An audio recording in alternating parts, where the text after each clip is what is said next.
Run, CRS Shocks, or you get outran by them. Call us today, 254-933-CRS1.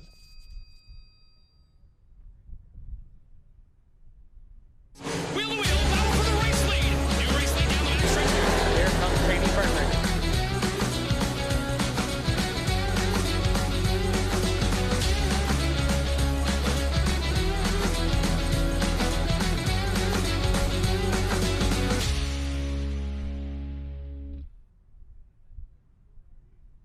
All right, here at South Texas Speedway for the Jerry Whiteaker Memorial 3.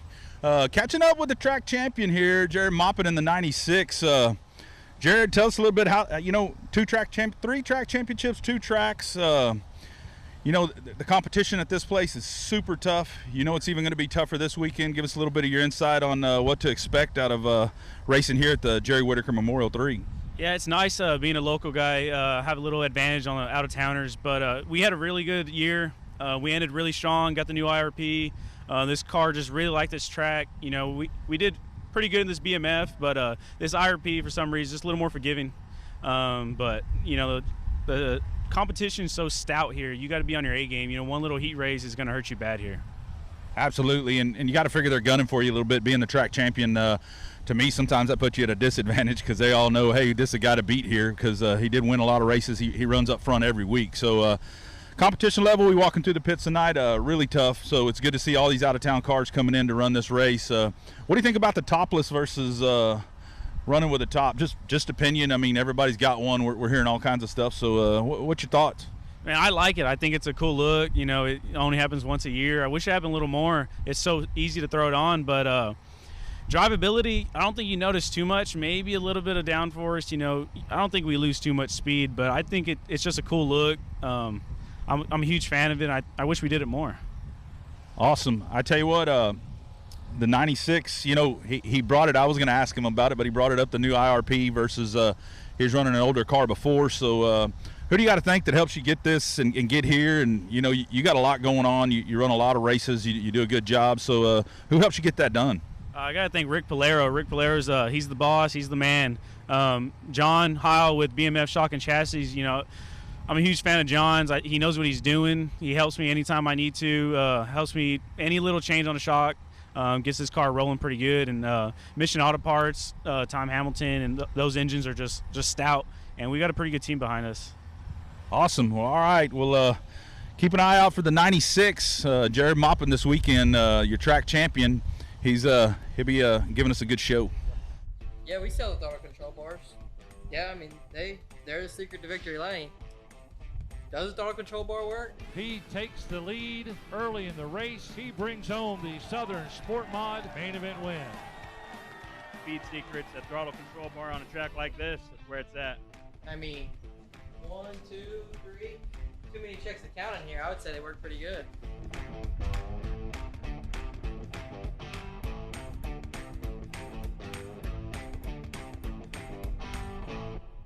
All right, we're out at South Texas Speedway tonight, catching up with David Leger in the 9L Limited Modified, going topless this week. Pretty cool. We'll catch up, see what he thinks about that. Give us a little insight, David. How's the season been for you? It's been short. We haven't done a whole lot of racing. We wrecked a car and blown a motor, and been trying to run a business, so been concentrating on that. But we hope to do a little bit more next year. All right. Well. You came up to Edna the other day at the Clash, did real well. The car ran well. So what do you think for this weekend? What's your thoughts on competition here at South Texas Speedway? I know you like this race. I know you like coming here. How do you feel about this race and the level of competition and where you think you're going to be with these guys down here? Man, it's a different level here for sure. It's a lot tougher to win. We like coming down here because it's competition. It's definitely, if you win it, you done something, because like I said, there's a lot of tough guys to beat. You got Kel Westover, sometimes Stevie Whitaker if he shows up to race or not. But yeah, we look forward to it, and we look forward to coming here every year. This is the race we look forward to every time. Awesome. Yeah, I hear Stevie will be racing, so you'll get to play with him too. But what do you think about the topless? How do you like topless versus running a roof? I know it's not a lot of work to take it off, but what's your overall opinion on that?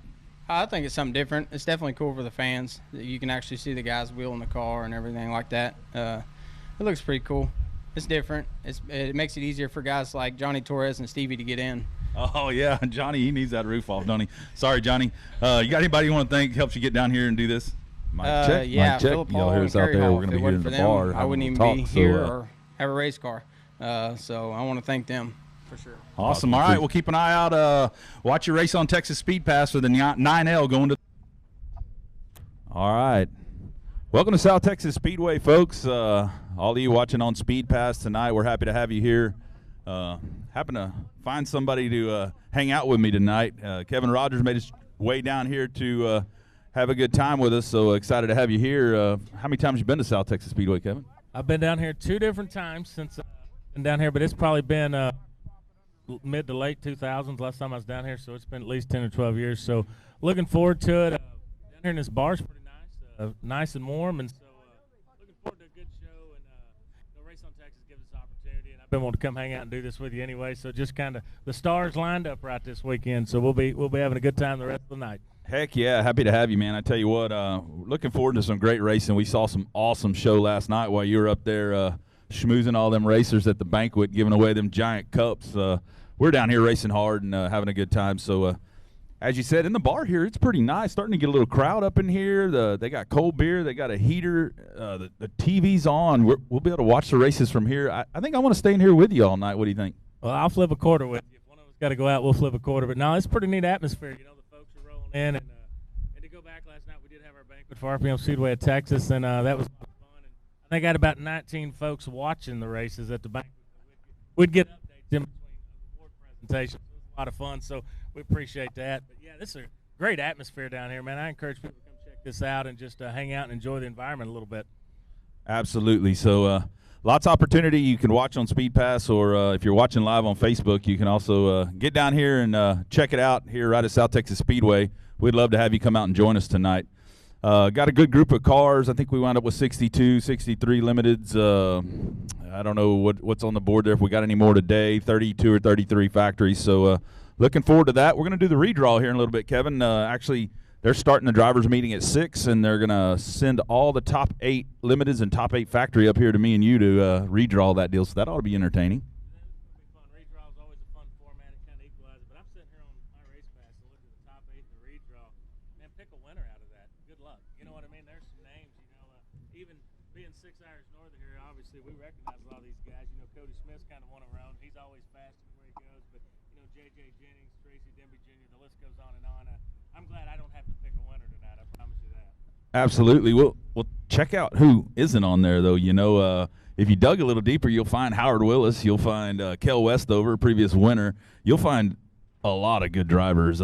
Race Elliott. I don't know who Race Elliott is, but sounds like it's Bill Elliott's kid. With a name like Race, you better be fast is all I got to say. But His dad just walked by. That's the guy I was talking to. Really? That was Race Elliott's dad. Oh, I should have met him. Robert Elliott out of Oklahoma area, man. He's dominant every go and races. A heck of a racer and good young kid. So got a chance to get to know him last few years and watch him race. But you know, I talked to Jason Ingles down the pits earlier. He hadn't locked in yet, you know. And I mean, he builds these cars like, I mean, you're right. There is a who's who in the B main tonight. So there ought to be some shootouts out there tonight.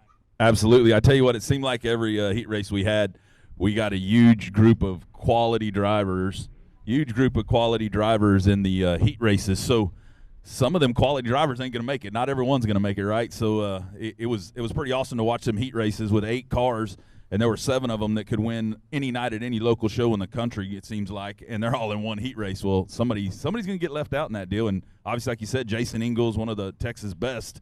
Yeah, he's on the outside looking in with a lot of other guys right now. So it's going to – how about Stephen Whitaker Jr.? He's won this deal from 24th when it used to be the shootout. Currently, we are the Jerry Whitaker Memorial 3. But when it was the shootout, Whitaker lost I think the left front tire fell off the car on the pace lap. He pulled in, changed the tire, started 24th, and won the thing.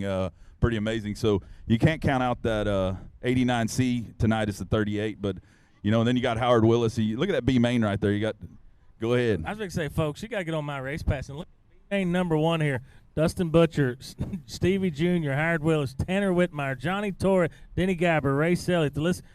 Yeah, good luck picking that one. I don't know how many we're going to take out of those things. I'm sure it says there's somewhere. I didn't bring my own man glasses and that, so I can't see. But we'll be taking 4. Holy cow, look at these B mains. They just keep getting stacked and stacked here. So, folks, if you're not going to be able to make it out, obviously you want to be on Race on Texas. This is fixing to be a show tonight.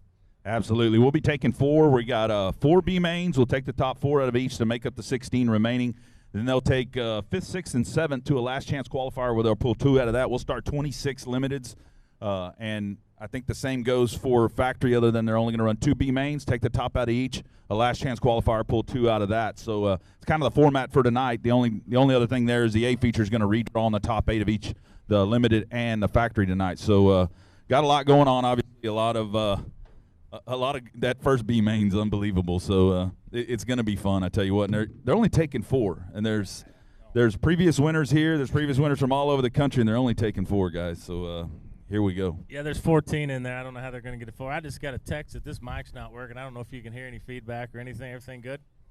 Good. So, yeah, looking at these 14 names, I see about 15 potential that base. So I don't know how you're going to take 4 out of that. So I'll be tuned in on B main number 1 tonight on that deal. Absolutely. B main number 2 is going to find Kel Westover and Shane Hebert, your track champion Jared Maupin, Rusty Head. Just another list of names. Number 3, we got Shane Heffling running off on the pole there. Chuck Perry, Jason Ingalls is in that one. Zane Goff, Jarrett Barber, Boone Evans. There's a whole list. And then you get down to B feature 4, and you got Kyle Carter, Calvin Tucker. That one's getting a little softer, I think, as you work down. They stacked the first one heavy somehow. I don't know how that worked out, but the first one is stacked with the best of the best. Yeah, I'm going to tell you, B main number 2 is about there, though. You got Corey Williams out of Slayton, Texas. You know, he's a former national champion, you know, in these cars. So, and I'm looking through here, you know, Cody Smith's son, Blaine, a kid, 14 years old, heck of a racer. We get to watch him every Friday night up there at RPM. And yeah, I don't know. They're all pretty loaded when you get back through here. Like I say, not being down there all the time, I know a lot of these guys. I recognize a lot of these guys. I'm going to tell you, I wouldn't pick a winner out of those Bs, and I don't know how we're going to get to the top 4 out of them, but it's going to be a heck of a show there. So a lot of good competition comes down here, and I think that's what makes this race special. You know, it's good money, but then you got the best of the best showing up to try to win the money. Yeah, you know, to me it comes down to you don't got a whole lot going on. There ain't no racing in the state of Texas. It's just here. So let's load our stuff and come down south and have a good time. And, you know, I talked to Whiteaker Jr. last night about it, and, you know, he said, I think half of it's about the camaraderie we get out of this deal, and it always has been. It's always been about having a good time coming down to South Texas. It used to be Miller Modified Nationals, you know, 20 years ago, and it was Mexico, and it was, man, those are great times. And now it's moved up here to South Texas Speedway, where the camaraderie, the good times, the going out and partying and just seeing people you don't get to see every day. We don't get up your way. You don't get down our way. So guess what? Here we are. Let's talk a little factory stocks. Again, 2 B mains. You look at our top side there, Dalton Faulkner and Johnny Torres, your top 2. That's going to be a hell of a race with them guys there. But Donald Kane, no slouch. Welcome to the show. Thank you for walking through. Have a good day. No problem. So moving on to B features, you got Dylan Alasko going off on the pole in 1 B feature and Nathan Rahi in the other. So you got some good names down in that factory stock deal. Walter Hamilton, national champion USRA, correct? Run at y'all's track a lot. Yeah, he run with us quite a bit, and you know, national champion again. So I think it's back to back for him. So he's a heck of a racer. I don't care what you put him in or where he's racing at. He's going to be a hard charger. But yeah, these factory stock B mains look awful similar to those limited mod B mains. They're loaded. They are absolutely loaded. Yeah, Walter had a great heat. His second heat, his first heat, it just didn't go. He was in a stacked heat that he had to start in the back, and the track was greasy, kind of one groove. Talk track a little bit. Me and you were up there discussing and watching as Stevie and crew, Gary Jennings, were working the track. You know, he said he wasn't going to water much last night when I talked to him, but looked like they got quite a bit of water on it tonight, and I'm sure it was needed. They were running the Rotera on it a little bit, trying to get it tore up there to hopefully get this high side in. We packed the high side last night every time we brought cars on the track, it seems. So tonight we'll see, you know, if you're starting in the back of one of these Bs, you want to have as much top and bottom and middle and everything you can get to have a chance. Well, talking to Stevie earlier, that's exactly what he wanted. He wanted a bottom, a top, and a middle there, and so we can get these guys a chance to race, because the racetrack's good and wide. Looks like it's going to be good and racy. There is a pretty strong wind out there, so maybe we'll get a little moisture dried out. But I'm hoping we get a good top shelf and a bottom, because we definitely got some guys here that'll put her up on the fence and just run around the wall. So I'm looking forward to that. But it looks like his crew's been working hard all weekend to get that done. So that must mean we're going to get ready for a redraw here in a minute. They done brought us some poker chips, didn't they? Yes, sir. There's 1 through 8 as I count them. We'll find us a bucket and we'll get ready for a redraw.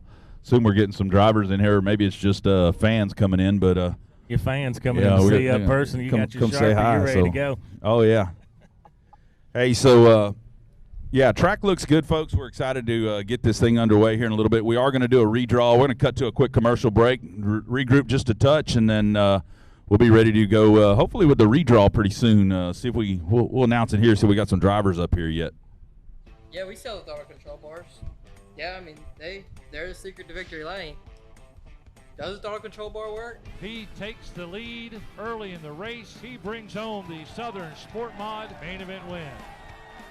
Speed secrets, a throttle control bar on a track like this, that's where it's at. I mean, 1, 2, 3. Too many checks to count in here. I would say they work pretty good.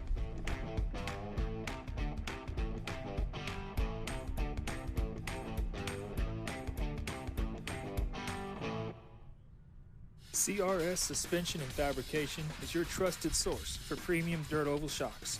For dwarf cars to late models and everything in between. We also offer adjustable spoilers and adjustable shock mounts, upgrades, car setup services, and even professional tech support for your entire racing season.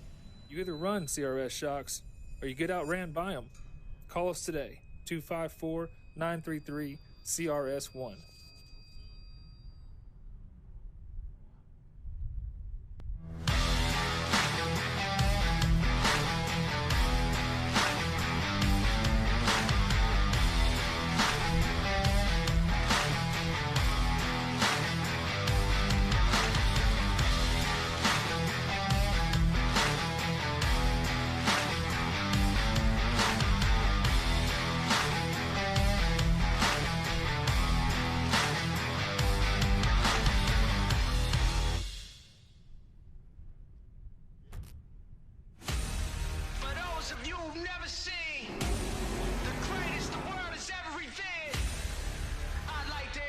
Myself.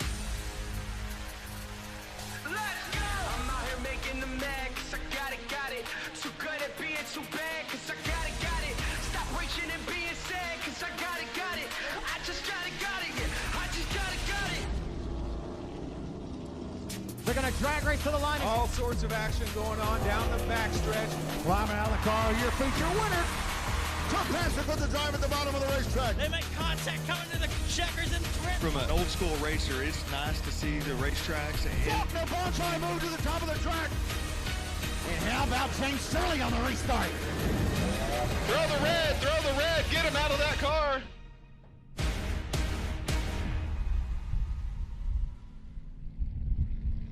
All right, we're out at South Texas Speedway tonight, catching up with David Leger in the 9L Limited Modified, going topless this week. Pretty cool. We'll catch up, see what he thinks about that. Give us a little insight, David. How's the season been for you? It's been short. We haven't done a whole lot of racing. We wrecked a car and blown a motor, and been trying to run a business, so been concentrating on that, but we hope to do a little bit more next year. All right, well, you know, you came up to Edna the other day at the Clash, did real well. The car ran well. So what do you think for this weekend? You know, what's your thoughts on competition here at South Texas Speedway? I know you like this race. I know you like coming here. How do you feel about this race and where you think you're going to be with these guys down here? Man, it's a lot tougher to win. We like coming down here. Definitely, if you win it, you done something, because like I said, there's a lot of tough guys to beat. You got Cale Westover, sometimes Stevie Whitaker if he shows up to race or not. But yeah, we look forward to it, and we look forward to coming here every year. This is the race we look forward to every time. Awesome. Yeah, I hear Stevie will be racing, so you'll get to play with him too. But what do you think about the topless? How do you like topless versus running a roof? I know it's not a lot of work to take it off, but what's your overall opinion on that? I think it's something different. It's definitely cool for the fans. You can actually see the guys wheeling the car and everything like that. It looks pretty cool. It's different. It makes it easier for guys like Johnny Torres and Stevie to get in. Oh, yeah. Johnny, he needs that roof off, don't he? Sorry, Johnny. You got anybody you want to thank helps you get down here and do this? Yeah, Philip Hall and Kerry Hall. If it wasn't for them, I wouldn't even be here or have a race car. So I want to thank them for sure. Awesome. All right, we'll keep an eye out. All right, welcome back to the Turn 5 bar down here, Speed Pass Race on Texas.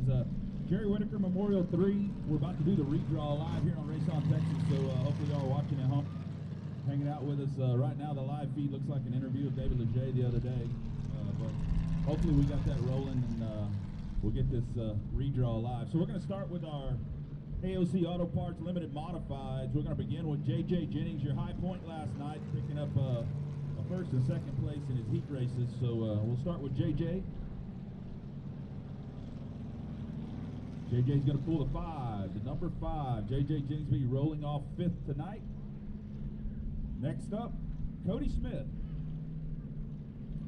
All the way from Kaufman, Texas, up around Dallas, making his way down here to run with us. Thanks to Cody and his crew for making the long haul. 8, he draws the big number.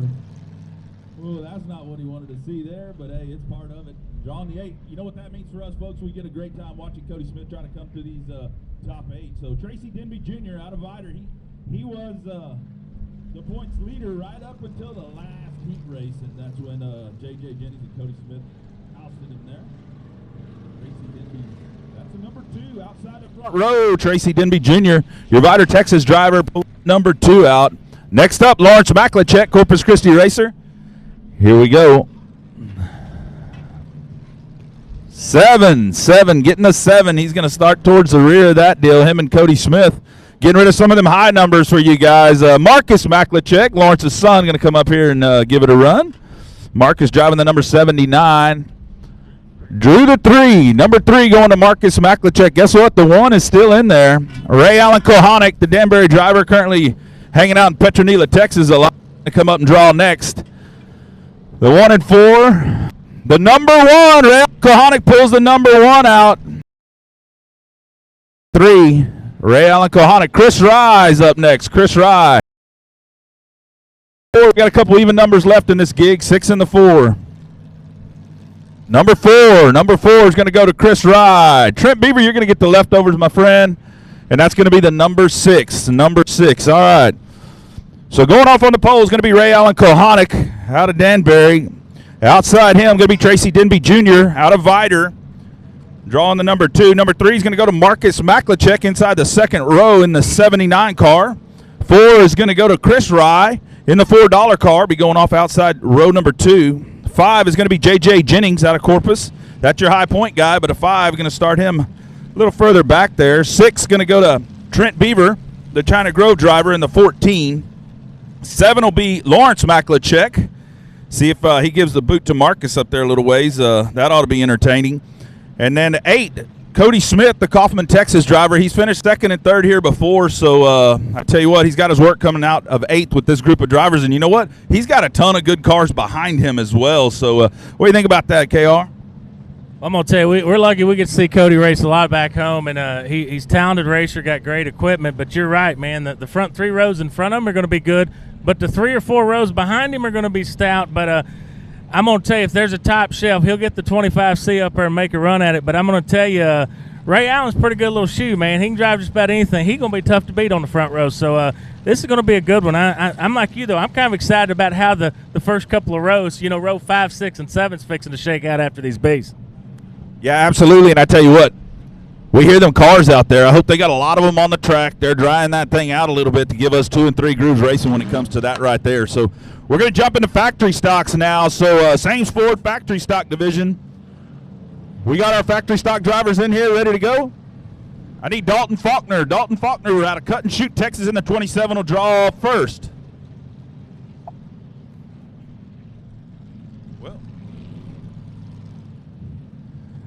We only got so much time, so we'll give him a couple minutes. He ain't here. We'll move on, and he'll get whatever's left. You got to know Stevie told him in the drivers meeting to come up here, right? And that's why all y'all came. So he can't make the redraw, then I guess he ain't that interested. He ain't worried about where he starts, obviously. So you can only do what you can do.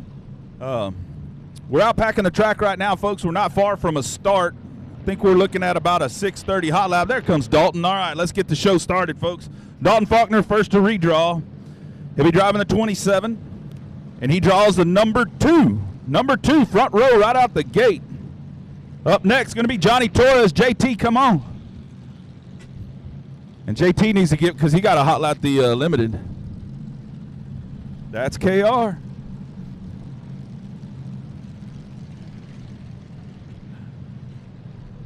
Yeah, you got to get it low for this guy. 3, that's where he wanted to start. Other than 1, 3's the next best he could do, he says. So Johnny Torres going off from the 3. Who we got next? Memphis Villarreal, the 30.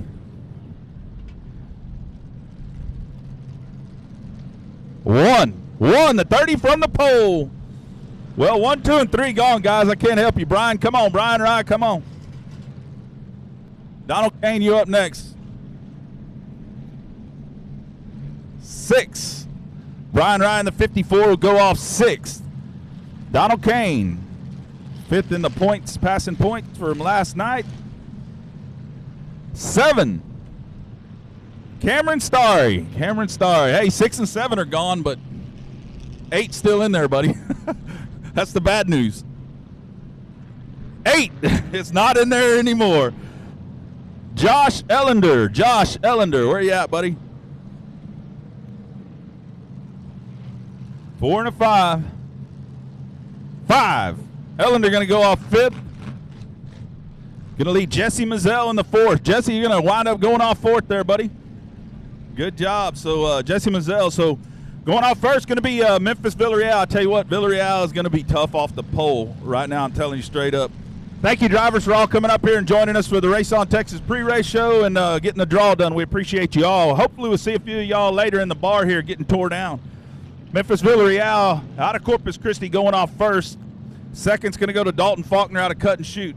Man, that's a front row it's going to be hard to beat. I don't know what we're going to get out of that. And then you get Johnny Torres in 3rd. So Johnny's always tough, you know. And starting on the inside, he's a catfish if there ever was a catfish, so he's going to love that.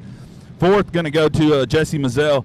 I hadn't seen Jesse down here a lot. I don't know how many times he's actually been to this track. He raced hard to get in last night, so good to see him make the show there, coming a long ways. 5th going to go off on Josh Ellender. Ellender tough everywhere he goes. 6th, Brian Rye.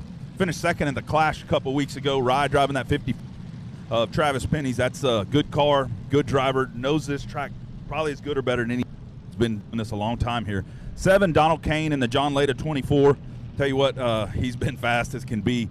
He struggled in one heat race, got kind of caught up with some slower cars and didn't get there, but I think he's definitely one to beat here. 7 was Kane, and 8's going to be Cameron Starry, the young gun. So the youngster of the bunch there, Cameron Starry, going off 8th. He's going to be the kind that rides like I see him every week, but he's there lurking, just waiting, you know. So ready to pounce. What do you think about that top 8?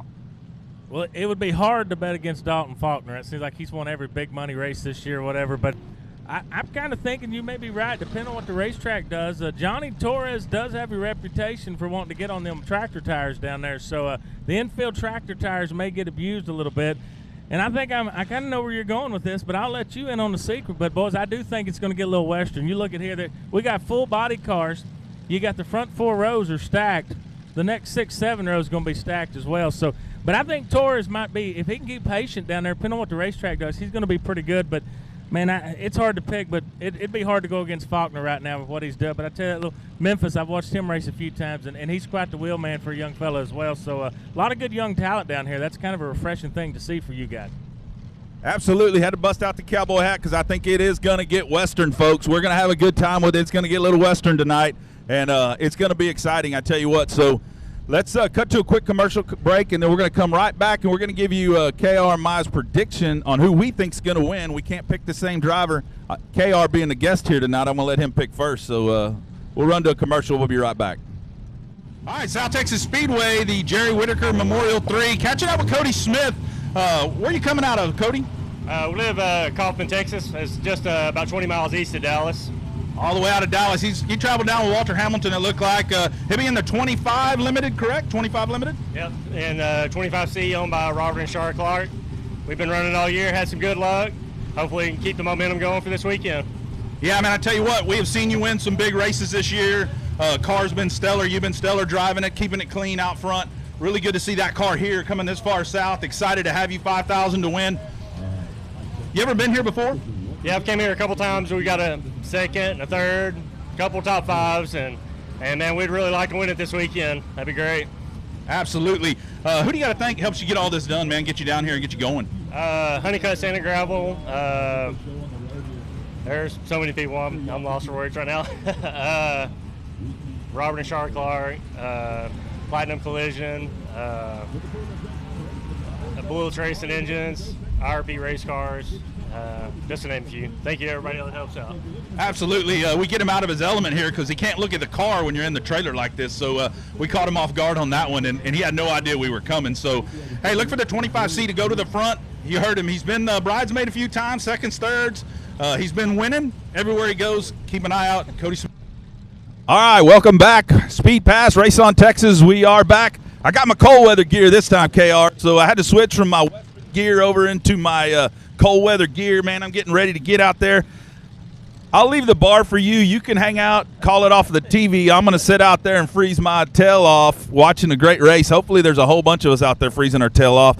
It won't be that bad. Suck it up. It's racing. This is what we do in wintertime, right? We go racing. So excited to be here. Jerry Whiteaker Memorial 3, South Texas Speedway. Kevin Rogers, Owen Pittman. We're going to have a great time. What do you think about it, Kevin? Man, we were talking at break, and you said before we went to break that she's going to let me be the guest and pick first. And I've been studying this limited modified deal. I don't know how we're going to pick a winner, but I'm going to have to go with the local guy in my neck of the woods here. I'm going to go with Cody Smith starting fourth row outside. I think just knowing Robert and Shar Clark, the equipment they put him in, the amount of time they put in, and Cody, I've said it for years, if I had a lot of money, he would be the guy I would take on the road because he's that good, you know. So I'm going to go with Cody Smith in the limited modified coming from the 8th position. I think he's got what it's going to take to get her done in the 40 laps. All right, there you go. You got his pick. I'm gonna do something similar. I was this close to going for a B mainer, I tell you, because I think I got one in the B main that's going to be there. But I'm going to go off from number 7th starting spot. The KG veteran, been doing this a long time. The car's good. I saw him work the high side well the other day. Last night he worked the high side up in Texas. He worked the high side. He's got that thing dialed in. I'm going to go with Lawrence Maklachek in the 87 tonight to win number 3. Jerry Whiteaker number 3 tonight. I'm going with Lawrence.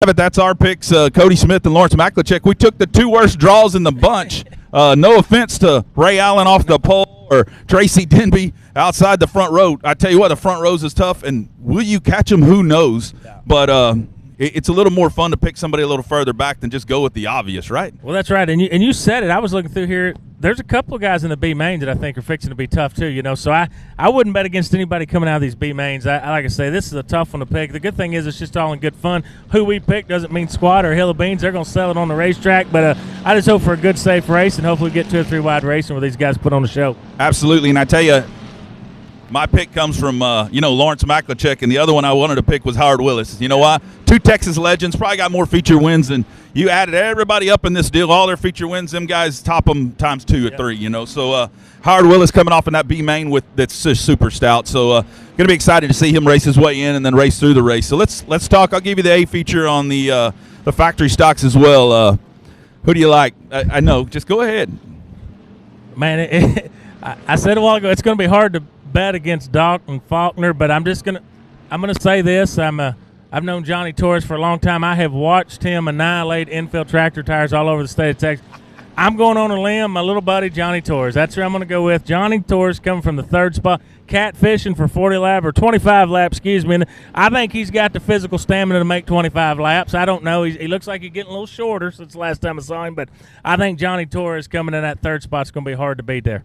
Man, I tell you what, that was my pick, thinking you were going to Faulkner. I was going to go Torres. I figured he's a little less tired this week because he gets to go through the roof of that limited being topless, so it's easier for him to get in and out. So he was pretty happy about that, to be honest with you. Man, so that leaves me searching here. I tell you what, and Faulkner, he's the obvious, right? So I think I'm going to step back to number 6 and go with Brian Rye, another local guy that knows the track well. So both the guys I'm taking tonight are both local favorites that run here every week. They're super competitive. So I'm going to go with Brian Rye out of the 6th spot. Man, and both of us kind of going for the upset against Faulkner, but, that's what makes it fun to me is I got my gut says Faulkner runs away with this deal as he always has. But, man, it sure is going to be fun to see if we can get one of these guys. And in Edna, I tell you, I watched the Dash for Cash, and Johnny Torres looked racy. Johnny Torres looked like he had something for Faulkner. I said it over the mic on Friday night. I said, we got somebody came to win $5,000 this week. Johnny Torres broke a rear end, didn't even make the show. Tough night for him. But anyway, I think Johnny's going to give him a run. Along with Memphis Villarreal, that's the other one. You can't count that 30 car off the pole. He was there. He gave Faulkner and Edna a hell of a race. with the last 5 laps, he put it in there multiple times, wound up spinning out of turn 4 on the last lap, having a big wreck, but you can't count that car out either, so it's going to be good. I'm looking forward to it. We got a couple other, an E-Mod and a pure stock race to go along with all this. Yeah, and I'm just sitting here looking. You can't count against Walter Hamilton if he can get out of that B main. Walter, like I say, a couple back-to-back USRA factory stock national championship. The guy can get in anything and win. So I think we got a similar situation in factory stocks as we got some guys at the B main. If they can get through the B main, are going to cause some issues for them front four rows and the rows in the A main there. So, and you are right. We got 2 other trophies to give out as well tonight. So it's going to be a good night of racing for everybody. Yeah, absolutely. Looking forward to it. We're excited to get it started here. So we're going to wrap up our live feed down here for our pre-race show, and we're going to get out there on the track side, start showing y'all some hot laps, and get this show on the road. So thank you for tuning in. Kevin Rogers, Owen Pittman, looking forward to a great night of racing.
All right, South Texas Speedway, the Jerry Whitaker Memorial 3 event here.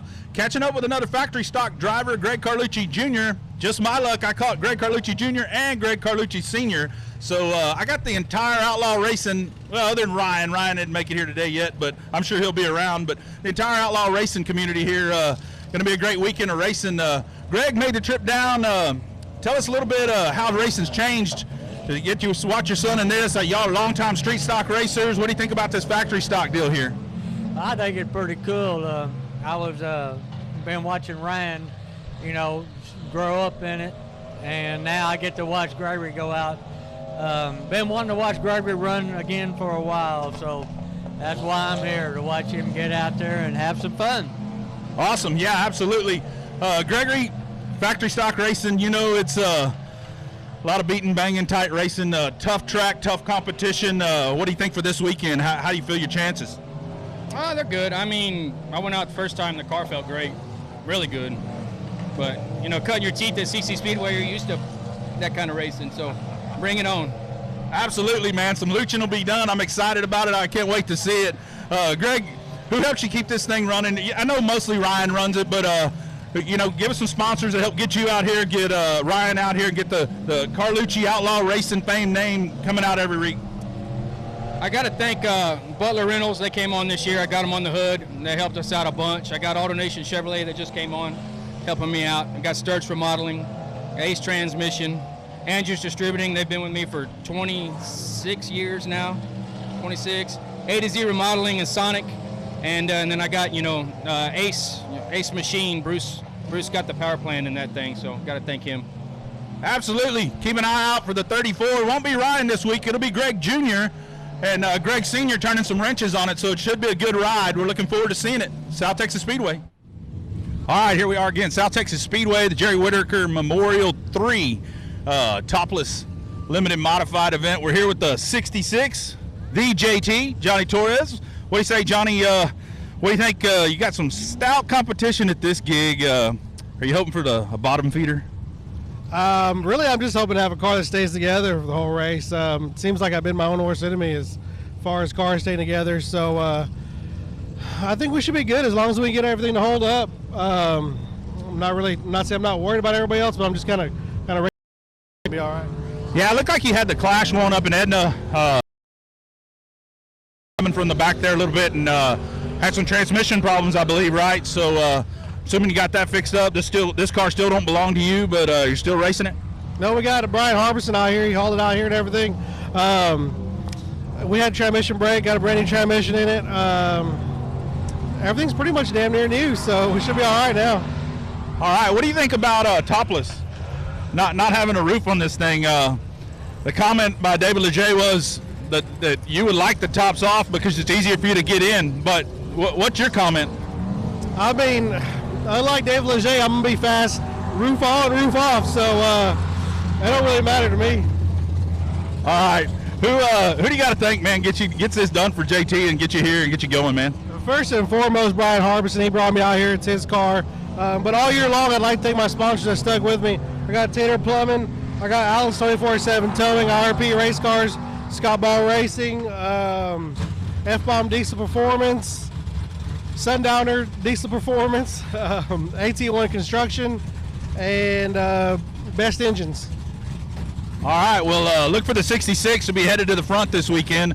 Roof or no roof, he don't care. Welcome He's out going to to bring South Texas it. So, Speedway, Jerry Whitaker Memorial 3. Johnny Glad to see some of y'all come out and brave the weather with us.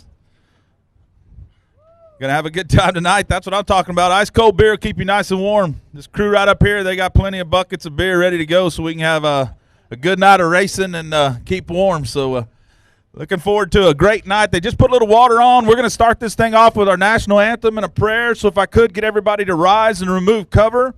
We'll begin with a prayer, and then please remain standing for our national anthem. Dear Heavenly Father, we come to you today thanking you for this cold weather, but at least we're racing, and we appreciate that. Thanks for getting all the teams down here safely, all the fans in the stands here safely, and we just will ask for your protection as we make laps tonight and honor Mr. Jerry Whitaker. And, Lord, just watch over everyone when we leave tonight, get them home, and thank you for sending your son to die on the cross, and thank you for the upcoming holiday of Christmas. And, Lord, we just thank you for all you do for us. In Jesus' name, amen. Oh, say, can you see by the dawn's early light what so proudly we hailed at the twilight's last gleaming, whose broad stripes and bright stars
All right, I like y'all's enthusiasm. We need some of that to stay warm. So most of y'all know who I am. My name is Owen Pittman. I'll be one of your announcers tonight, and I want to introduce y'all to Kevin Rogers, who's going to be the other announcer. He's the one giving the prayer. Happy to have him on board tonight so y'all don't have to listen to my dumb jokes all night. You get to hear some of his dumb jokes, but we're going to have a good time, me and Kevin. So, Kevin, what do you think about it? I know you've been down here to South Texas Speedway a few times. You ready to get some racing on tonight? Man, I'm ready. We talked about in the pre-race show, the lineups are stacked. I don't care if it's the A main, top 4 rows, or if you got your B mains. It's lineup stacked. Racetracks looks like it's going to be pretty good.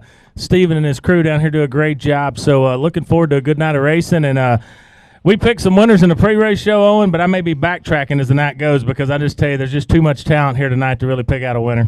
Absolutely. I tell you what, as we watch that first B main in the limited modifieds, we may both be going, you know what, we might need to pick somebody else here.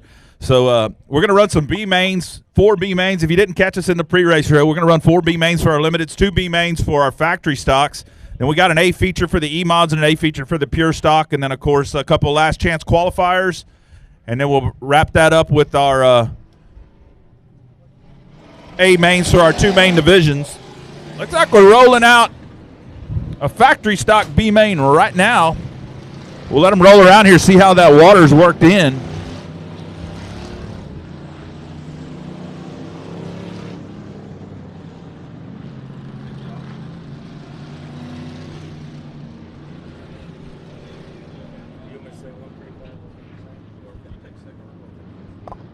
All right, on our first B main feature tonight, it's going to be 12 laps. Going off from the pole in the 41 is going to be Dylan Alasko. Outside the front row is going to be Jesse Sandoval out of Corpus Christi. Starting inside row 2, Walter Hamilton will be setting her inside row 2. Outside of row 2, Jarrett Payton. Row 3, you're going to find the 38 of Josh Sewell out of Kingsville. And the 149, Stephen Danielson out of Corpus Christi. 4th row inside the 21G, you have Steve Grants. And starting out beside him in the outside 4th row, 92, Mr. Brian Harbison. All right, row number 5, you're going to find Kyle Carter in the 000 and Jacob Wilburn in the 66. Starting 6th row inside in the 34H, you got Hunter Peterson. Starting to his outside in the 55R, you got Don Painter. And row 7, the 13S, Bill Stevens out of Corpus. And the flying Carlucci, Greg Carlucci Jr. in the 34C outside row number 7. And starting scratch on the field in the 13B, you got Boone Evans out of Bullard, Texas. Boone lost a drive shaft last night. I don't know if he found him another drive shaft or not. We'll see if he made it back out here, but that may be him there, 13, right? Yeah, that's Boone Evans right there going down the front straightaway. So he did pretty good in his limited, so we'll see if he can get that factory stock rolling tonight.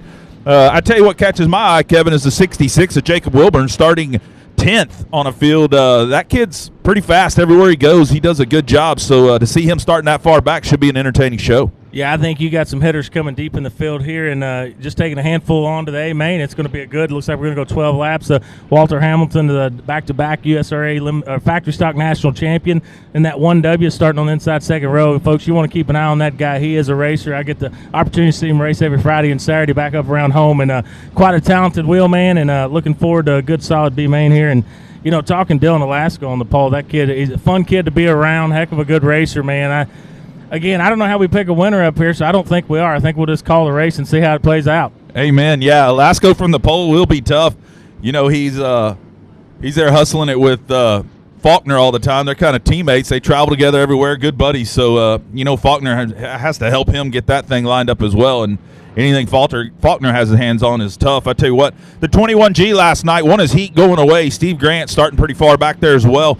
Won his heat going away in the first one. The second one, he gets caught up in a little wreck where we threw the caution off the start. They wreck about 3 or 4 of them, and a guy just runs over his left rear, breaks the axle right off the car. So second rear end for the weekend for him. Third actually now in the car now. So tough break for that 21G. Getting it there. So Don Painter in that 55R normally runs up in Cotton Bowl. I tell you what, Painter is tough in the 55R. Rusty Head's car, but Rusty or Don are both tough. To see him that far back's another one. So some really good talent through this field. I'll tell you, Greg Carlucci Jr., I call him the Flying Luch there in the 34C, starting way back there, but he's been doing this for 25, 30 years. He top 2 supposed to go to Tech. Nah, he didn't go to Tech. Therefore, he is starting in the back of the B main. Not good for him. I bet he remembers to go to Tech tonight if he gets up in the transfer spot. But, and like we was talking earlier, man, just a lot of talent. You know what I love about this division right here? A first- to second-year guy, a 30-year veteran, man. These cars, the rule package keeps them all pretty close together. And the racing with this division right here is usually outstanding anywhere you go around this area. So I'm looking forward to it. But coming out of the Dallas area, Walter Hamilton, I'm going to go back to him. The kid, man, he can hop in anything. He's an actual gasser, and he's a lot of fun to watch, and super good guy when you get a chance to talk to him. Don't say a whole lot, but I get to interview him a lot in Victory Lane up at the RPM Speedway on Friday night, so I look forward to seeing what he does, and I look forward to seeing the mix, because a lot of these guys I don't get to see all the time, but we see them on Race on Texas, on Speed Pass. We kind of follow them in the points deal, so looking forward to seeing a lot of these guys for the first time this year. Yeah, absolutely. I tell you what, these guys are fun to watch. I read some posts today out of Stefan Danielson, and they got a little bump and grind going as the race ended, their heat race last night. I don't remember what car did it, but gave him a good shot right in the rear there coming off the track, and he was commenting on it, and I said, yeah, it was going to get a little Western, a little exciting there with you, and he said, man, there's so much good competition, and these cars are so damn close that you know it gets rough. And I hear a lot of complaining about this class, it's just too rough. It's just too rough. Well, it's not that it's rough so much that it's just when you're that close, every car is within a couple of tenths. It's going to get tight. There's going to be some bent fenders, hurt feelings, and all that good stuff. So looks like we're going to double up and go racing here possibly. Yeah, this ought to be a good one here. This class reminds me a lot of the old IROC series back in the day. You got such evenly matched cars that sometimes you gotta make an inch to get an inch. You know what I mean? So it's just a lot of good racing. But I'll turn it over to you on the play-by-play here. But this ought to be a good one. Absolutely. So light's still out, folks. We're going to give him another lap here. We'll watch the flagman Kevin Sullivan, see if he gives us the one. There it is. When you watch him, he'll tell you everything going on as you go. I tell you what, nowadays the drivers know what's going on because we're talking to them over the receiver. The flagman's almost there just for your entertainment. So my normal flagman, Mike Riley, he tells me all the time, I'm just there for the crowd to see. I'm just giving crowd signals. I don't think the racers pay any damn attention to me at all because they can hear what's going on over the receiver. They don't need to see me. So keep an eye on Kevin Sullivan. He'll tell you when it's halfway. He'll tell you when it's 2 to go. He raises them flags up, lets us go. So here we go. Alasko from the pole. Jesse Sandoval, your local here on the outside front row. We're taking 8. Taking 8. Here we go. Green flag.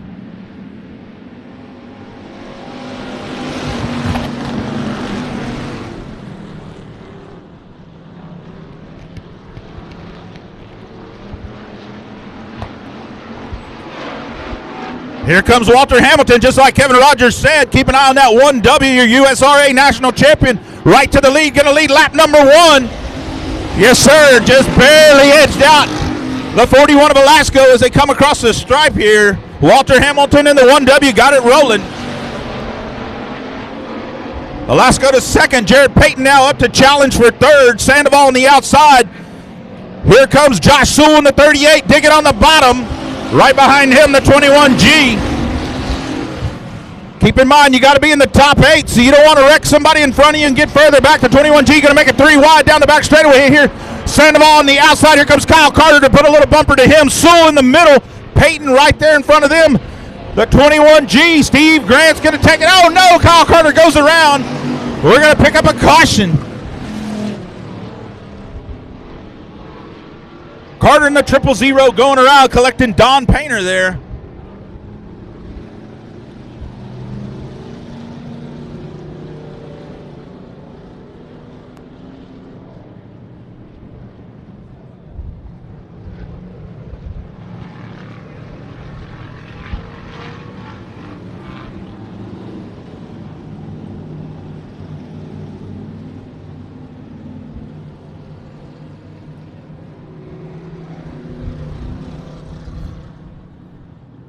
Oh, and I think the start of that race kind of epitomized what we've been talking about. Walter Hamilton starting that third position. As you see him when he got down there, Dylan gave him just enough to get that nose piece underneath him, and they drag race down the back straightaway back to the front. These guys understand how important it is to get out front and get into that clean air, because it is going to be tough go as you get through the pack. And I tell you what, it's fixing to be a good one. Them two guys, 1 and 2 right now, they're some of the best to get in these factory stocks, and looking forward to when we get going back green.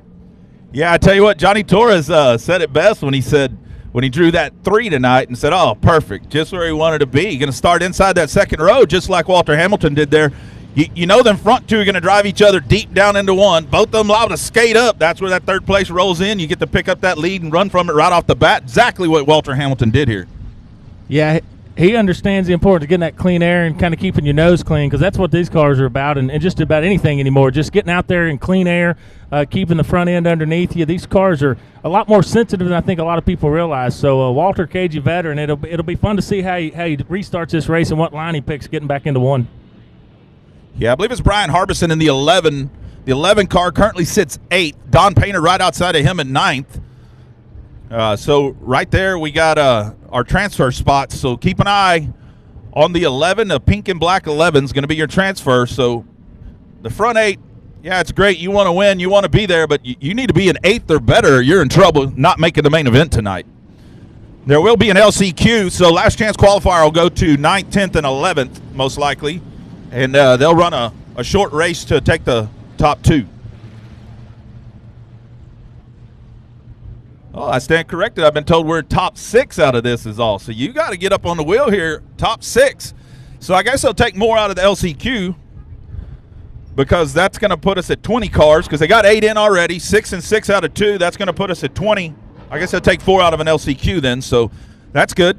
That's a little different what I was originally told, but that's fine. I guess they want to keep it to 24 cars, save some money that way. All right, lights out. Here we go. Walter Hamilton in the 1W going to get a good start right at the apex there, get going.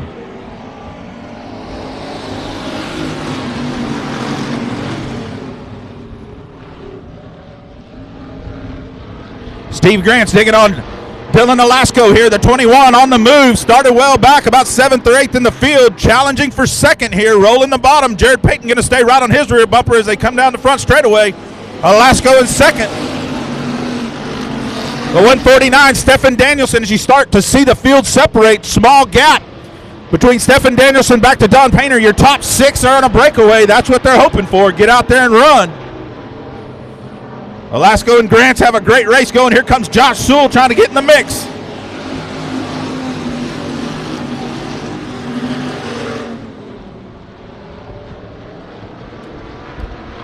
The 21G going to take over second now.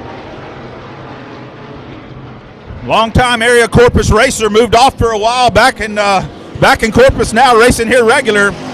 Look out for the 34H going around.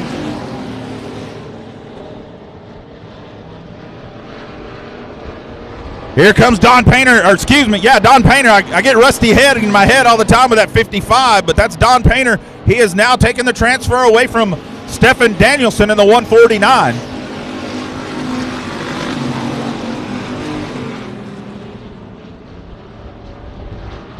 Oh no, Jared Payton in the 18S way up to the wall there, almost into the wall. The car just did not turn. Keep an eye on that 18. Here comes the 34H. Hunter Peterson, he's out. Jesse Sandoval out. So we got 9. That's about what you need. If you're Greg Carlucci Jr., you're going, well, at least I'm still in the LCQ. Right now, Jared Payton's looking out to load that thing on the trailer and likely go to the house if he don't pick something up quick. Walter Hamilton continues to dominate the show here.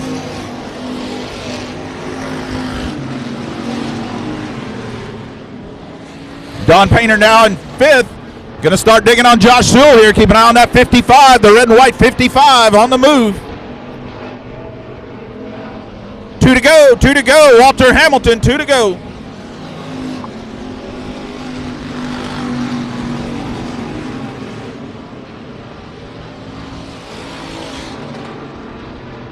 Oh, Painter skates up. Here comes. Oh, it's going to get racy right here. We're coming to the white flag. Stephen Danielson. Oh, the 13B there. Making the pass.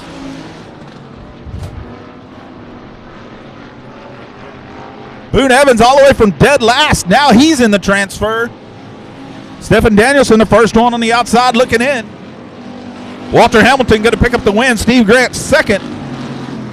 Third's going to go to Dylan Alasko. Fourth, Josh Sewell. Fifth, Don Painter. And sixth, Boone Evans. That's your transfer spots. Boone Evans from 15th to 6th. Good run for him there.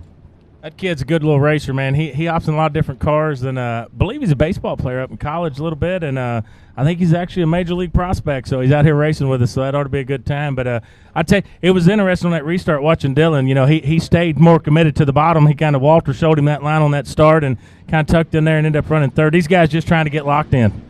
Absolutely. So, we're second one.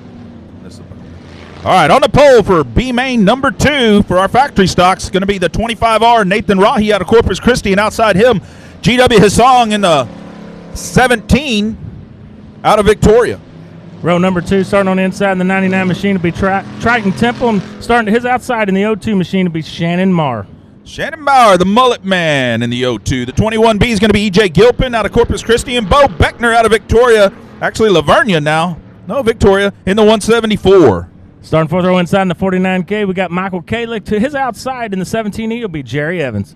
Olin Holder, the 4th, out of Cleveland in the 39, 105 regular there, and Tony Blankenship out of Victoria in the 35. Starting sixth row inside, 49KE of Robert Kalick, and to his outside in the 29 machine will be Jason Gordon. Bringing up the rear, the 15K, Kevin Batterby out of Houston, and the 94, Alan Torres. Alan Torres posted on Facebook today, man, I always race better from the back. So here we go, and I think he's another one that missed tech or something happened to him, and he didn't make it. He was dead last in passing points, although I think he finished second in one of them. I might have missed tech there, and then the other one he broke. So keep an eye on the 94. He will race his way to the front of this deal, and I tell you what, Batterby in the 15, the 2 on the back row, they're going to be fun to watch. Both really good cars, really good drivers. Fixing to put on a show from back there. I've seen them both race a few times, and I tell you what, this one, again, we got a loaded race here, you know, and now – I'm not familiar with it, but we had 2 last names in there. We got a father-son or 2 brothers racing? Brothers, Michael and Robert Keelick. Yeah. Michael Keelick is the promoter, leasee of I-37 Speedway. Johnny Torres is kind of the promoter working for him at this point, but, yeah, that's where the Keelicks come from, is up there at I-37 Speedway. All right, lights out. Kevin Sullivan going to show him green. Here comes Nathan Rahi and GW Hassong off the front row.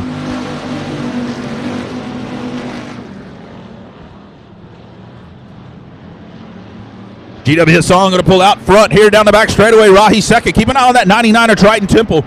Triton Temple last night was fast. He got black flagged and had to start dead last in a heat. He was supposed to be on the pole because he did not stop under red. So that 99, he rolled it later in the night and showed that he can come from the back and win. So watch that one here. Shannon Mount on the outside. And that Wild Child chassis, brand new chassis this year, really stepped up his game. E.J. Gilpin in the red 21B right there digging as well. Bo Beckner up there. And we brag. And see, Alan Torres is yet. Here comes Keelik on the outside to move into the transfer spot now.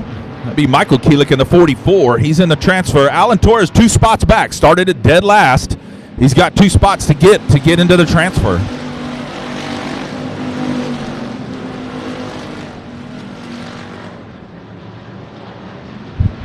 He digging on them tires.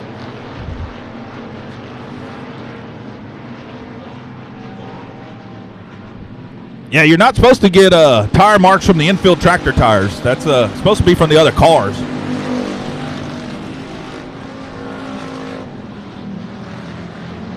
Here comes Torres. If you're keeping an eye on him, now he's going to dig on the 44K here. GW Hassan continues to lead with a 99 in pursuit. A couple of red cars out of Corpus Christi follow them 2 down there. Rahi and Gilpin. Alan Torres, your big mover so far. He's about to get around Michael Keelik, move into the transfer to get into 6th spot here. That's what he needs. Get to the main right now. Don't mess around with no LCQ. And he did it. There it is, a 94 up to 6th.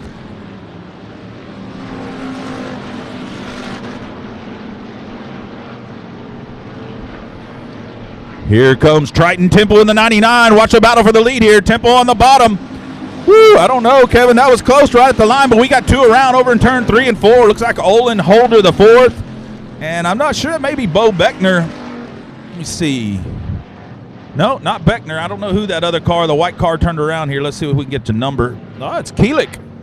Michael Keelik in the 44K went around. So going to bring out our first caution here for this right as the 99 come across. So we'll see who the scorers scored it, because I tell you what, I couldn't tell when they came by. Yeah, it'll be interesting to look at my race pass and see who actually was leading at that one, because that was about as dead a heat as you're going to get there. That 17 car, I'm familiar with it. It looks like an old Tommy Davis Jr. car. Tommy Davis raced a lot up in the Metroplex with us, and I tell you, that's a fast hot rod right there. So, but those 2 guys are putting on a show on the front end for us. And then the 94 of Mr. Torres coming from tailback and getting up there in the transfer spot. And the only thing he did touch, it looked like, was that infield tractor tire down there. So doing a good job so far coming through the field. Yeah, another problem for the other Keelik. Robert Keelik in the 49K now. The 44K's found a rear of the field on that caution. Got some problems on the right front or something, it looks like, over there in turn number 2. Yeah, Alan Torres on the move, trying to beat up some infield tractor tires, but other than that, doing a good job. So that 17 currently I believe belongs to John Leda, driven by GW Hassan, and I do believe they bought that from up north, so probably come out of that Tommy Davis crew there. So good car. GW is a good driver. He's won a lot of races here in South Texas between Edna and Corpus Christi. So, but I tell you what, obviously Triton Temple is currently being shown there in 2nd. GW got some work to stay out in front of that 99. The 99 is rolling. Yeah, the 99's put some pressure on him, kind of got a good spot there. Dead heat at the line, like I say. He looked like he probably had the desired line getting into 1 when the caution come out. So it'll be interesting to see how they do on this restart here.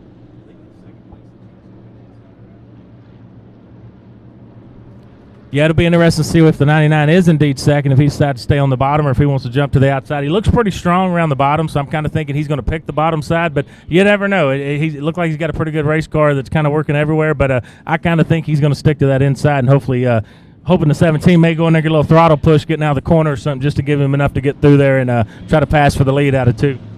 Yeah, the last night was real interesting when it came to picking high and low. It seemed like it was always the wrong pick.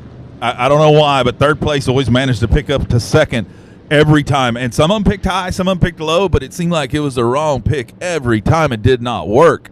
So Recker's going to haul the 49K onto the pits here. Get him cleared. We'll be back ready to go. We only have 2 of these factory stock B mains, and I believe we will go to the limited modified B mains following that. So we're setting the field here. Then we'll run the rest of our Bs out of the limiteds, go to the A's, I'm assuming, after that, or the LCQs. We'll see what we do next. But I'll tell you something I catch myself watching, Owen, and I watch that drone fly around these cars, man. Is that not impressive, the craftsmanship and the skill set? That guy running that drone, like he's right there with it. They come up and run it at our Brian Mize Memorial and Sigma Memorial, and I think half our crowd end up watching the drone most of the night. Incredible talent to do that. I done wrecked it 3 times, so. Oh, yeah. So if you watch the Dome, they wrecked one of them into a late model that night. I thought that was pretty cool, but I'm with you. I catch myself and my family that comes with me to some of these races catches themselves paying more attention to the drone than the race. And when you're the announcer, that's not a good thing. You need to be focused on what the heck's going on. You're watching that damn drone go by. We had 2 of them going at once last night, so that got a little tricky. But that drone provides some killer shots. I tell you what, you can't beat it. Incredible footage, and it does look like the 99 went ahead and picked the inside lane, so we'll see. I think that's probably where I would have picked it as well, and I think he's going to make a run down there because he's got a pretty good hot rod. And like I say, when the caution come out, is a dead heat, and I think he was in a good spot to get the 17th going into 1, but let's see what he plays on the restart. Absolutely. E.J. Gilpin's going to start outside row 2, so you got G.W. Hassong, Triton Temple, and E.J. Gilpin, your top 3. Here we go.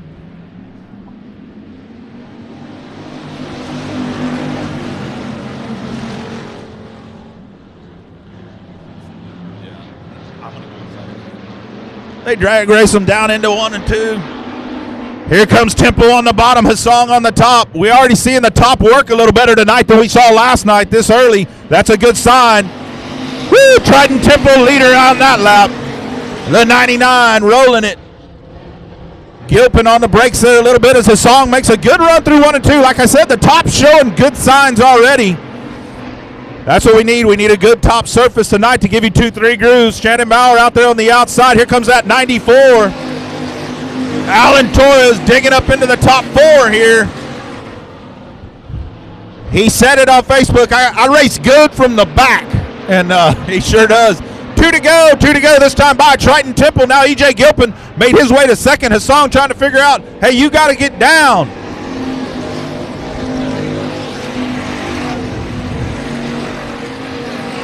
They nickname him High Side Hassong, but at some point you got to understand the high side doesn't work. You need to become low side Hassong. Here we come, white flag. Triton Temple in the 99. E.J. Gilpin right on his bumper.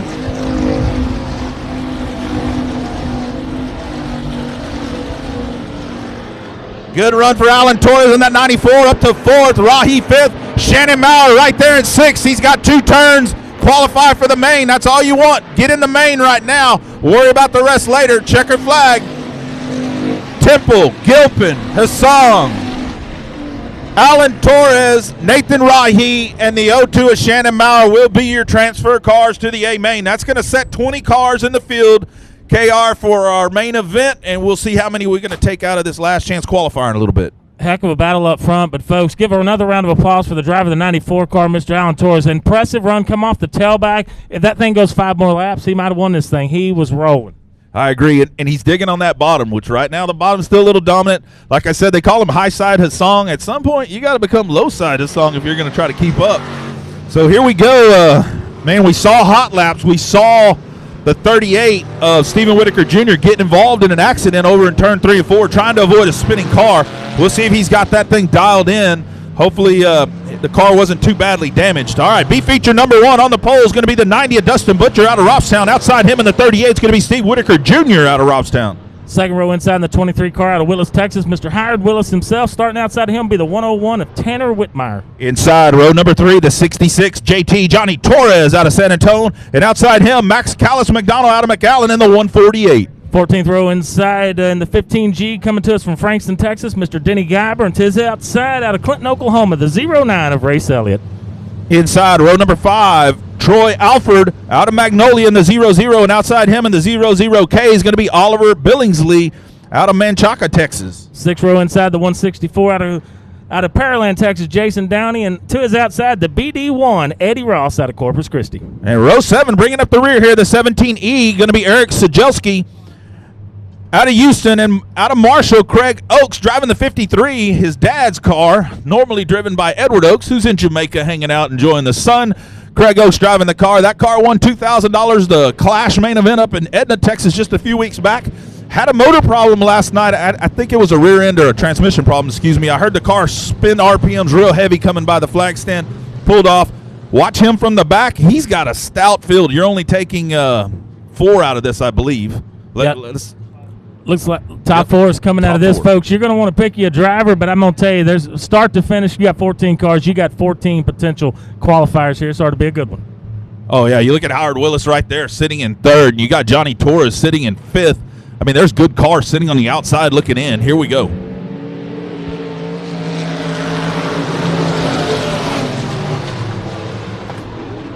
But you're going to lead him down into 1. Here comes Howard Willis on the inside of the 38.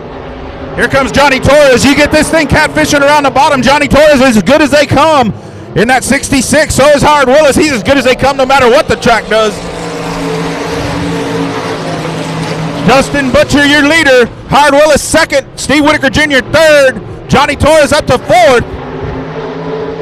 Problem over in turn number 2 between the 0-0 and the BD1. The BD1 going to pull up lame and stop right there. We're going to draw the caution.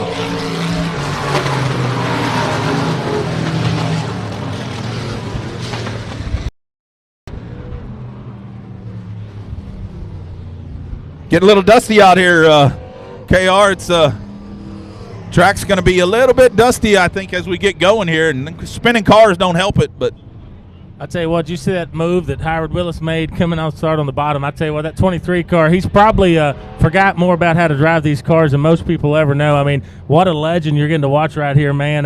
Had a chance to talk to him several times over the years. Such a nice fella, and I tell you what, he's humble in victory and even more humble in defeat. But I tell you what, you're looking at a legend in that 23 car tonight. Yeah, I tell you what, KR, Edna, he came and raced in that race, and he started 14th in the main and drove his way to 2nd, and he had 2 more laps. He wins the race going away super fast, but I was excited. I walked off the track, headed to the pits, and coming up the other side was Howard Willis, and he said, "Hey, Owen, how you doing?" Shook my hand. I was like, man, I sat back like, wow, man, that's Texas legend. He knew my name. I was kind of impressed and excited about it, but yeah, Howard Willis right there at 2nd. He's going to give Dustin all he can handle. I don't want to bust your bubble on, but he knew you was the guy paying the purse that night, so he made sure he knew who you was. So, no, he's such a good guy, man. Saw him at the Lone Star 600 Devil's Bowl this year, talked to him a little bit, and he still got the fire he did when he first started. And to me, that's something pretty impressive after the career, the historic and honorable career he's had already behind the wheel. Yeah, absolutely. And at least he knows who's paying the purse, so that's good with me. I don't mind. I'm just kidding. I'm sure he's a big fan of yours, Owen. Oh, yeah, I know he is. You know he is. Hell. He likes all my Facebook posts. Come on, KR. Is he on Facebook? Yeah, he is. Absolutely. He's got to figure out when the races are. That's all we use nowadays. We don't mail him a flyer anymore. That's right. I did have a racer a couple years ago. When we was putting an ad in the newspaper, and I had to go find out if they were still printing newspapers. I put one in there for him just so he'd show up and race with us one time. Yeah, they still have newspapers, I think, but down here they cost so much it ain't worth doing. Yeah. And then on top of that, nobody reads it anyway. What the hell? You know, it is funny you talk about, man, race promotion in the last 20 years has changed tremendously with technology and all the media outlets and the social media and just so many ways to get the word out and stuff. And the race fans are the best, man. They share your stuff, get it out there, get to the races, get these drivers to the races. So you race fans, man, you guys are awesome, and we love each and every one of you. Absolutely. So the 101 of Tanner Whitmire is actually being shown currently in 4th, the transfer position. Johnny Torres sitting in 5th, and I tell you, Johnny is not happy having to move up on the outside of row number 2. You know he didn't want that. Stephen Whitaker Jr. in that 38 currently running 3rd. He doesn't care if it's the high, the low. He'll drive it no matter what. So he doesn't really care, but I promise Johnny's going, man, I wanted to be on that inside, and that's where he was running his best. So Howard Willis in the 23 had the option. You get the option running 2nd, pick high or low. He picked low, which, like I said, that 38 don't care one way or the other. He'll race you hard and clean and get there no matter whether it's top, bottom, middle. He don't care. So here we go. Dustin Butcher going to lead him down. He starts the race. Here we go.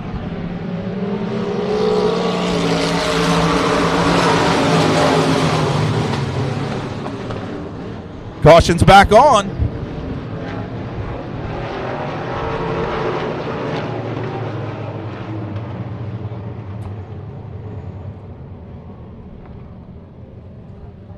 Problems for the 0-0 as he's stuck up here in 1 and 2, folks. Speaking of social media, and checking a little social media, just got a shout out watching from the Rhino shop. Our good friend Eddie Tabor over at Rhino Rear Ends checking out all the action out on Race on Texas. So, Eddie, appreciate you watching, man. Thanks for sending the message. Absolutely. We're happy to give shout-outs. Just let us know you're watching, and we'll talk about you. We can almost do it like Cameo up here, Owen. I mean, if somebody wants to tell their boss to shove it, whatever we need to do, if they're willing to send it. I'm kidding. I'm in. No, I'm in. That's good with me. Y'all know me. I don't care. We'll get it done. Just tell us what you want us to tell them. We might want to watch it. There liable to be some requests come in here in a minute. So Woo, I'm getting excited already. Add a little bit to the program on it. So I tell you, I figured Howard was going to pick that inside roll, man. Watching him all go, he's got that car on point, man. When he gets there, that car is rotating. He's got the rear end. I mean, you watch his car, the front of it, the right front just drives down. It's I'm not a race car guru by any means, but you watch that 23 car, and that's what these limited modifieds are supposed to look like rolling through these corners. Yeah. You know, the way Dustin's starting to race there, kind of allowing that 38 to get a good run, though. They come across side by side. So right now, I still think the bottom's a little preferred, and that's where Howard's at. He's using that to his advantage. That's how you do it. And I tell you what, Tanner Whitmire, he got lucky to fall in there right behind him. We'll see if he can hold off Johnny Torres right there. So that's going to be a tough one. Somebody watch that 09. That's a young man out of Clinton, Oklahoma, Race Elliott. I've got to know him and his daddy quite a bit over the years. And I tell you what, that kid's a wheeler, man. He's fixing to put on a show. He was starting to get a little momentum there. I think he's going to be better as the race progresses without the cautions. But, folks, lock in on that 09 of Race Elliott all the way down from Clinton, Oklahoma. Yeah, so KR knew who Race Elliott was. I had no clue. I told him last night, if you got a name like Race, you better be fast, and hell, his name may be Bernard, but when I show up at the racetrack, I'd write Race down too, man. I want to have a cool name too. He's the real deal, folks. He is the real deal. So what's your race name? It's kind of like a stripper name, right? But here we go. Dustin Butcher. Oh, Tanner Whitmire getting a little frisky there. Good run for Stephen Whitaker Jr. as he got around Howard Willis. Back up into second here. Here comes Willis on the bottom. Man, that car is just good off of turn 2. He digs on that bottom and rolls. Here we go. Butcher's going to hold the lead. Willis to second. Johnny Torres up to fourth now. Oh, we got one going around, a 000. He's going to keep it rolling. Good job there. Here comes Willis on the inside of Butcher.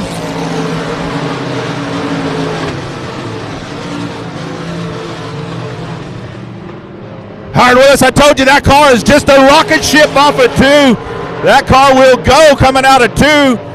Butcher going to try him here coming out of 4, but it ain't going to happen. Your new leader, the 23 of Howard Willis.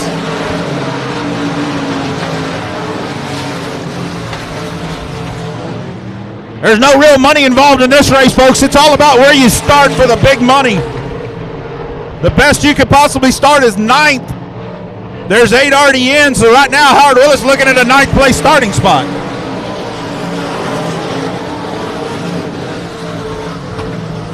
Butcher trying to move down. It looks like the car, he can't hold it to the bottom quite as well as Howard Willis can. Right behind him, the 38, after having some early incident there on the track, he's still holding his own in third well.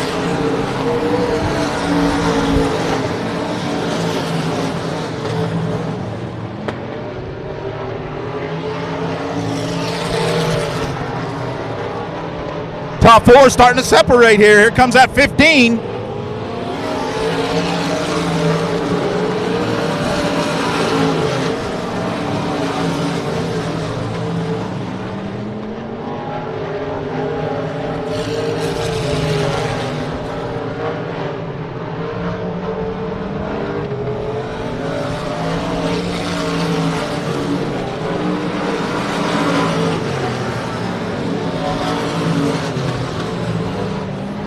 Best race on the track is for 5th, 6th, 7th. That will be your LCQ qualifiers. 5th, 6th, and 7th will go to the LCQ. Denny Guyber right there digging on the 101 of Tanner Whitmire, and then Max Callis McDonald right there with them two. So got a good race going right there. 5th, 6th, and 7th.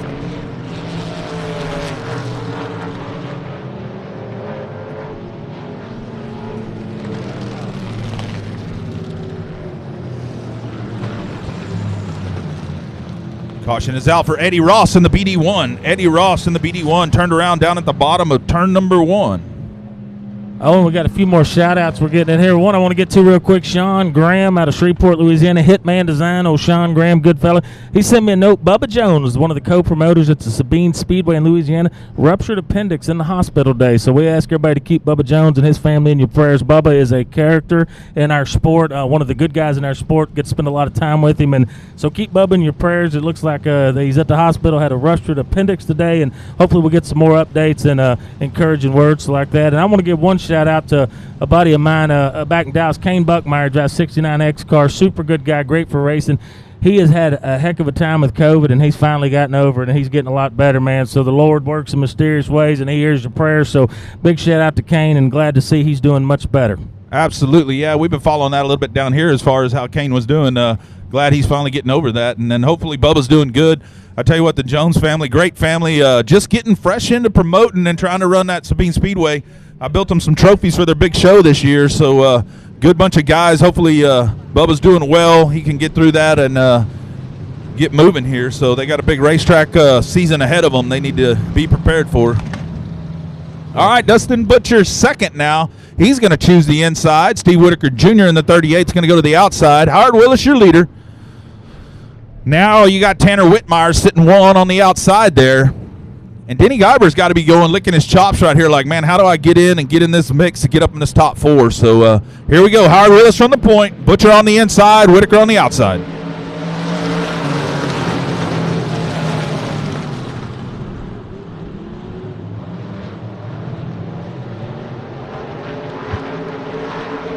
Same top four, but your 5th, 6th, and 7th. How about Max Callis McDonald on the outside? He's trying. Denny Guyber going to try to follow him around. They're trying to get around Tanner Whitmire. Whitmire has won one of these 5,000 to win limited shows here at South Texas Speedway. He's no slouch. Do a little quarter panel report there on the left rear of Johnny Torres. I tell you what, that sponsor ain't looking too good. It's looking kind of jacked up at this point, but it's the left rear, not the right rear. Does it mean you're slow if your left rear's been in? I'm not sure what that means, but it looks like Johnny's fighting for his life there, man. He's got some heat coming on the top and the bottom of the 2 cars behind him. And Johnny, he's kind of a set and duck right there, so hopefully he gets it to the line here. There it is. Johnny Torres is going to finish 4th. So your top 4 transfer is going to be Howard Willis in the 23, the 90 of Dustin Butcher, the 38 is going to be Stephen Whitaker Jr., and the 66 of Johnny Torres. Now, right behind him, at least 3 will go to a last chance qualifier to take a few spots. The 101 of Tanner Whitmire, the 148 of Max Callis McDonald, and Denny Guyber in the 15. It looks like the 09 to 53, a little bit after the checker flag might have got together. I think they're probably just changing addresses for Christmas cards, so nothing to see there, so everything good. But, folks, I tell you, did you see 5th, 6th, and 7th? Man, they were coming on. Johnny did a heck of a job holding them off there. Denny Guyber, man, we get to see him race quite a bit. He's a heck of a wheel man, so I tell you what, Owen, we was talking about it earlier. These B mains are loaded. These are as good as A mains you'll see anywhere in the country tonight. Absolutely. All right, here we go. B feature number 2, front row. Going off from the pole, I believe he won it last year out of Blair, Oklahoma, is going to be Kel Westover in the D25. Outside him, your track champion at South Texas Speedway out of College Station, Texas, is going to be the 96 of Jared Maupin. Inside row 2 in the 30 car coming out of Louisiana. The owner and the builder of Express Race Cars, Mr. Shane Hebert. Starting outside of him in the 55R out of Buda, Texas, Mr. Rusty Head. Starting 5th on the inside of row number 3, Adam Schock out of McAllen. In the 07 and the 511 is going to be Corey Williams out of Slayton, Texas. Starting 4th row inside in the 9L, David. I'm going to butcher this last name, so go ahead and get Leger. that point. There David we go. Leger. There we go. Starting his outside in the 05 out of Odessa, Texas, Tanner Houston. All right, inside row number 5, the 95S, Sterling Tausch, and outside him, Art Rodriguez out of Richmond, Texas in the 12R. Starting 6th row inside in the 18S out of Kaufman, Texas, 14-year-old sensation Blaine Smith, and starting to his outside in the we got 5SS. Blaine Smith out of Canton, Texas, I guess. I don't know. All right, he's driving 2 cars tonight. This cat can wheel a race car. Man, you know you're doing something right when you can do that. When you make the lineup twice. Row number 7 on the inside, the 44S, Jonathan Sullivan out of Gilmer, Texas, and outside him in the 21H is Dean Hollier. Man, I like Dean Hollier out of Groves, Texas. I'm excited about row 6. I want to see what Blaine can do. I guess he got the left leg in the one car and the right leg in the other. It ought to be an interesting deal there. So that's going to be exciting. I tell you what, Kel Westover, man, he's as good as they come in these limited mods, driving that Wichita tank, David Tanner-owned machine, the D25 there. He's going to be tough. But again, we got another loaded B main here. It's going to be a good dogfight for them top 4 spots. Shane Hebert in a car he doesn't own, belonging to the Elhard family. So the Eller family, let's see what he's got here.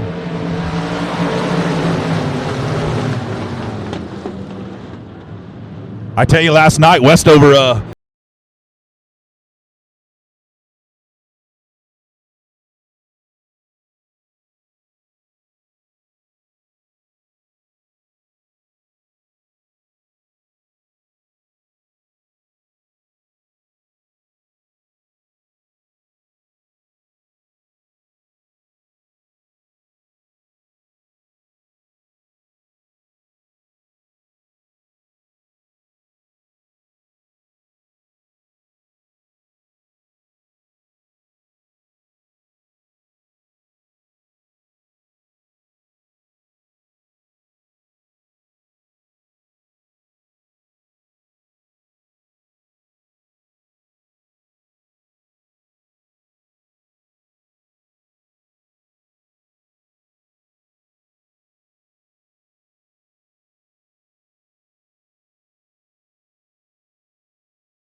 puts a different address on the paperwork here in the 21S. And Joe Riojas, we call him Joe Black, out of Corpus Christi in the 129. We call him 32 Donut Joe Black. And it's not because he can eat 32 donuts, KR. It's because he makes a lot of donuts on the track typically. Hey, I've been known to do that a time or 100 myself. So I apologize for butchering some of these names, Owen. I didn't bring my readers in up here with me, you know. So as I'm getting older, getting harder to see. So just keep sounding out the names to me over there, whispering in my ear. So it will get better as the night goes here. Oh yeah. Yeah, Nathan Rachi, it ain't gonna work as Rahi, but it's okay. You just say it out how it's spelled, right? Yeah, that's what I did. Sounding the words out. That's what we was taught when we was little. I kind of live by that. So here we go. Lights out. Big field of E-mods. We're going 15 laps. Step outside for this one. A-Main Racing. Little G on the pole.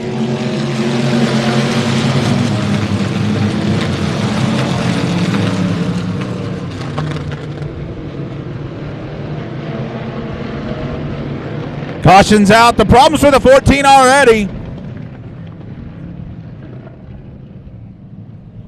You know you got it rough when you don't even make it to the green flag. You don't even get to turn 4 on the start. And it ain't because you got in a wreck.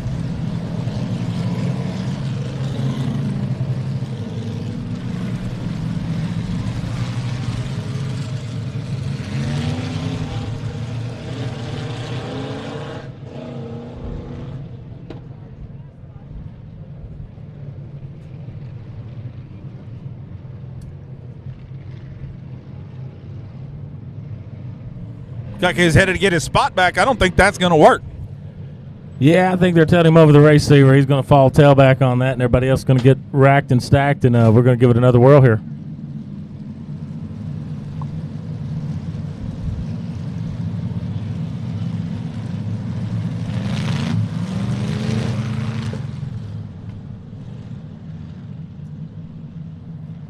I should have pushed them tires out about 4 foot more just for this race, just to wear in that top a little bit.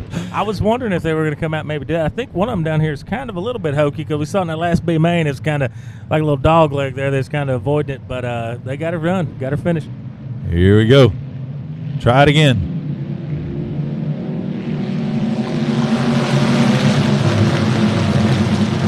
$14 going to do it. Snake line, he's running that all critical snake line into the agricultural line through the infield, back on the track. Woo, what a move. Here comes JD Legg on the inside of Brianna Witchy, going to take over second. We're going to complete a lap. Go, man, go. Heck yeah, we got lap number 1 down. Oh, here we go. He's working that modified agricultural snake. But he's consistent. See, the key is consistency, folks. You got to be consistent. So if you're going to do it every time. Got one going around in the back of the field. Rojas, it ain't him. Looks like it may be the 21 of Gilpin. Still rolling. I tell you what, Little G just driving away from him in that 3 right now. That's the 21S, the Summer Nave. It was not the 21T. I wrongly called that out. I apologize. His dad will be up here hitting me later.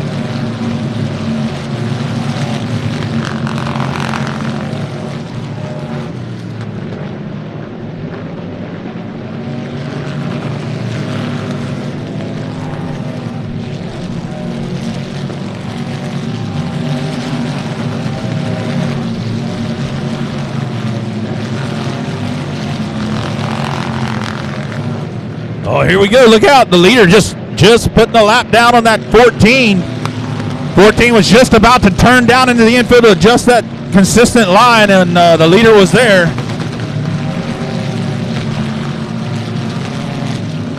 They're stacked up for 4th, 5th, 6th, 7th. You got Dustin Witchy, Rahi, Nathan Titzman. Now here comes Jaden Edmond to get in the mix. The 0-0. Those 4 right there have a hell of a race going. JD Legg has Summer Nave between him and the leader in the 3, Gilbert Pettis. Got one around, Jonathan Cervantes in 4. He's going to stop and pull the caution.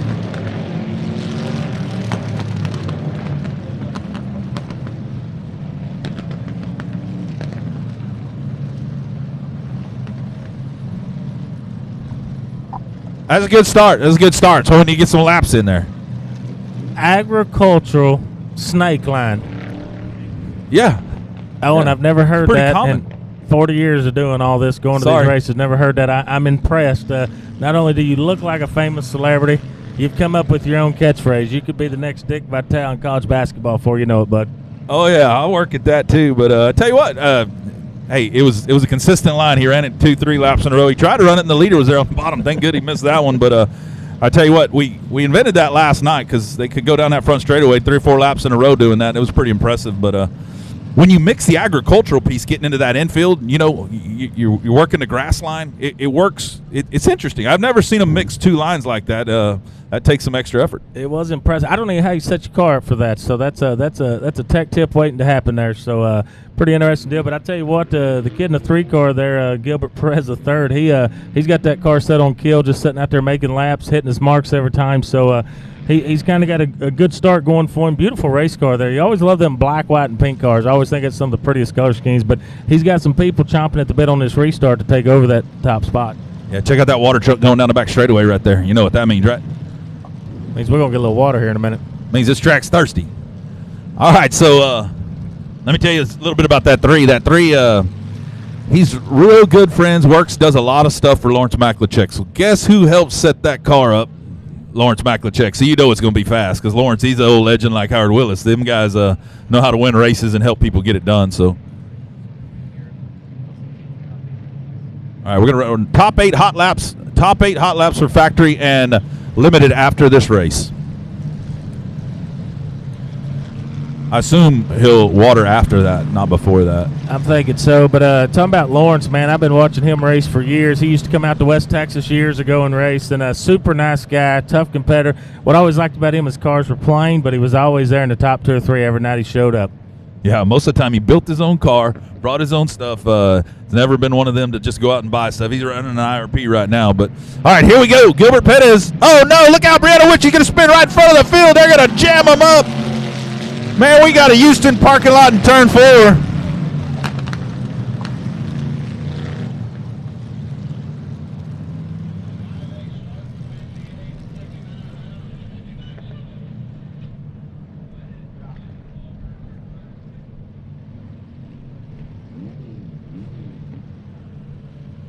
Well, not sure what happened. Looked like Brianna Witchy gassed that thing up, went around. Not sure she had any help or not, but I tell you what, that car just turned and went right, just nasty there, nasty. Man, we stacked them up in there. This is going to take a little bit just to figure out how to get enough wreckers down there to tear them all apart.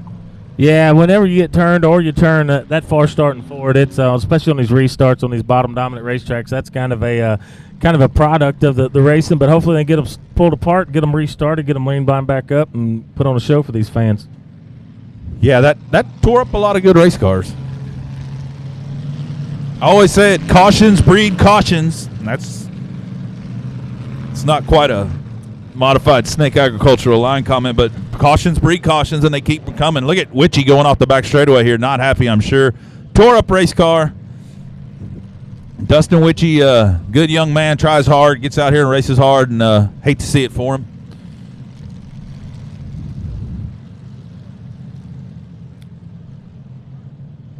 Yeah, hopefully we'll be able to get some of these cars fired back up and they can start tailback, see if they can work away. So we still got quite a few laps to go in this feature event here, but the 03 car, Mr. Perez there, he's still holding that top spot there. Beautiful race car, just like I say, hitting his marks, man, kind of impressive deal. But, you know, Lawrence has probably coached him in the shop on the race car, probably at the racetrack, and you are 100% right about that, Owen. What better mentor to have in your corner than somebody like Lawrence himself?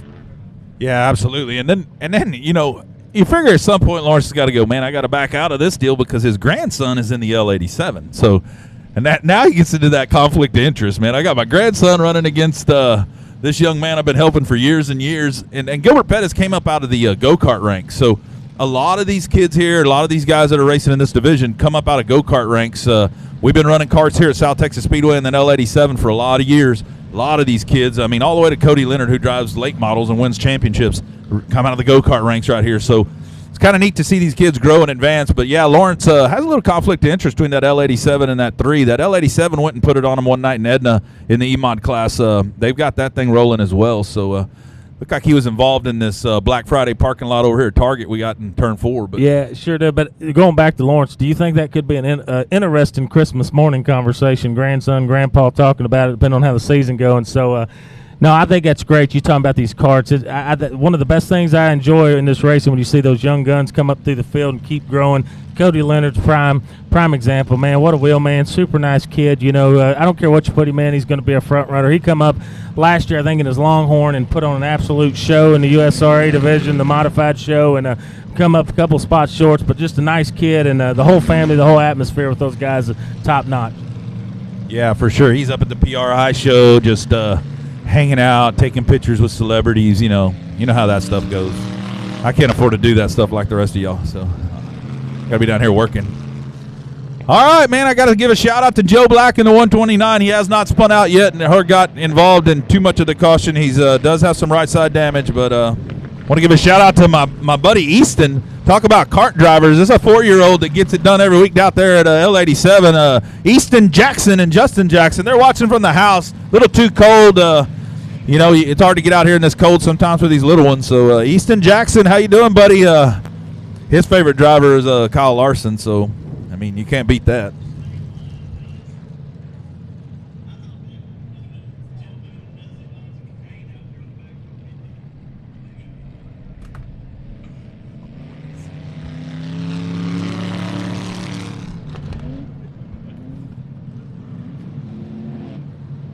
Oh, and you're an instant celebrity, man. When Kenny Montgomery sends you a snap using your trademark snake line, it's instant classic stuff. I'm proud to be up here in the booth with you tonight. Yeah, sorry about that. Hey, Kenny Montgomery don't miss much. For some reason, he catches all that stupid crap I say, and he uses it, so it's all right. Absolutely one of the most clever human beings I've ever been around, though. He's a super good guy, and you're not going to get one over on him. He's gonna 1 or 3 up you every time. Yeah, you know what he's doing right now? He's trying to figure out the setup to run that line. I promise. He's like, man, I can do that at 105. He hangs out there at 105. He's thinking, man, that snake line coming out of 4 might just kill it.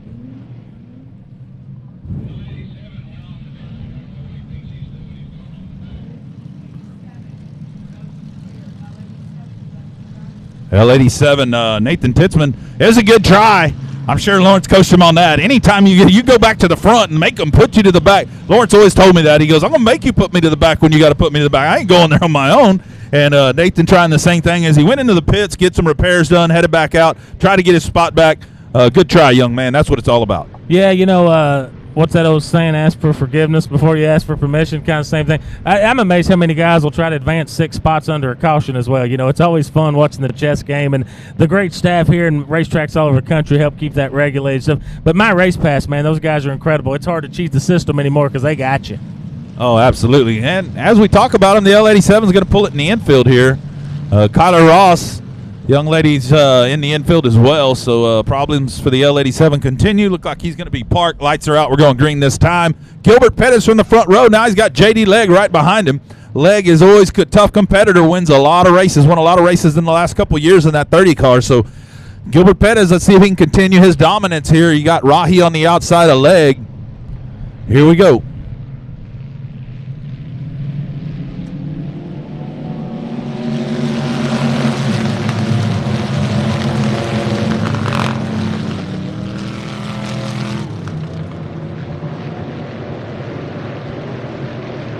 Daniel Preston in that 6-inch. The 6-inch of Daniel Preston on the move here. He started 20th. He's about mid-pack right now, but he's definitely picking cars off. He is a tough competitor in this division as well, and he just made the A-main in a limited modified, so I'll tell you a little bit about his abilities. Look out! Rodriguez around in the 12 up in turn number 1 and 2. The 95 of Markert's going to stop right against him.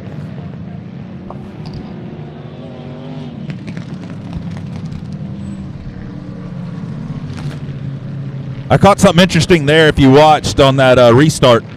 That time Gilbert Pettis held off. He waited all the way till he got to that one tire that's a little far out. He had been going early, but then he has to avoid that tire. This time, wait till I get to the tire to go. Made sense. Good job of that young man recognizing that tire could cause him some issues on that restart and doing the right thing there. So good job. Gilbert Pettis paying attention out there. That's why he's out front. Yeah, you can tell he's a cagey veteran for a young guy there. Like I said, that's some of that Lawrence coaching, I'm sure, coming back into play. But I think you're going to see some more guys do that because in that 3rd and 4th B main while they go in the limited modified division, you saw them, they kind of had to snake around it a little bit. Not running the full snake line, just the snake line around the infield tractor tire to get it going there. So good stuff, man. It's been a blast so far tonight. And really enjoying the South Texas Speedway hospitality in this racing action. Yeah, for sure. The modified snake line on the restart, sometimes it has to happen when the tire gets pushed out there. That infield tractor tire will wear that stuff out on you, and then you know what you got next, right? You got a wrecked race car. So sometimes you just got to play the right line into that deal. I was good with snake line. Then when you threw the agriculture part in, I was like, boy, look at here. Here's a future farmer of America up here in the booth with me tonight, I guess. Yes, sir. Dude got me about 12 cows at the house. Ding. We good. There he is. Gilbert Pettis. They're going to double him up. Let's go. Let's go.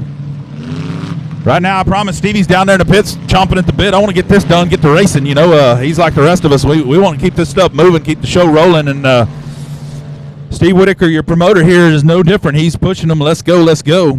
Lights are out. Gilbert Pettis, JD Legg. I tell you what, right now, it doesn't look like anybody's got nothing for Little G. Little G out front. Let's see if he can keep it rolling here. Let's see how he does on this restart.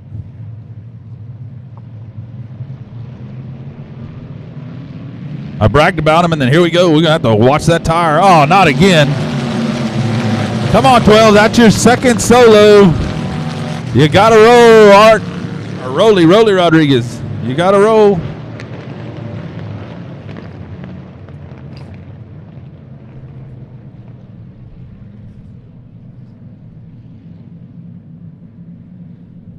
How many do you get? Just curious.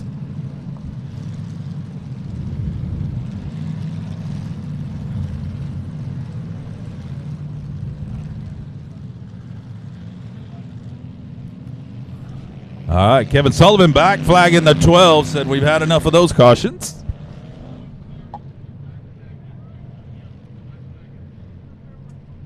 Daniel Preston from 20th to 8th. 20th to 8th. Of course, you know, the Black Friday Target parking lot we had in 4 a while ago helped him quite a bit. I got to give it that. But at the end of the day, he's still driving that car forward from 20th, and he didn't get in that wreck when it all happened in front of him. So that's saying something right in itself. Yeah, that could have been a bad situation there because I believe that 3rd place car is the one that spun 3rd, 4th, and you had about 16 behind them. So all those guys did the best they could, and that was an impressive move. And he's quietly kind of moving up there. I've been watching him through the race, and he's just kind of picking them apart as he goes, and going to be a good deal. But the 3 car out front, I tell you, and he's got this thing set on cruise control. I did notice on that start, though, he started back behind that tire, but his line that he pulled, he still cleared it. He figured that out, so impressive effort of the 3 car tonight. Yeah, like you said, he's got that thing on kill right now. So shout out to Daryl Laura Prosek and friends watching from Goliad, Texas, around the fire pit drinking cold beer.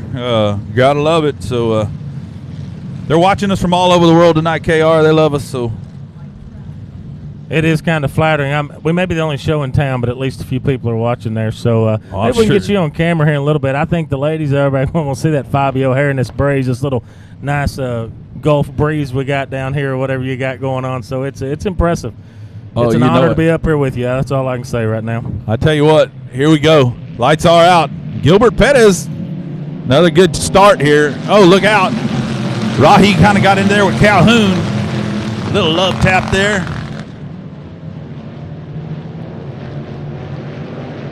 All right, we're going to make it through 1 and 2, and nobody's spinning out. Jeff Marker's going to climb the back straightaway wall, but still rolling. Pettis just trying to drive away from the 0-0 Jaden Edmond. I tell you what, Legg is hard to beat, but when you get the 0-0, all of a sudden, where did he come from? Starting outside row number 4, and he might be the fastest car on the track right now. Little G's going, hey, what the hell? Here we go. They're starting to string out. Let's see. Joe Black hasn't provided us any entertainment tonight. Let's see what he's going to do here. Keep an eye on that 29.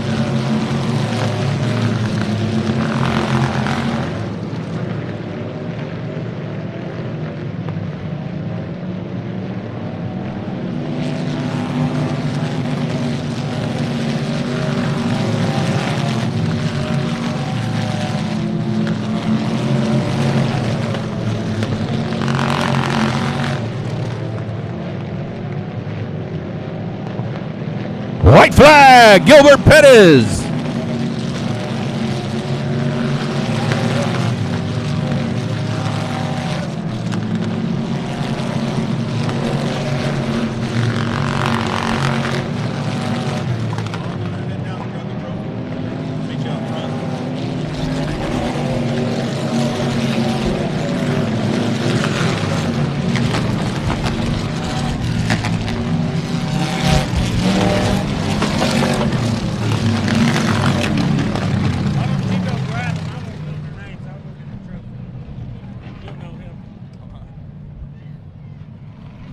Little G, Gilbert Pettis, your winner in the 3. Tell you what, Jaden Edmond in that 00E, we're rolling it there. Great job by him.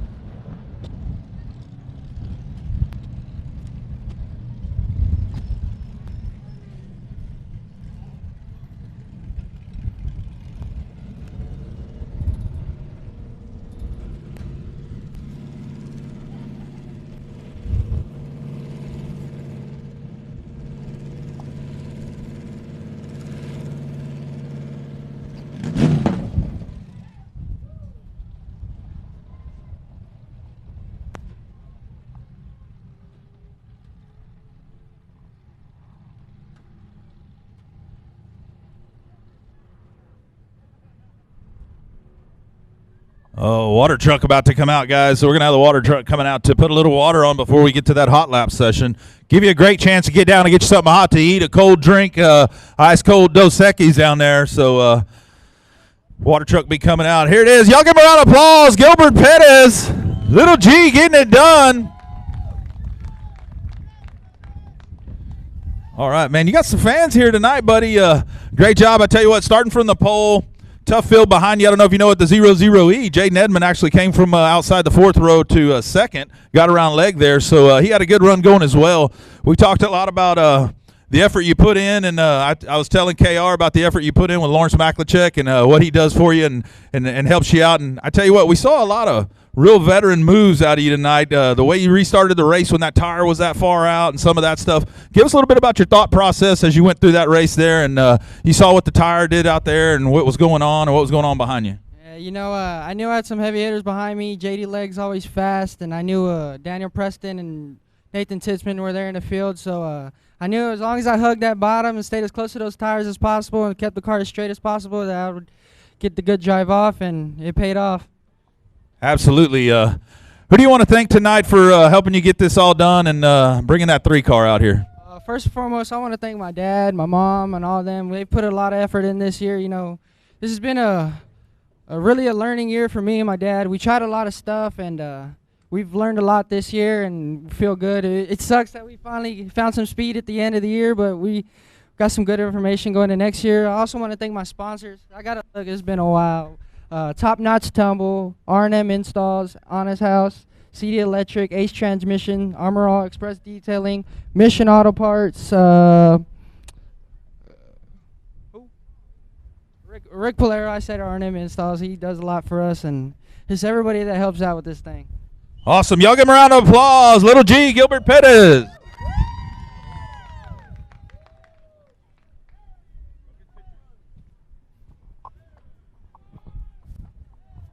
Well, KR, looks like we got the water truck sitting on the back straightaway.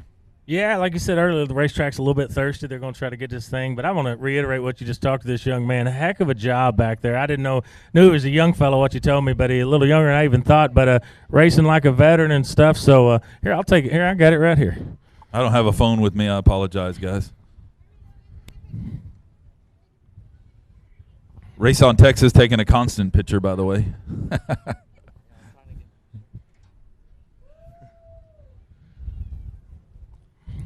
You know, he said something, and it's kind of fun. You know, got a lot of buddies up in Iowa, up that direction. We talked to him, and he's talking about finding speed here at the end of the season. The season will be back around for you know. We're in the middle of December. We'll be racing again January, February, so not much off season. So this young man won't have to wait very long to get this car back in victory lane for sure.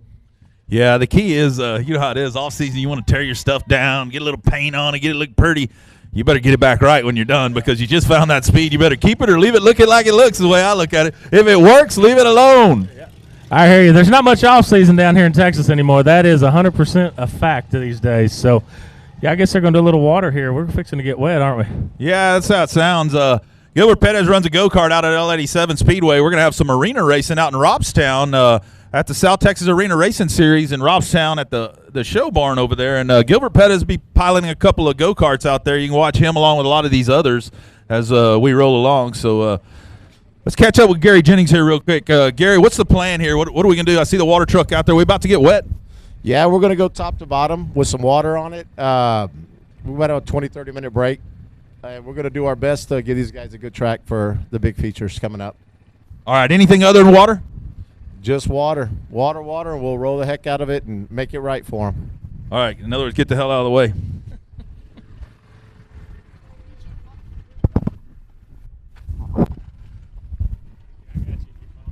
I knew you would have me if I fell down that bad ankle here. You want me to catch you? Never mind. I'll just let you fall. All right. You got about 20 minutes to go down and get you a nice cold beer. That's what we're going to do. Or a hot chocolate if beer don't suit you. Hot chocolate with a shot of Crown. Get a bucket of beer, he says. Hell yeah, why not? It's warm in the bar.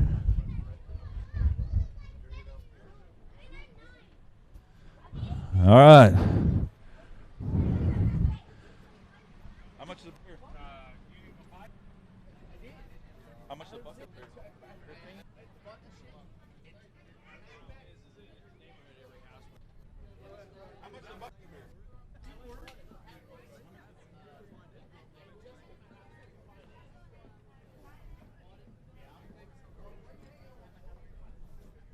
All right, $15 buckets down here. We're running a special $15 buckets, 5 beers, Tecate and Lone Star. Come on, get you some, man. Legend just walked through here, I tell you what. That's the only guy I've ever seen ride a wheelie in a race car. That's pretty impressive. It's in the box. If you want to come down and join us, we're going to hang out in here and talk to some of you fans that want to have some fun. We have Santa Claus on the pole over here in the center. Hey, where'd you get that hat? From the boss. From the boss. I like that. All right. KR had to use the facilities, otherwise he'd be in here talking to us. Troy Dotson over here. Hey, Megan, I wanted to talk to Megan about her bad luck.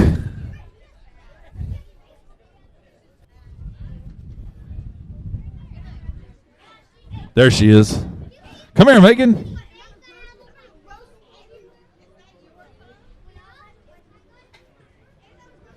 KR, this is Megan Dotson. She's one of our local racers right here.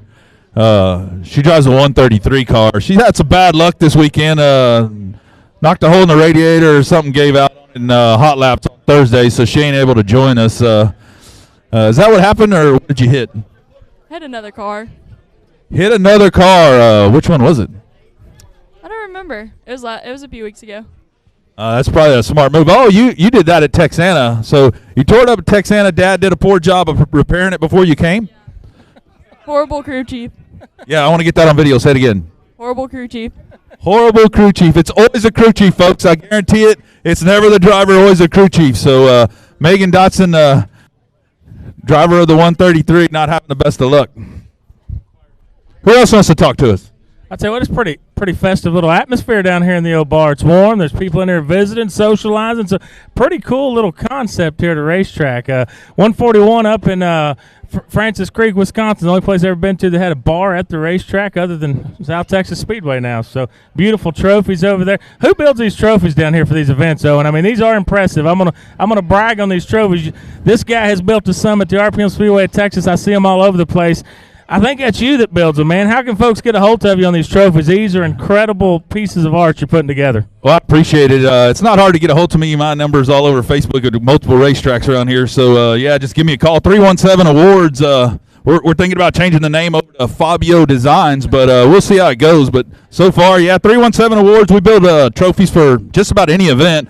We do a lot of custom stuff, custom work, as you can see with the Jerry Whiteaker Memorial Main Event Trophy there. We got some LED lighting and some pretty good stuff. So, yeah, we're pretty proud of it. We're working hard. And I tell you what, we got racetracks from North Texas, Louisiana, as far as Casper, Wyoming, actually calling us and getting some trophies ordered. So, kind of fun doing racetrack stuff. Well, I know you built those Cowboy Up Classics for us at RPM, and every feature winner I said, you want the check or you want the trophy? And 5 for 5, they all wanted the trophy. They said, we'll leave the money at the house. So, we appreciate that. Awesome deal. So, yeah, bar's starting to pack in nice here. $3 Tecate down here is a pretty good deal. It's hard to get you a good import for $3 nowadays. So come down here and get you a $15 bucket, and we can do some drinking.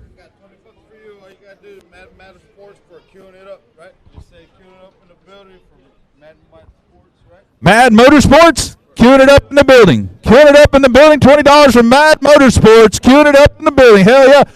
We just bought us a bucket of beer right there. What do you think about that, KR? Man, I'm an instant fan of Mad Motorsports. Me too. Mad Motorsports is definitely top of my list. So. Thank you, Mad Motorsports. Hell of a job. Hey, Jet. Maybe I don't know. One of them guards is over there. You know, when we was down here earlier, the bartender wasn't near as pretty. He wasn't near as pretty as them ladies back there now. I'm thinking there's a correlation to the room being full now, opposed when we was down here earlier. You know what I'm saying? So it definitely picked up some business down here for sure. Oh, yeah, there ain't no doubt about it. So we need a few of them race car drivers to come up here and talk to us about their lousy experience if they didn't make the main yet, because you know they ain't happy. They're loading trailers right now. So we need a few of them guys to come have fun with us. Well, hey, while we're killing a little bit of time, man, what does 2022 look like for Owen Pittman here? I mean, I know you got some indoor kart racing stuff. You got any cool breaking news for 2022? No, I can't release it just yet, so we're definitely working on it. We got some big things in the works. I'm hoping we can convince this gentleman sitting over at the end of the bar of a few things to make it happen. But, you know, we got Texana Raceway Park, great facility, great owner, Cord Beard. Man, we've been killing it up there with the car count. We work on my promotion as far as getting the fans in there. You know as well as I do, the fans are about the money. The money comes with the fans. That allows us to keep these places open and rolling. So, yeah, Texana Raceway Park is going to be a busy year for us up there. We got ASCS Elite Sprint cars. We got SUS Sprint cars.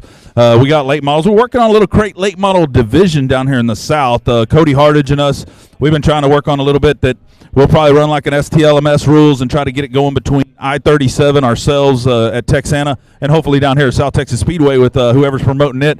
And then it'll be a crate late model after a year. But, man, we'd love to see late models back down here at South Texas Speedway. They just ain't happening in years. Late models, it's hard to argue with late models. They're good. You know, it's growing in the Metroplex. Cody and them come up and put on some races up there with us. And I tell you what, a good late model race is hard to beat. But, man, I'm impressed with what all you got going on. I mean, Texana, you know, it kind of fell off the map, you know, years ago, and then you kind of took resurgence of it, and like it's one of the hitters. But it's really impressive how you guys down here work together. I think that's a breath of fresh air. You don't see that all over the country like we used to, but just the working together to help build car counts, to help support each other, man, hats off to you guys on what you are doing down here.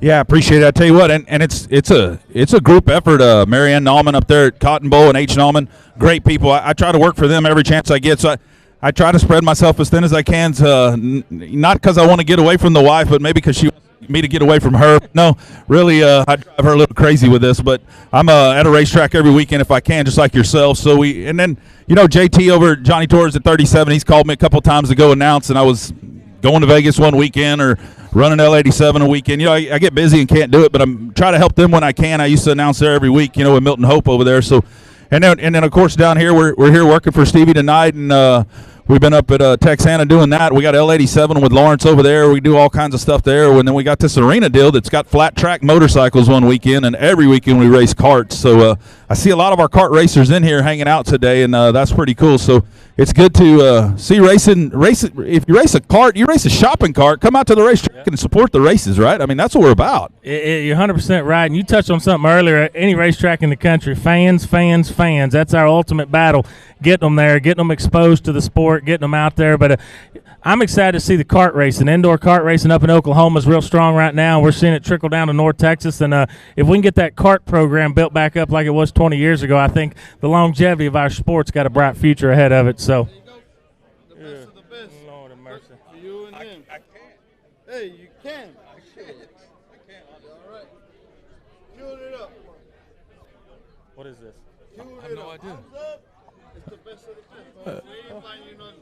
Oh man, this ain't good.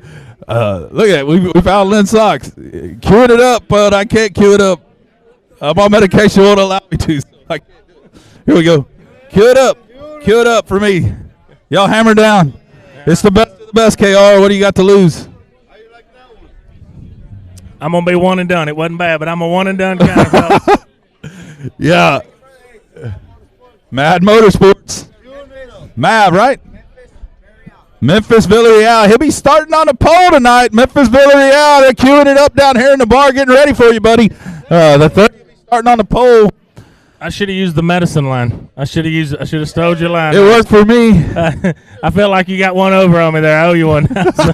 That's all right. I still got to pay you back for Fabio. Lynn Fox. Lynn, come here and talk to me, Lynn Fox. This is Lynn Fox. He drives 14. He's out of Woodsboro area. Where is yeah, he runs this really nice he's got a wrap on his car that looks so much like gray primer that it's awesome. So no, Lynn, hey, where's the car tonight? I blew my motor.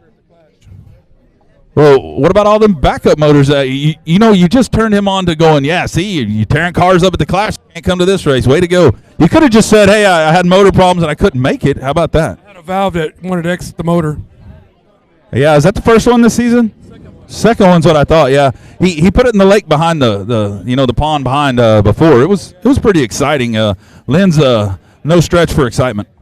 It sounds like that young lady over there blaming her crew chief. She had misfortune at the Clash. This young man has. I'm starting to see a recurring theme here, Owen. So, no, man, like we said earlier, what you're doing at Texana up there, it's impressive, man. You put that place back on the map, and these guys are rowdy. I'm loving it down here. This is a great atmosphere. I love it. It's getting good. Yeah, you should have. I blame the promoter. I blame the promoter on that. Every time. I just saw Jerry Ellard over there. He's the owner of the 30K driven by Shane Hebert this week. So I see he joined us in the bar, take a little break, get a load off. Everybody trying to stay a little warmer here, and it's definitely warmer. I wonder what the track looked like out there. I don't know, but my insides are warm, so we're good there. Medicine. I got to write that one down. So hey, that was the best of the best of the best. Yes, it doesn't get any better than that. That is a fact. So yeah, this is a great atmosphere down here. I wish we could get a camera down here in a minute, just show what's going on. It's awesome to see people having a good time at the racetrack. There's no better place in the world to be than a racetrack, and so it's always fun when you see these folks gathered around here. So just telling stories. I may jump in one of these tables and tell a story about all the features I've never won, So we just may entertain for a minute while we're staying warm. Well, I tell you what, why don't we bust out on some karaoke and you start it off? Nah, you done got over on me once. You ain't going to get over on me twice, sir. But what is that? This is a nice touch. What do you think it is? It looks like a support beam. It looks like a galvanized support beam is what I'm going with. I don't really understand why it turns being this galvanized support beam. Anybody want to show us how it works? Medicine ain't going to affect that, so I'll hold your mic. Where's the Mav Motorsports guys? They'll come give us a run. Come on, guys. That's definitely interesting, KR. That wasn't here the last time I was here. This is the first time I've been here this weekend since 2014. So first time on the property since 14. That wasn't here then, so it's a unique addition. I mean, it's well designed. I mean, somebody engineered it. I think I saw a video one time of Kel Westover on this thing. Actually. Oh, really? So yeah, I think he was just seeing if it was structurally sound. All he was doing. So I'm thinking that's part of it, right? You win the big show, 5,000. You want to get the check, you got to ride that thing. I think that's probably it. It's kind of like a urban cowboy meets showgirls or something. Just a little bit of different twist, I think.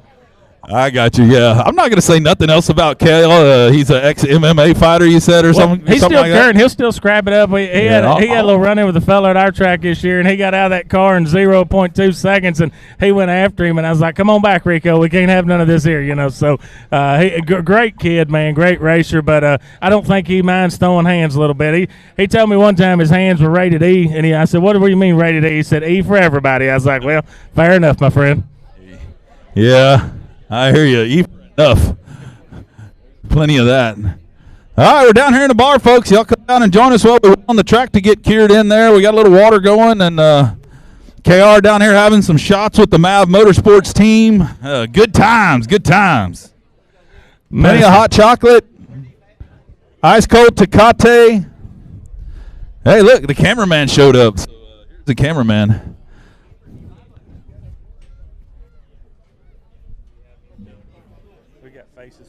This may be a bad idea. Go ahead and give him a whirl on there. Yep. The camera doesn't work. That's too bad. I was going to show him a little how the snake line became designed. I mean, this is where it all developed right here on this pole. Do you want me to go Facebook Live for you, Owen? I don't want to. I don't. Yeah. Out here, Bill. You going to give it a run so we can watch? Oh, he built it. Okay. Well, hell, give it a run. We don't mind. Trust me. Yeah. You go. Yeah. When the bow waters are track, you go kayaking on it for about the first 3 races. Yeah. Kay already offered that. I'm out. Well, she's a lot prettier. I'd let her hold it, and I'll pick you up off the floor here in a minute. I think we got a They can take teamwork more than you to pick situation me here. up. So. Hey, you want to try it?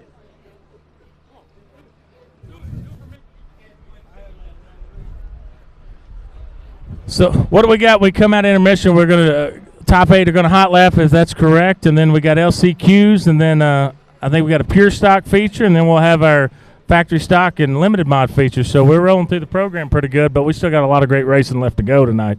I like that it moved pretty quick. It ain't real late yet, and we got the ability to work on this track a little bit. So obviously, Stevie, recognizing there's not what he wants to see. As a driver himself, he's probably thinking, man, if I got to start on the outside here, this track isn't good for me, so I'm going to go out and work on this thing. And that's the way it needs to be, you know what I mean? So there he is. Jeff Norskow's here. We can get somebody on this pole now. I'll tell you that right now. I'll he hold ain't your scared jacket, of nothing. sir. Come on over. No, it's designed. Bill designed it for boys like you. We get everybody to chant Jeff. We might get him on the pole. I'm going to step back here. Go ahead and get that chant started, bud. Yes, it is. Oh, don't get him going, guys. Let's leave it alone. Hey, so we used to have Mudfest out back. KR, I don't know if you know this. We used to have Mudfest out there about 2013. Jeff won the wet T-shirt contest out there, so he's pretty well known in this area. I'm going to take your word on it. I hope we're not fixing to have a flashback. But anyway, he's a big fella, so I'm not going to say too much about him, that's for sure.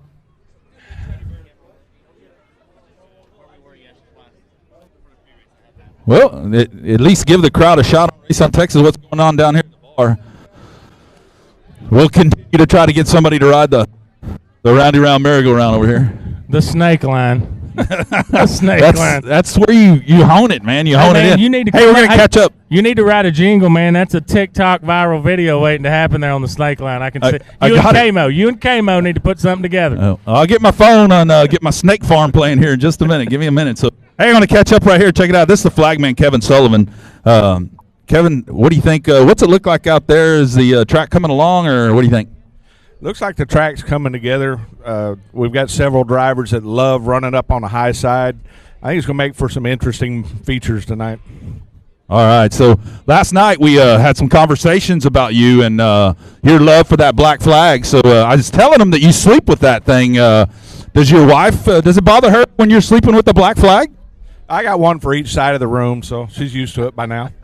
I got you. Multiple black flags in bed with Kevin Sullivan. Interesting. Okay. Owen, your plea to the fans. I just got about 15 text messages like, please get the camera. We want to see the bar. We're at home. We're missing out. Looks like Tony over is getting it dialed in. So hopefully we'll be showing some shots from the bar to these folks at home here in a few minutes. Hey, Jeff, we could get you on camera on there. You instant celebrity, man. We could push this thing viral. Unbelievable if you'll jump on that pole. How many crowns have you had? This is number 3. Okay, 2 more crowns, folks. At least 2 more crowns so we get the big man on the pole. Just saying. We're going to work hard at it, though. Either that or we need to get a bigger cup. Bigger cup.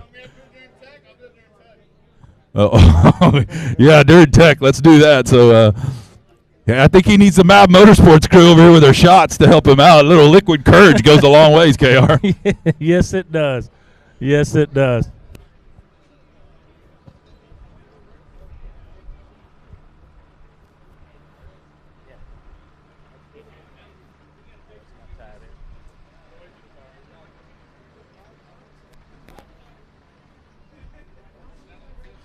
Well, we got the feed going at home. I don't think the microphones are wired in, but at least the folks at home can see it, and we can kind of fill them in. They can watch it. We'll fill them in on the backside, tell them how good this place is. So, hey, you can see it. We do have to kind of show the galvanize the center support situation here. You know, everybody at home needs to see that. Rotates, keeps some injuries. So, come on over here. Right here. So we're going to catch up with Joe Black here. Joe Black, man. Hey, so last night I gave Hector a lot of credit driving your car last night. It did not do any donuts. So now I have to eat my words. I can't call you Joe 34 Donut Black ever again because you made the whole feature without spinning out. How did you do it? Patience. A lot of patience. Took my time. Hector said, hey, run your smooth race, run your race. Don't worry about anybody else. Just take your time. Be calm. Okay, is that the first feature you ever finished without spinning out at all? I plead the fifth. No comment, no comment. You know what no comment means? Probably not, but that's okay.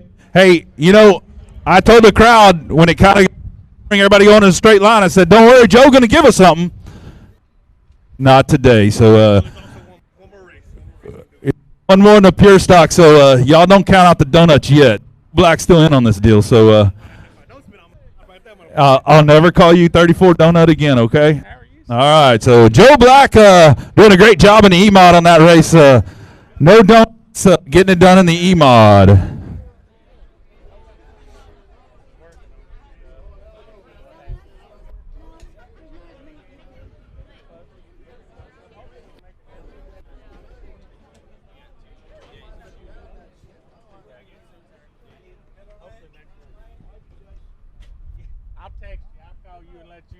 Oh, yeah. So they can't hear us then on Race on Texas right now, or they can? Oh, you can, but they can? Good. I hope you're all watching. Look at the crowd here in the bar. That's what it's all about. Turn 5 bar. When you ain't got on the first 4 turns, you come into turn 5. Jerry Eller, the owner of the 30K there, coming by, driven by Shane Hebert this weekend. Tell you what, Shane Hebert is going to be fun to watch. He came out of a B. Going to be fun to watch him try to work his way up through this A main tonight. Him and Kel and a couple others there are starting well out of the top 8, along with Howard Willis and Steve Whitaker Jr. I mean, it's a long list.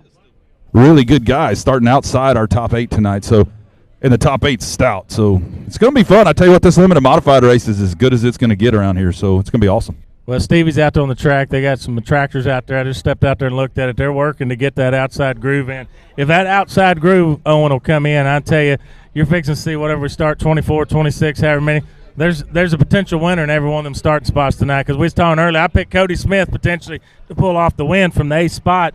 But you made a very great point. 5th, 6th, 7th, 8th, 9th rows, man.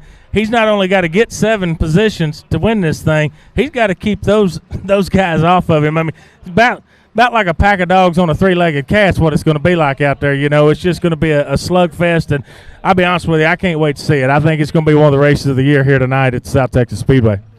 Oh, I agree with you 100%. I tell you what. And man, if the track would stay as it was, I'd change my pick possibly to Howard Willis. That guy digging on the bottom is just hard to beat. He did it up in Edna, the Clash, like I said, started 14th, came to 2nd. 2 more laps, he wins the race going away. And you could race anywhere you wanted there. Lawrence, he told me before the race, the bottom's all, the top's all wore out from the late models. It's going to be bottom. He never got off the top the whole entire race. So it's like, well, what happened, Lawrence? Well, then I wore my right rear out running the top. So, but no, I tell you what, Howard on the bottom is outstanding. So it's going to be a good feature. Hopefully we have that 2 grooves, one on the very top, one on the very bottom. And that's what Stevie's out there working on. He's doing a good job. The track he does a great job on the track. So I think it helps being a driver. If you have the capabilities and knowledge and ability to run the machinery and understand it, and then you're a driver, you want a better track. So you know what you got to do, and he's out there doing it. Yeah, you got to give him applause for being out there. But I'll tell you something I've noticed, too, throughout the night, Owen. I don't know if South Texas Limited Modified Racing getting enough respect. Y'all got some hitters down here week in, week out, whether it's your place, 37 here. Impressive. We're a little more tuned in with DFW market, and sometimes we kind of get in our little bubble, if you will. But I tell you what, it's opened my eyes tonight. Y'all got some weekly show stuff down here, some talent that just won't stop. And when you sprinkle some of these other guys in, your Shane Heberts, your Cody Smith, even your Howard Willis coming down, man, I'm ready to see it. I'm ready to see that feature roll out. I'm just telling you, it's going to be a good one. I'm with you, absolutely. So, we're working on it, folks. We're working on it. Continue to enjoy some of these ice cold beers. Marilyn back here behind us would put on some music. It'd be nice. But I tell you what, $3 Tecate and Lone Star tonight. Get you a bucket for $15. It's the only chance of staying warm is a cold bucket of beer. That don't make any sense at all, does it? Stay warm with a cold bucket of beer? It doesn't, but at $15, it's starting to make more sense. You know what I mean? You can't know go what you wrong mean. there. So I saw the Mav boys walk through a while ago looking for you again. Madison.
my niece Presley, I guess grandniece. All right, here we go. On the pole, Jerry Walters out of Corpus Christi in the 127. I'll tell you, KR, that cat didn't lose but one time all year, and the one time he lost to the outside front row, the 88 out of Robstown, Stephen Whitaker the third. Starting second row inside the 34, Leslie Graham. To his outside, the 18R, Chris Vincent.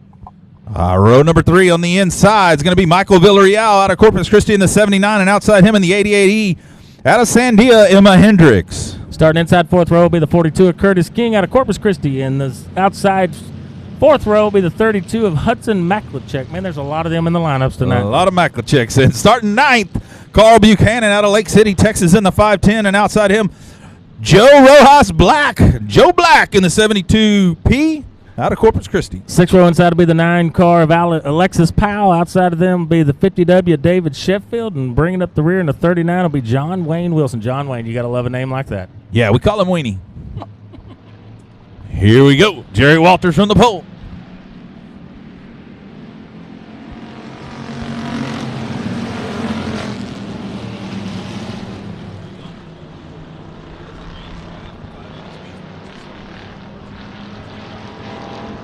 Oh, look out. The 88 gets hard up into the wall as him and the 34 got together. We got problems. We're going to bring out a caution here. Looks like the 34 slid up into the side of the 88 there, forced the 88 up into the backstretch wall. He climbed the wall, rode it a little ways, came down, did a good job hanging on to it there, as far as he could anyway. He's a youngster. Great to see these young men and women in these race cars, but he put the spurs to her when he got on the wall and kind of straightened her back out there, so pretty good car control for a young fella out there tonight.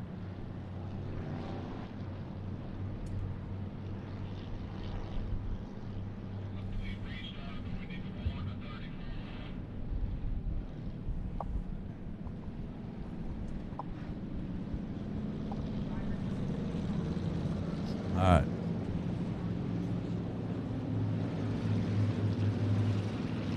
All right, so complete restart. We call Joe Black in the 74P. That car number's 4. I don't know how Joe Black gets these numbers all jacked up. I mean, we can't even get his name right.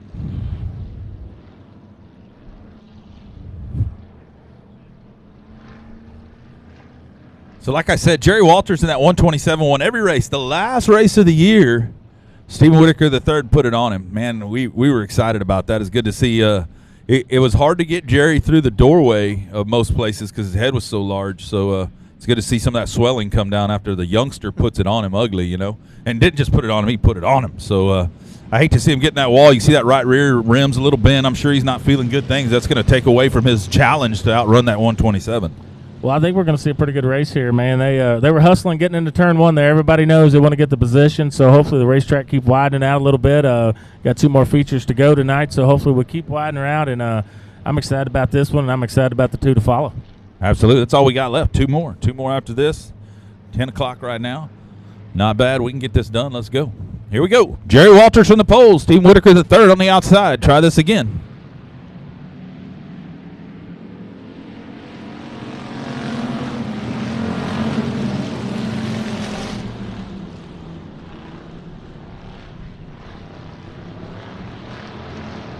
Whitaker on the outside. Look out. Here one going around. Look out. Keep it rolling. He's in the infield. We're still rolling.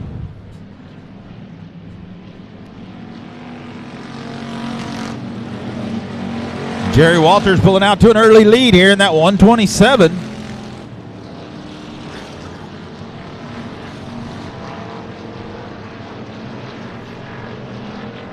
Emma Hendricks challenging Curtis King there. Curtis King starting to roll. Curtis King just getting back into racing. He used to race a lot of street stocks and pure stocks in the past. He just got that car and started it back up. So good to see Curtis King back rolling out here at South Texas Speedway. So Craze Powell, Alexis Powell, we call her Craze, in the 9, the very car in the back. This is one of, I don't know, second, third, not too many races in this division. She's a kart racer, races a lot of karts, has won probably 5 or 6 track championships at L87 Speedway in the senior and up division. So she's a hell of a racer. Joe Black on the move. Check out Joe Black up into 6th now. Up to 6th. Jerry Walters continue to lead. Second still Stephen Whitaker the third. Here comes Leslie Graham. He just can't hold that car down in the center. Runs the 88 up. The 88's going to get a little loose. Lose a couple spots there as Graham kind of pushed him up a little bit. Going to drop 3 spots on that lap for the 88, unfortunately. See if he can dig back under him and try to get back up there. He's got Joe Black on his tail now. Remember, I can't call Joe 34 Donut Black if he does not spin out in this race.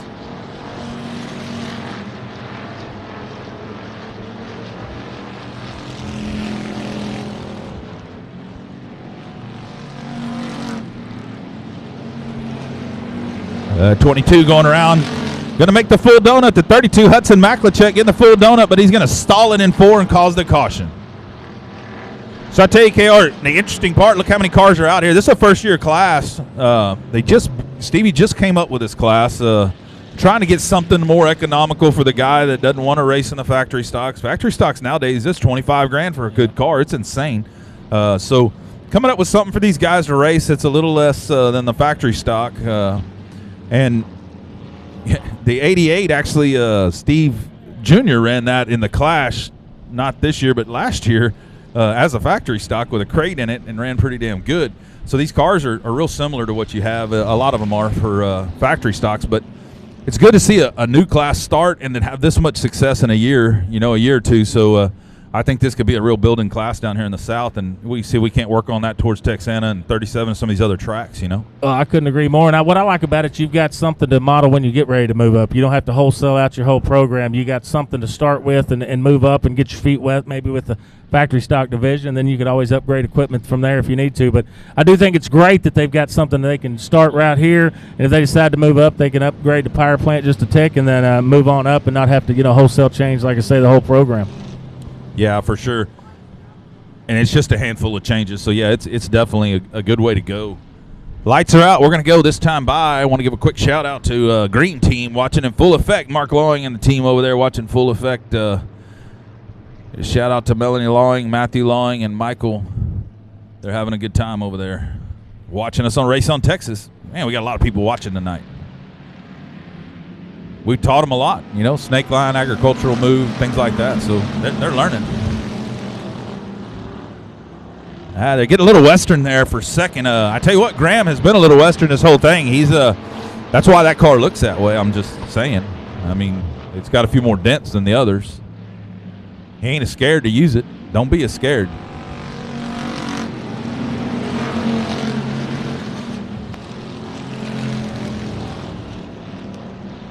The 79 tried to let him know he didn't appreciate it, but he missed. Here comes the 88. I told you, man, the 88 dropped 3 spots. Look at him. He's going to roll right around him on the high side. Who says there ain't a high side of this deal? Look at this 88. This youngster just putting it on him right here.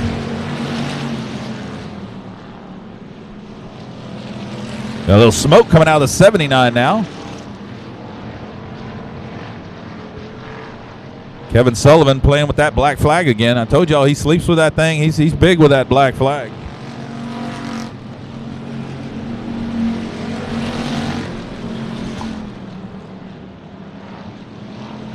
All right, Steve Whitaker the third, back up to third. See if he can run down Graham here in the 34.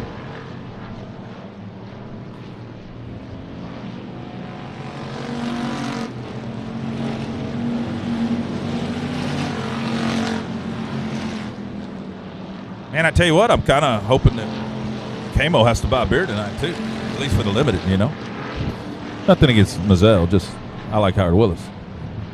Well, I think the people in the bar are going to like it if both of them sweep it tonight, I'll be honest with you. Yeah, no doubt. Especially we're doing tech down there and everybody starts drinking free beer.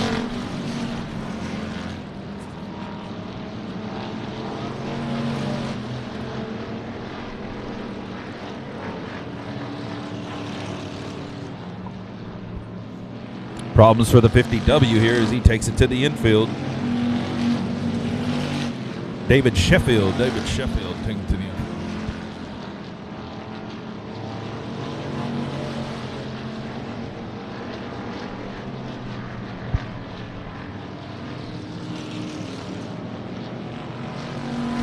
Two to go for Jerry Walters. 2 to go.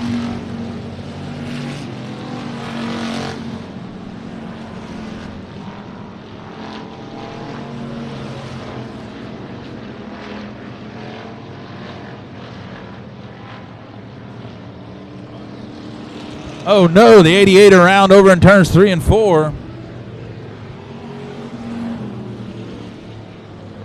Caution is out again. Caution's out.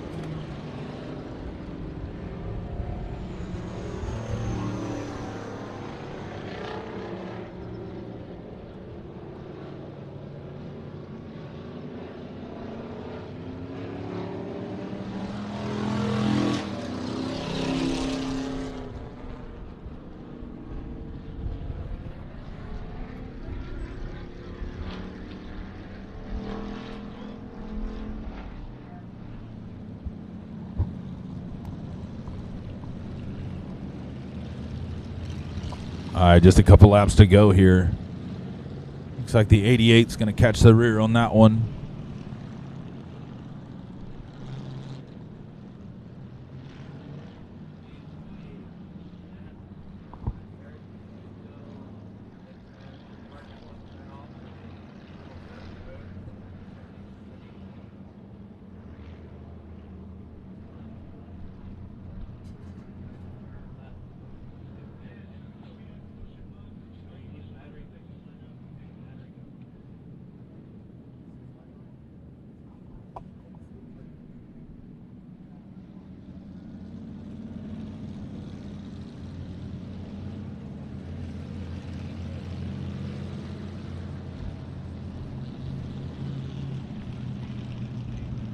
All right, 2 laps to go still. We're 13 complete here, 13 complete.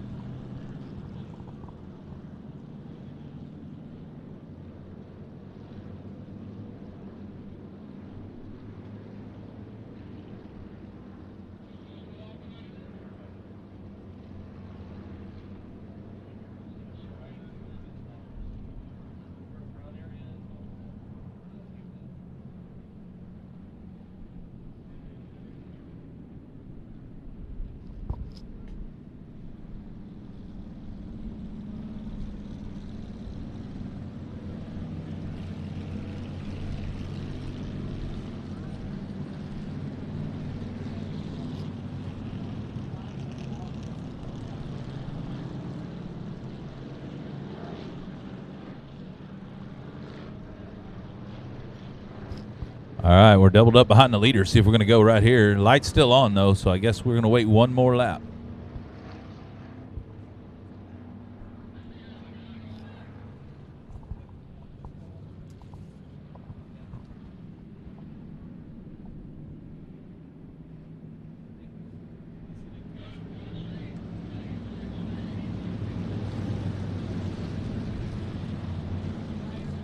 Jerry Walters, Leslie Graham, Michael Villarreal, your top 3 here. Joe Black in 4th. Yes, Joe Black in 4th. Come on, Joe.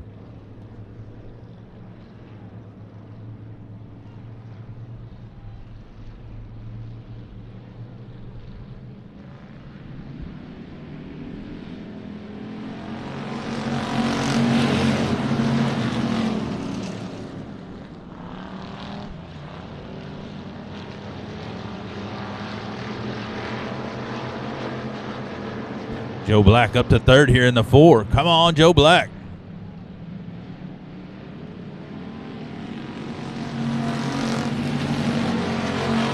White flag, 1 lap left. Jerry Walters. Here comes Joe Black on the inside of the 34. Leslie Graham, they're going to get together.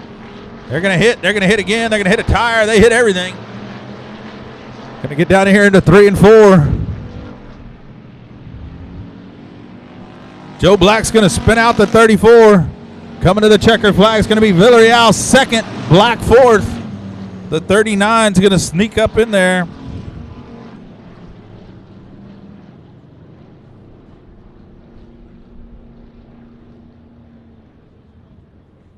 Wow. Joe Black, a little excitement out of him tonight there, and did not spin himself out, though, so that was impressive.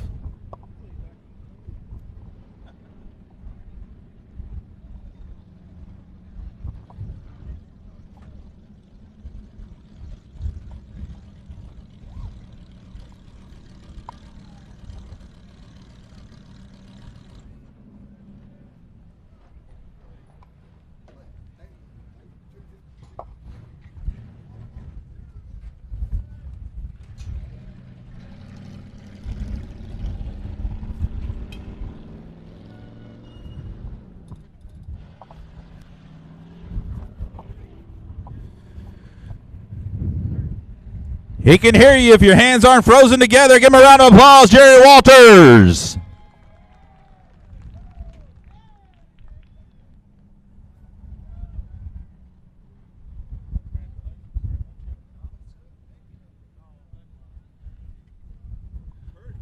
All right, Jerry Walters,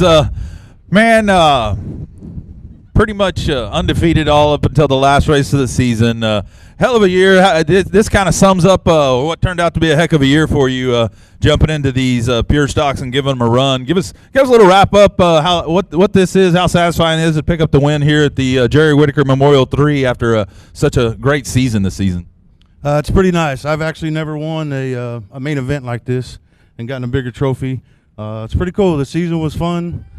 It was pretty nice. They love you up there. You hear that? Tell them hi. It's one of them. Oh, you got one fan. That's awesome. All right. So talk about the racetrack. They did a little work on it there. Do you think it helped you in any way, or you think you had it either way, or give us a little insight in there? We changed the car regardless. I'm not going to ever say I had it the whole time, but we did change it from what we had all season long. And that helped us. So good. Well, all right. Congratulations. Who do you got to thank for making it all happen for you? You got some sponsors there on the car, and give us who is. Yeah, we got James Parks, Dudley. Everybody helps me. I mean, Chuck helps me. Don helps me. Anything I need, all these guys help me. We got Proline on there, Litter Getter, Hangry Trucking. All these guys step up and help me. Hangry Trucking just bought me a brand new full containment seat. First time I've ever had one, so safety this year. Top Hat. All of these guys. All right, there you go. Jerry Walters picking up the big win, the pure stocks. See, hang on, Jerry, give it back. You come get it at the bar. You're going to break it going that way. Then you're going to be sad because the only trophy you ever won of any size. Here, come here and take a picture with it at least before you break it. Damn.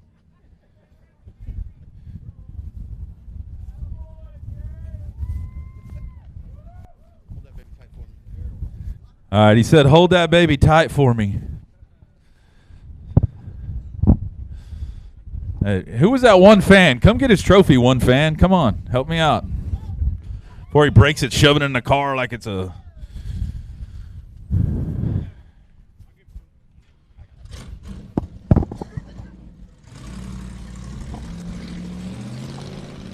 Ooh, you know what time it is, right? 2,000 to win factory stock main event time is what time it is. If you came to watch the factory stocks tonight, guess what? You're about to get the main event right now.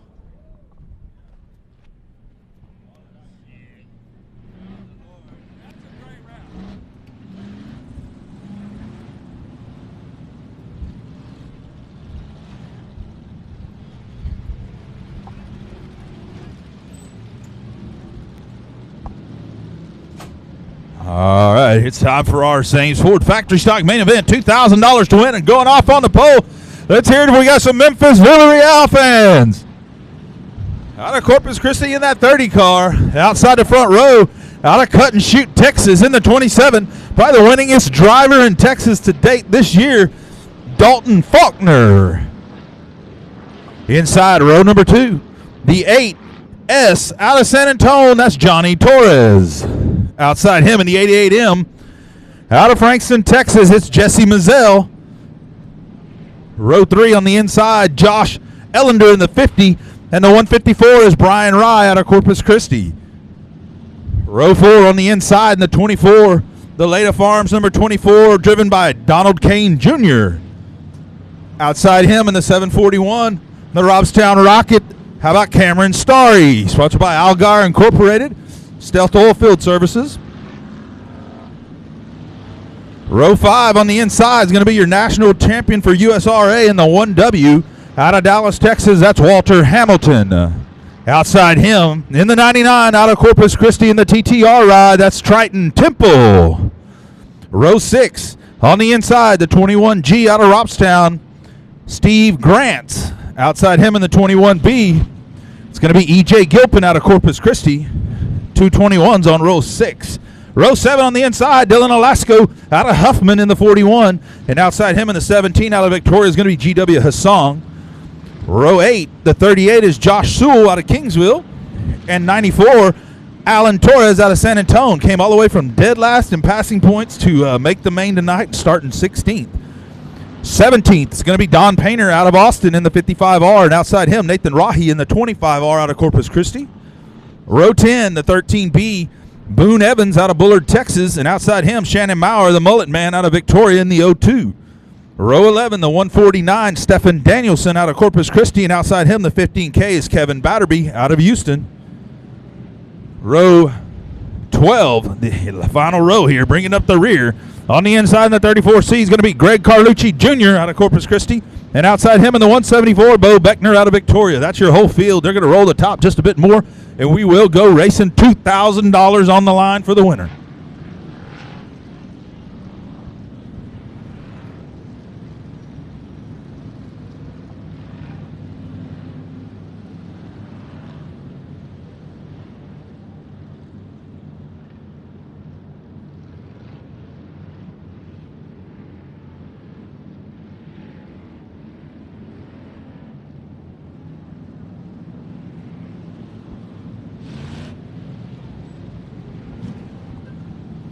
Couple shout outs. Cody Jager up there watching tonight. Jeremy Hernandez and Riker Hernandez. Lance Hudler says Leah's watching, one of our youngster go-kart racers, Leah Hudler.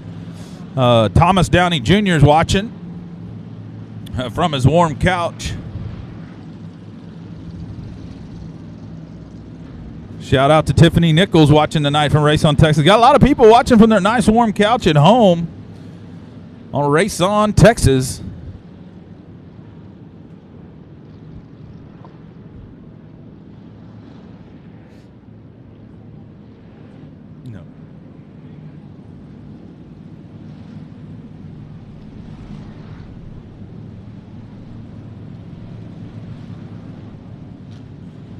Notice as they're driving down into turn number 3 over there, if the camera's over there. I'm not sure where the camera's at, but it's starting to get a little slick through the center, which is good. Means I think that the top is going to work its way in here. So this should be a hell of a race right here, folks.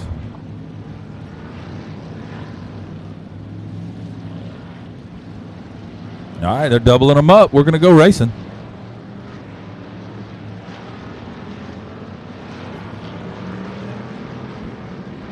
$25 lap main event here for $2,000.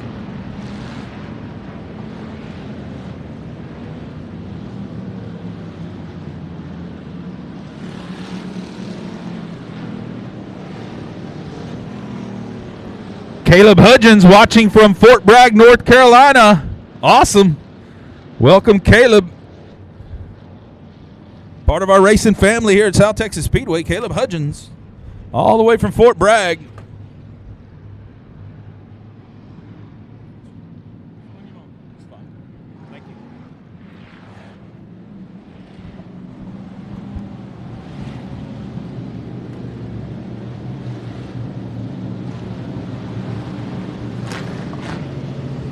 All right, so if the 88 wins, Kenny Montgomery's buying 88 beers in the bar when the races are over. So let's all cheer on the 88. Here we go, Memphis Villarreal, Dalton Faulkner from the front row. Here we go.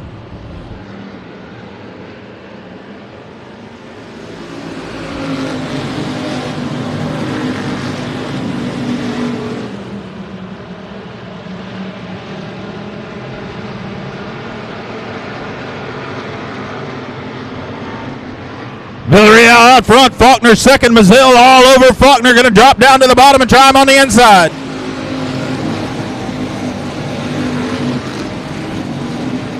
Oh no, the 54, Brian Rye on top of a tire.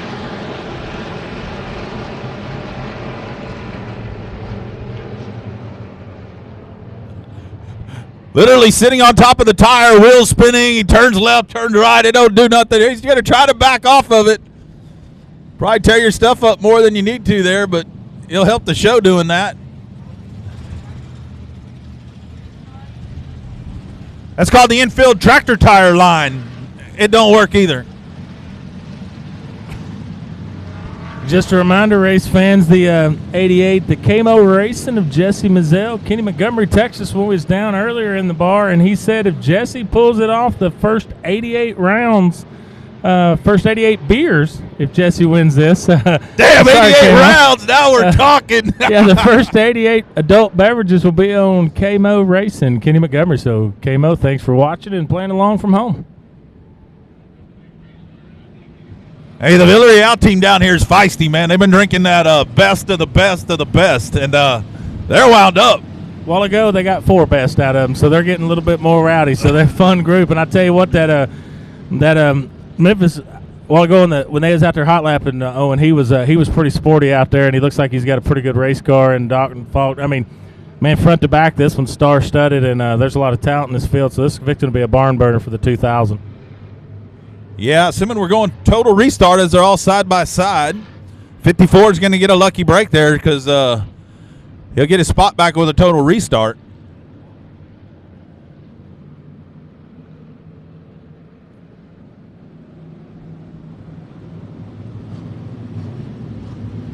So I can tell you, KR, at the Clash, Faulkner got out front, and that 30 car just wore his rear bumper trying to get by him. So I know right now that 30's hoping, hey, I hope that 27 has to wear my rear bumper off and get around me tonight. So that was the start he needed just there, and then we get the caution. So let's see if the 30 can do it again. Lights are out. Here we go.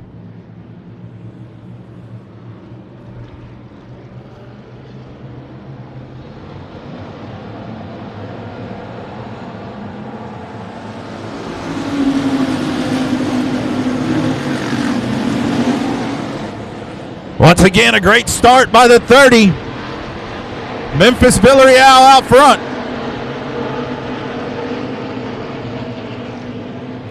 Kind of running right through the middle. Not everybody on the bottom right now. 3 wide down the front straightaway. Cameron Starry making moves on the outside. Walter Hamilton 3 wide trying to figure out a way around here. He's right in the back of Brian Rye in the 54 there.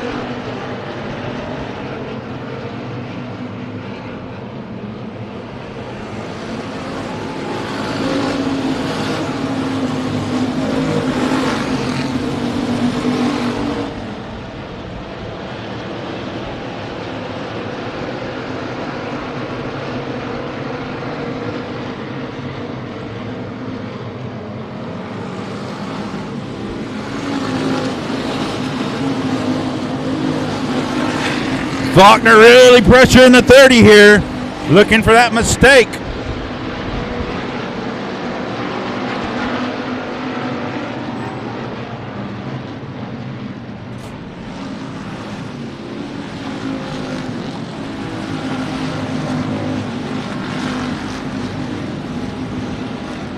Well, look at Walter Hamilton through the middle there, splitting Donald Kane Jr.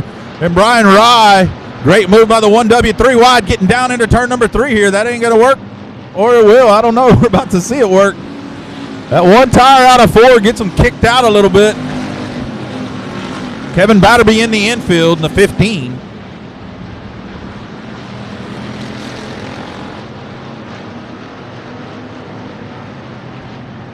.21G there. Steve Grant's getting up into the left rear, hanging up with the 54. Brian Rye going to cost him a little spot there. Here comes Donald Kane Jr. back on the outside. Tell you what, Faulkner is just wearing the back bumper off of that 30. Like I said, he's going to be there. He's not necessarily hitting him. You see him hit the brakes right there, trying to get on the gas. Villarreal going to hold his line on the bottom. You're going to have to pass him on the top. I guarantee you Villarreal is not going to give up the bottom. He's a better racer than that. And Mazel's right there, so it makes you wonder, are they that much faster than Villarreal? Because they're all over him. Boom, there he goes. Look out. Mazel gets into the left rear of Faulkner. Mazel's here to race. He ain't here to play around.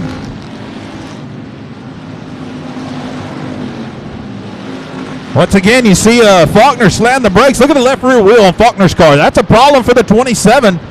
It's not very often you see that, but I tell you what, the 88's put himself in a position here to force KMO to buy some beers. Oh, Faulkner spins your leader out.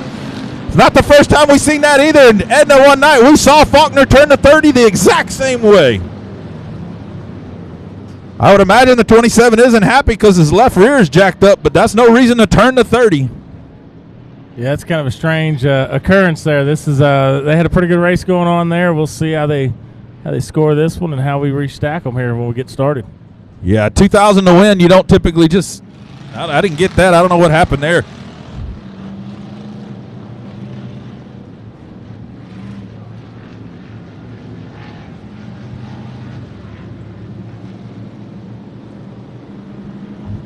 Faulkner evidently unhappy with the 30 for some reason. Looks like the black flag is going to come out from your flagman, get pointed at the 27.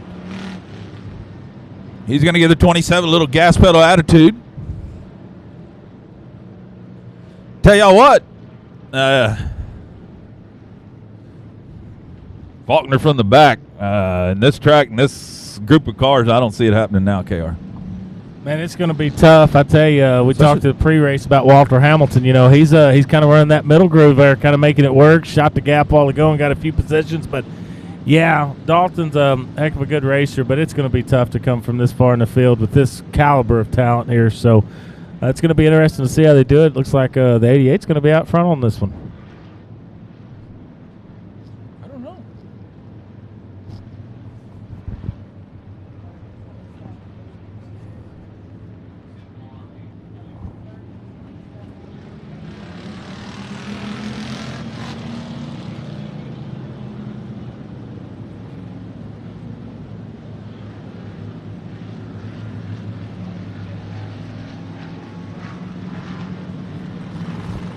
All right, Memphis Villarreal going to be back on point here. They're going to double him up behind Mazel second. Right now, Camo's going, man, what did I do?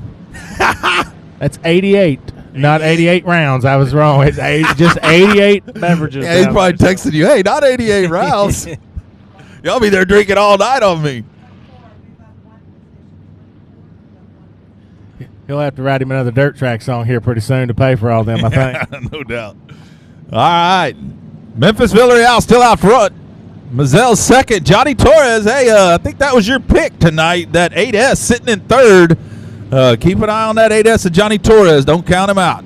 Yeah, Johnny, good little racer, you know, good guy, just fun to be around. So it's good to see him take over the promoter's range, still get a chance to get in these cars and compete like he's doing. But, you know, his brother put on a pretty good clinic there in one of the Bs, so he's working his way up there too, so it's going to be good. But it's fixing to be a shootout right here. I think we kind of got the first caution out of the way here as far as that goes, kind of got a little activity going on, so it's going to be interesting to see how the next few laps play out. Absolute. I tell you what, in 741's up there as well. I think the 741 drew the 8, and he did. He's currently in the top 5. He is 5th, and that 741 is rolling the high line a little better than everybody else.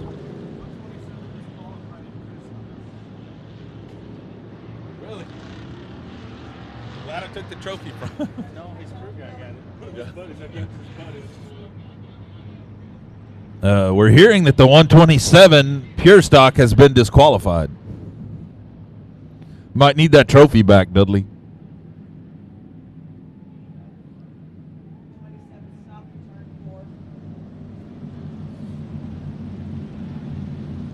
They're going to talk to the 27 again. Something wrong on the left rear of that 27. I don't know if it's a bent rim or bent axle. One of the two. It's got a problem. Yeah, it's got a pretty good vibration. You know he can feel that in the seat. But, hey, while we're taking this break here, got a shout-out from Aunt Sherry Alasko. I want to give a shout-out to the Flying Hawaiian, the number 41 Dylan Alasko out there. So there goes the 27 taking it to the pits, calling it a night. Tough break for one of the toughest competitors in the state of Texas, for sure. The Texana IMCA Mod Light champion watching tonight, Dustin Rude, he's watching. Johnny Johnson and Jet, they're watching. Surprised Johnny wasn't here. He runs a good factory stock ride, and I know he ran out of time for his son's E-Mod to get here. But Johnny Johnson used to be a promoter down in the valley, ran Rio Grande Speedway for many years, good promoter down there south. So good to see them guys watching.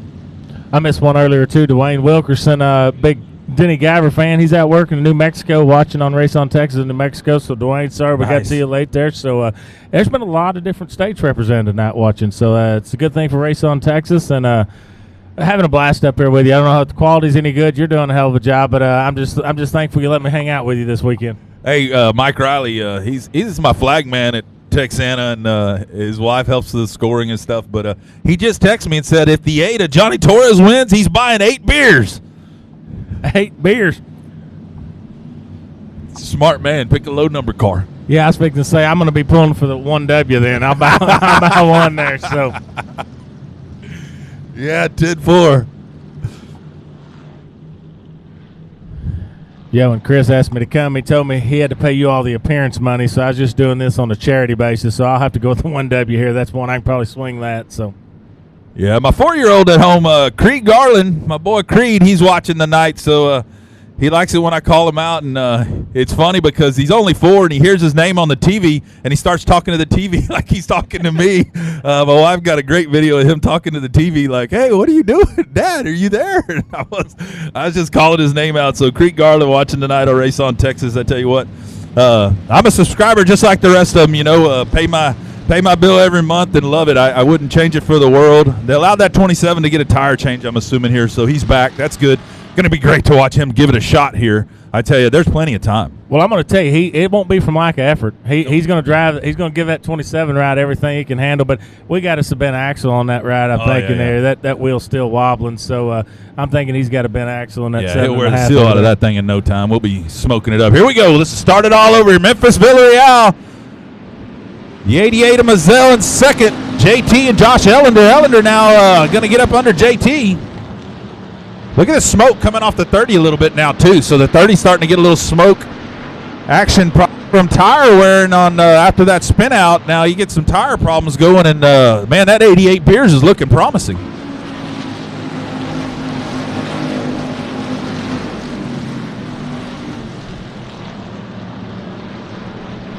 It's got to be hard if you're that 27 to grab your composure right now, knowing you just – couple $1,000 on the line, you're a little pissed off, and it's hard to drive mad.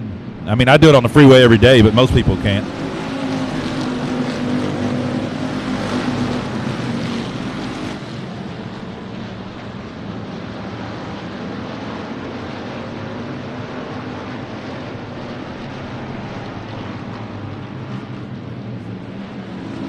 Here comes Jesse Mazzell for the lead.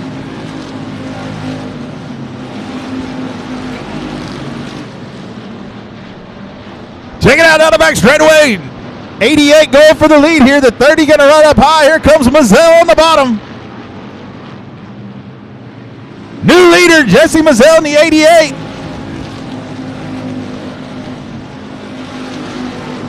Thirty going to get into his left rear now. I'm not sure what that was about. 88 pretty much passed him clean. Josh Ellender likes to see them two beating and banging each other, along with Walter Hamilton right there in fourth.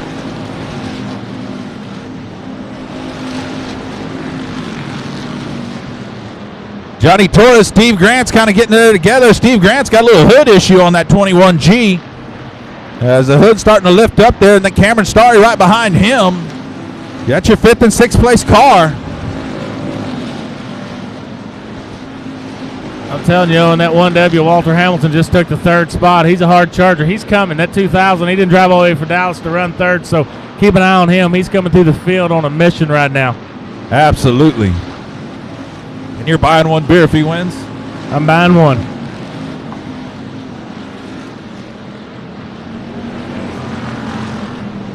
Caution is out. Caution is out. We got the 17 of GW Hassong sitting over here in turn number 4.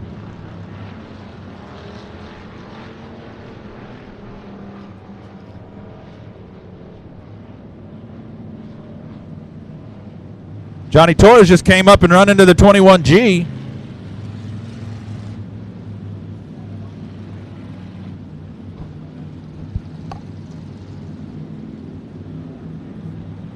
This feature Owen's fixing to get real good. I'm just telling you because it's definitely getting Western when you see Johnny Torres coming up and running over people under caution. I mean, I know he wasn't happy about the way he got past, I guess. I know the 21G ran over a tire down there, and when it did, it shot him up into the side of the 8S, but man, we start getting crazy under caution. This could be an awesome night of racing here. I'm talking tear up, Western shootouts. I mean, the whole 9 yards. Well, it's a good thing they'll have about a month to get them all put back together to get started again. But I'm telling you, it's fixing to get interesting. Memphis fixing to have the choice inside or out. I'm assuming he's going to take the bottom. Walter looks pretty comfortable rolling the middle, so I don't think he's going to have any issues staying out there. Jesse's leading a pretty good pace up there. There's some hitters up there, and I tell you, it's a lot of fun watching these cars race. I mean, we got 12 of them back here trying to get lined up. So, yeah, this is going to be a good show. 94 Alan Torres over there. He's working his way up through there. That ought to be a good one. He looks right there, right behind Johnny. That might be kind of Western in itself. Yep, Torres. I got another message here a while ago. Shelby Williams, great little stock car racer out of the Sherman, Texas area. I think Bonham is where he actually calls home. Man, I've known that kid a long time. He's been good in the 4 cylinders, and he's phenomenal in these stock cars. So he sent me a nice text. I keep thinking somebody's going to say I'm doing a great job, but they keep saying y'all are doing a great job. So I'm just riding your coattail there, Fabio. But anyway, Shelby, thanks for tuning in tonight, man. I know you're getting ready for a long 2022, so good luck to you, and we hope to see big things out of you.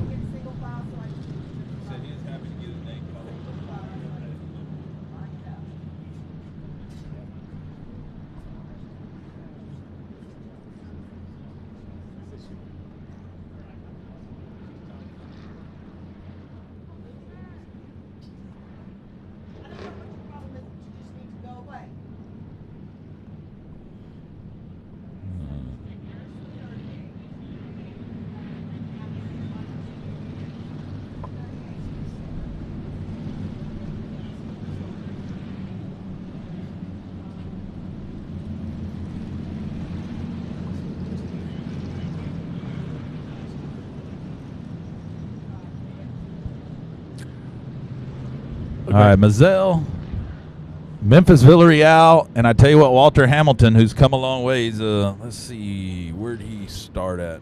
Fifth row inside for the nice spot. 9th to 3rd. He's definitely rolling it. Man, I tell you, he's a good dude, and I probably talk a little more about the DFW cars just because I know him more. But we see him in Tech a lot at the RPM Speedway at Texas and Super Bowl Speedway, Devil's Bowl Speedway. He's wherever he's got to go to get the points and chasing the point deal. But he goes to races to win. The points kind of shake out, but he's always a super nice guy. And well, I think that guy was telling you number one there, Owen. I'm going to go ahead and say you got you another fan there, bud. I hear you.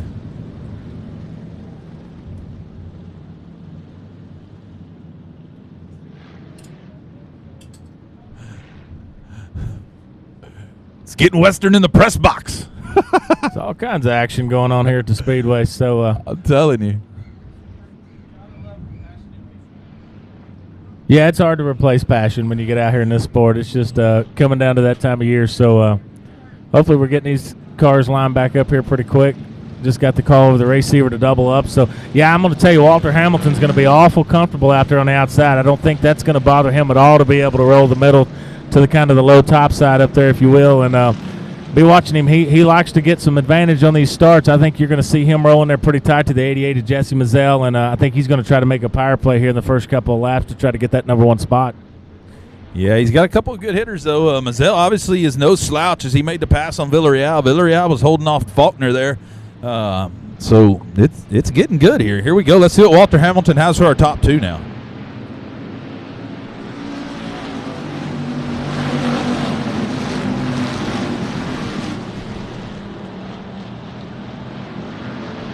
Mazel and Villarreal there kind of running away here. Everybody's back on the bottom. Yellow's out again. Looks like a 38 of Josh Sewell over in turn number 2. Oh, there's also Boone Evans over there turned around down at the bottom of turn number 1. Couldn't see him over there.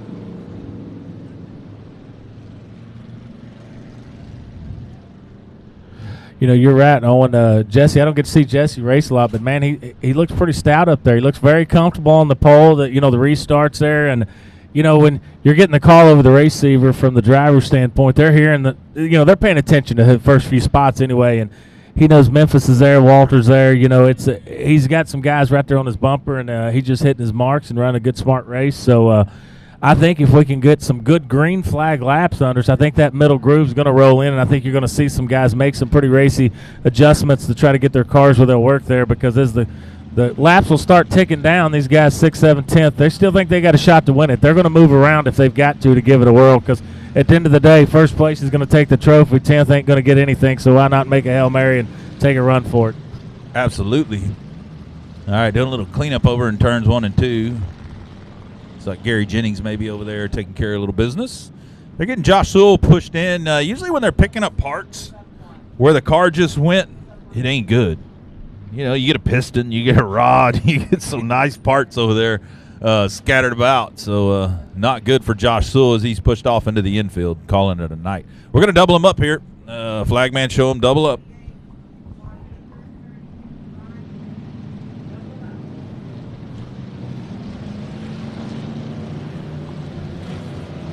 These restarts are tough, man. This is you got to see them get going and then clean it up, you know.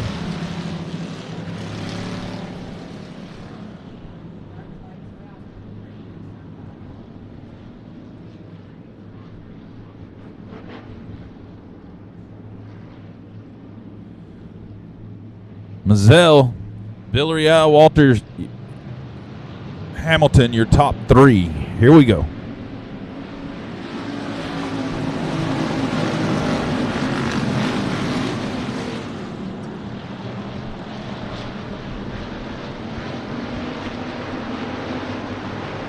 Here comes the Robstown Rocket, the 741. Oh, look at that 0-2 on the outside there. Holy cow. Shannon Maurer on the move. Had problems with this Hassan. Oh, the 21 goes around down into turn number 1. Look out. Oh, the other 21 hits them. They just made 42 over in turn number 1. E.J. Gilpin and Steve Grants. You know, in the pre-race show on, you was talking about things could get Western tonight. I think it's finally starting to get. You know, the NFR is going. NFR in Vegas this last 10 days. You know, I think they're facing up tonight. I think it's just everybody in the Cowboy spirit. Yeah, I tell you what, I got to get to the truck, get my cowboy hat back on. This thing's getting a little rowdy now. 17 has some serious problems. The 21G took it to the pits. The 21 looks like he's probably done as he smacked the hell out of the other 21. 17 will be taking it to the pits.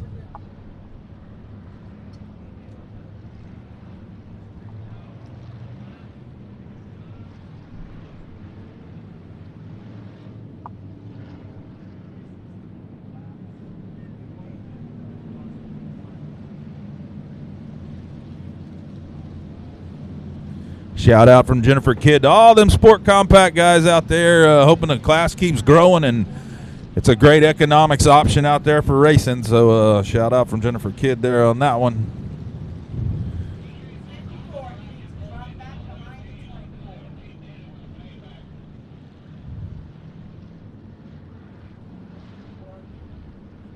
Who paid back who? Did you catch any of that? Man, I don't know. There was a lot going on, and I just heard the radio in the background talking about that was payback for that, and this is payback for this, and man, we got our instant replay behind us.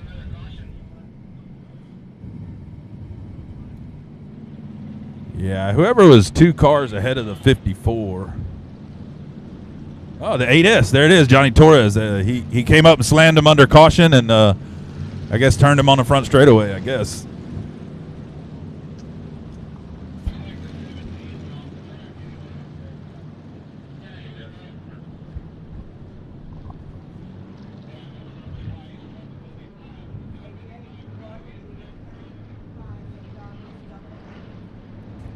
All right.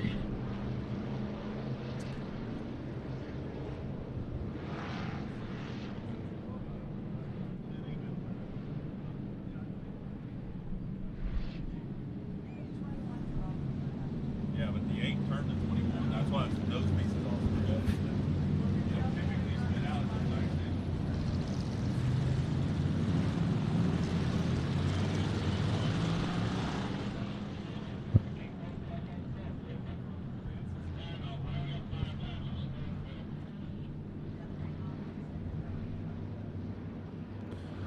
Checking the replay on the last incident there down the front straightaway.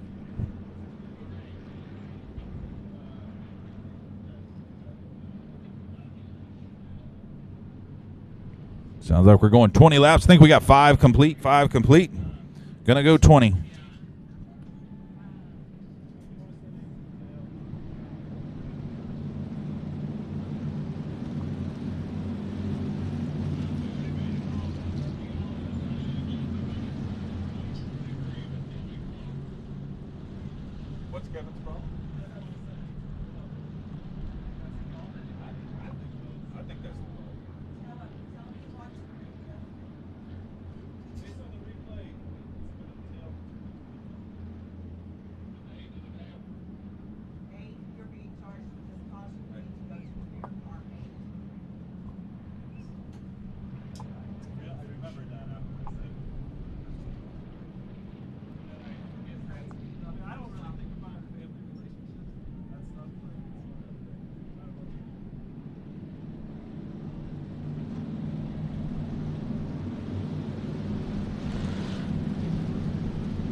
All right, 5 laps to go. 5 laps to go in this one. So here we go.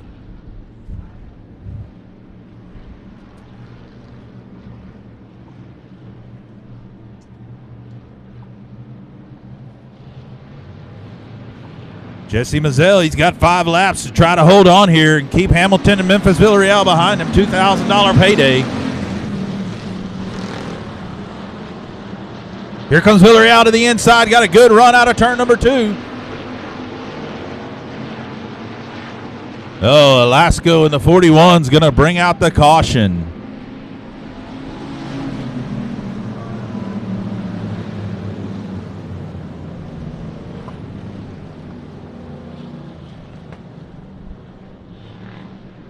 Cautions, cautions breed cautions and more cautions.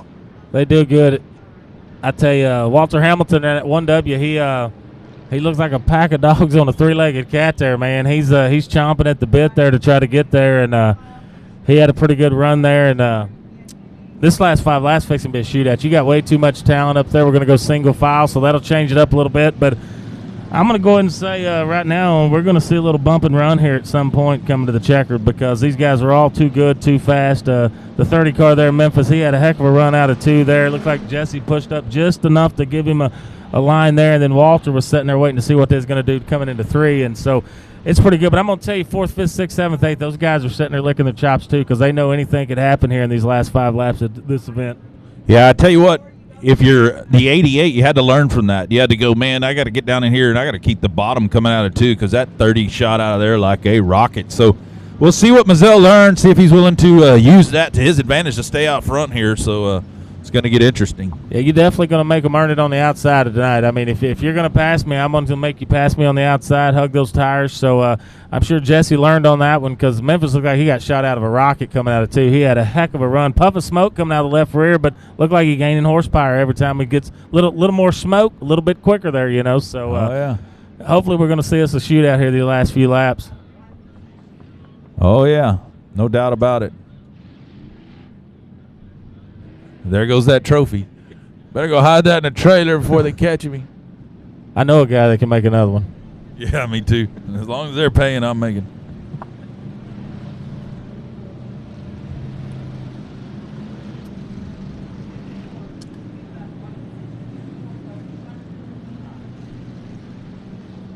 Single file, just as KR said here. So we're Mazzell now with single file. It kind of doesn't help Walter Hamilton much there, so he's got a little challenge. I tell you what, that 94 car is up there. He's come a long ways.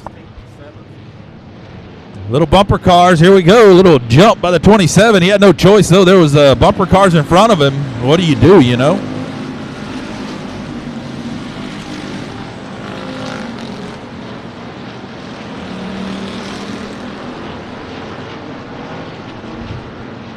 Mazzell going to open it up on the bottom here. No, that tire's there. You can't go in that turn. Oh, the 25 of Rahi going up in smoke.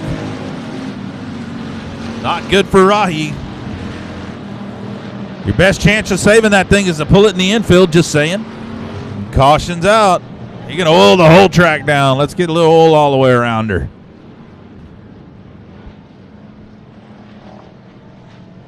Tough break for Nathan Rahi there as we get another caution.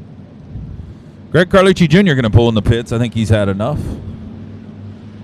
Jesse Mazzell in the 88 did exactly what we thought he would do, Owen. He protected that line on the bottom. Memphis still had a good run, but the hole was not there that time. So Jesse's doing what he's got to do to try to get to victory lane here tonight to pick up that $2,000. And courtesy of KMO Racing, if he picks it up, there's going to be 88 cold beers down there in the bar on Kenny Montgomery with KMO Racing if the 88 car can pick up the feature win tonight. Man, that's awesome, I tell you. You know, I thought he skated up a little high coming out of 4 that last time, and it looked like it, but then you realize that that's kind of the line because of that one tire's kind of out, and you can't get a good run right off the bottom down in 4 with that tire there. 3 and 4 has been interesting because you can run it in like you want 2 and 3, get to the middle of the corner, and then you got to figure out how you're going to get around that tire, and depending on who's on the outside of you is going to probably depend on how you're going to navigate that. Some of these guys give it a little more give and take. Some of them are holding their positions pretty good, so I'll tell you what, these last few laps fixing to be good. If we can go green to checker here at the end, I think we're going to see some racing because like I say, Alan Torres, I believe he started in the 16th spots, already worked his way up to the 7th position of that 94 car. Pretty race car back there in the 94, but I'll tell you what, there's some hitters here. Looks like we're going to go single file the rest of the way, so that's going to change a little bit. You know, you don't have that double file restart, so you're going to get them on the inside, and everybody's going to have to just fall in line. But I'm going to tell you, I'm going to predict it. I've watched Walter race for 20 years now. About 2 to go. If he's still running third single file, he'll jump up. He's gonna make a run at it. He come down here to win that check, so he's gonna put on a show for the fans, and I'm looking forward to the last few. Them drones, man, they get me all excited too. I see them flying around. Love the drone footage, man, that Race on Texas providing for you all weekend long. Absolutely. I tell you, the negative to not doing a double file restart, I get it. We got cautions. It's getting late. It's time to move. But the negative is you're not wearing the top of that track anymore. You know what I mean? So there's positives and negatives. The positive is, you know, hey, we got to get this race in and get it done. So it is what it is.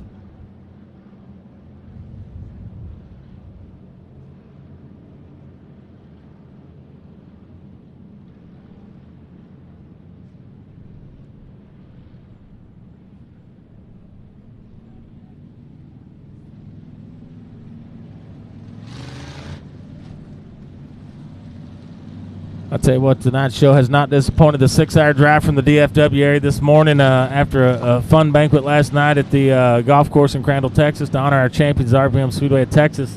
Definitely worth the ride down here today to see this. I've enjoyed working with you, Owen. Man, I appreciate everything you're doing down here, and I think motorsport's in a good spot. I'm liking what I'm seeing, what you guys got going on down here in the South Texas area, and looking forward, hopefully, to get back this way a lot more in 2022. Absolutely. I was just telling Jeff Algar a while back, I was hoping we could figure out how to get you down here for one of these kart races, to call the kart race, have some fun with us down there in the indoor karting event we got coming in February down here in the South. Be a good time watching Jude turn some laps in that the junior sprint and the restrictor mini sprint. So see if we can't drag you back down here in February if you ain't off promoting some race all over the country. Well, we got a pretty busy off season in the early year, but we may try to sneak down here a weekend with you and Jeff Allgaier. It'd be one for the ages, man. I'd call that an epic weekend right there. Yeah, we have a good time right there, I guarantee it. All right, lights out. Here we go. Jesse Mazzell out front. Memphis Villarreal all over the rear bumper cover. And Walter Hamilton buying his time. Mazzell, good job through 1 and 2 to hold the line and get a good run out of 2.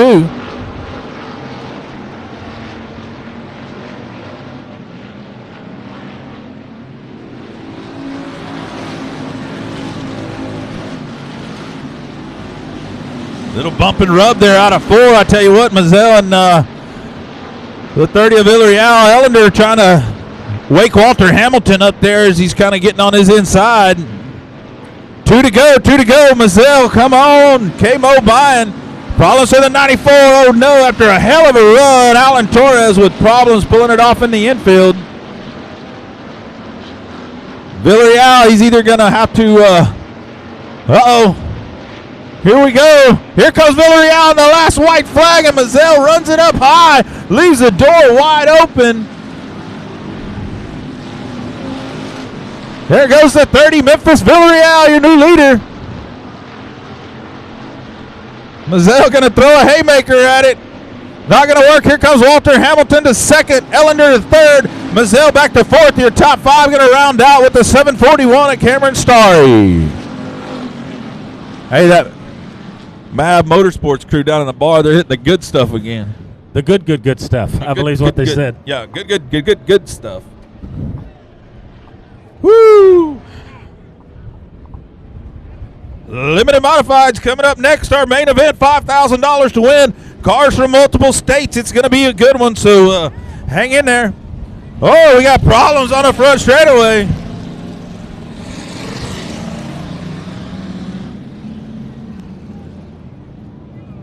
Hey, KR, it's getting western out here. You might want to hang around for this one. We got to have some fun. Faulkner and Villarreal going to get out and have a little words.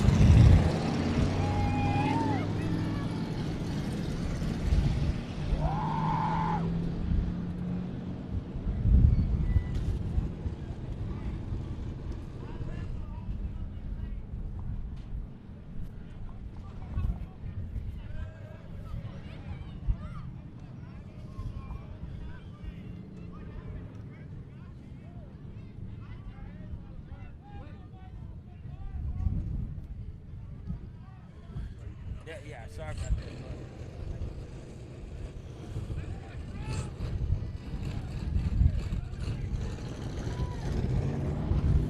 Woo!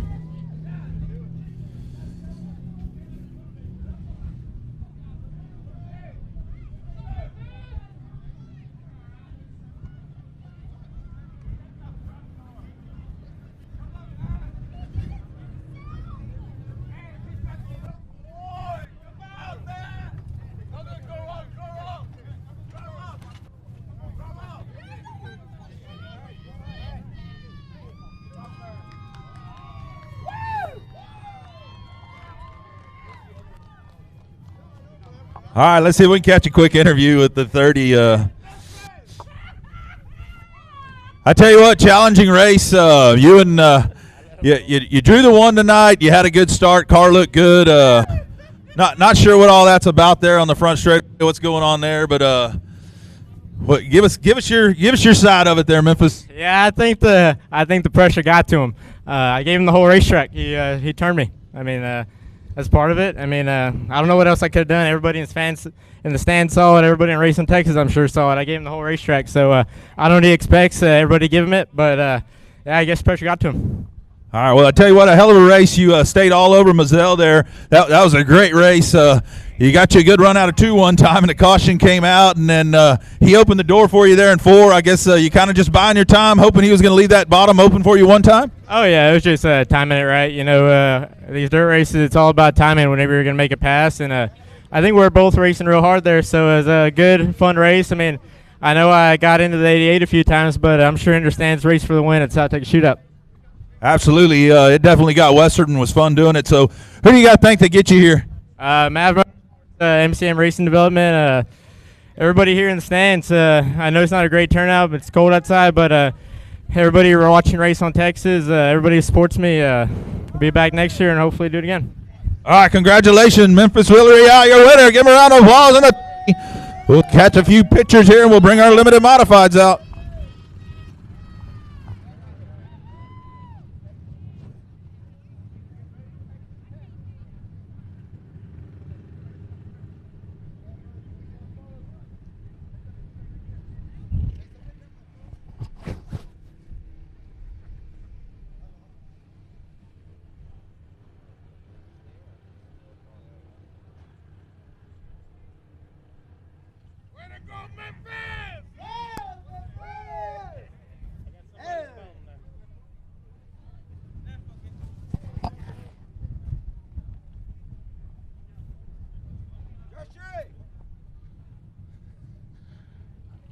That was a fun one there, Owen. That was a lot of fun to watch that one. So if that's any indication, this 40-lap limited mod feature is fixing to be a shootout, isn't it? Oh, yeah. If that was any indication of what's in store, it's about to get extremely good here. So I tell you, the good stuff is working tonight.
That was kind of exciting. That's a little post-race activity there, you know.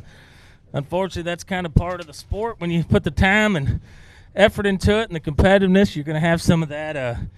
I bet those two young, talented drivers will kind of work out their differences in 2022. It'll be a fresh start for them. So, here, let me give you that lineup there, bud. Yeah, I tell you what, that was interesting. Them guys, it's not the first time they raced together. It's not the first time I've seen that happen. I actually seen the exact same thing happen with Faulkner turning Villarreal down the front straightaway in Edna one time. So they know each other. They know how they're going to race each other. So, man, you just got to clean it up, have fun, race hard as you can. All right, AOC Auto Parts Limited Modified A Main. On the pole, out of Danbury, Texas, currently hanging out around Petronila, Texas in the 33. That's going to be Ray Allen Kohanic. Outside the front row in the 15 out of Iter. That's Tracy Denby Jr. Row number 2 on the inside, the 79 is Marcus Maklicek out of Corpus Christi, and outside him in the $4 also out of Corpus, Chris Rye. Inside row number 3, the 26, your high point scorer for the weekend is going to be J.J. Jennings. Outside him, the 14 of Trent Beaver out of China Grove, Texas. Row 4 on the inside, Lawrence Maklicek in the 87, and outside him in the 25 is going to be Cody Smith out of Kaufman, Texas. Row 5 on the inside, the Texas legend Howard Willis out of Willis, Texas, and outside him the D25, Kel Westover out of Blair, Oklahoma. Starting 11th, thank you, Shane Heffling, the Myersville Rocket in the 63, and outside him in the 000 out of Corpus, the Kyle Carter. Row 7 on the inside, Dustin Butcher, your multi-time track champion here at South Texas Speedway in the 90 out of Robstown, and outside him out of parts of Louisiana, who knows, in the Express Race Cars, number 30, that's Shane Hebert.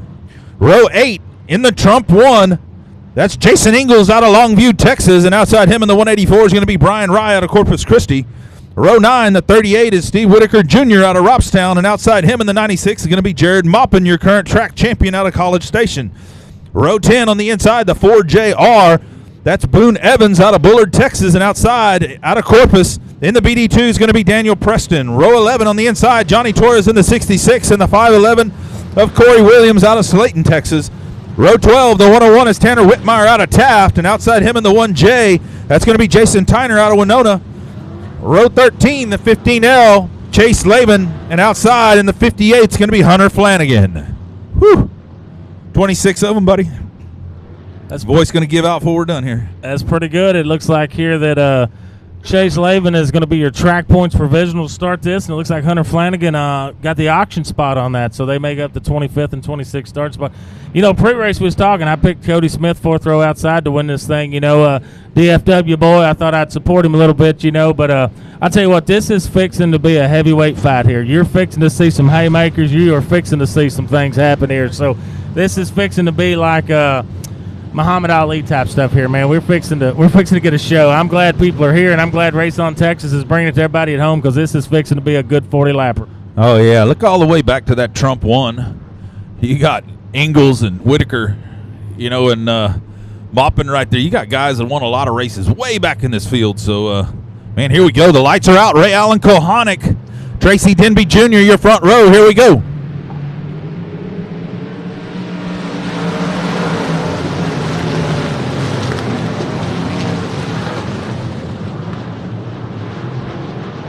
Kohanic's going to lead him down the back straightaway. Denby had a good run on the top side. Let's see if that top's going to work. Kohanic's going to slide up, going to open the door to the 79 of Marcus Maklicek here.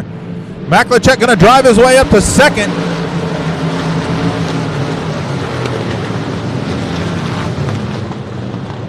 J.J. Jennings, your high point scorer, definitely had a good car all weekend right there in 4th. Check out Cody Smith, though. He's right there. Here he comes.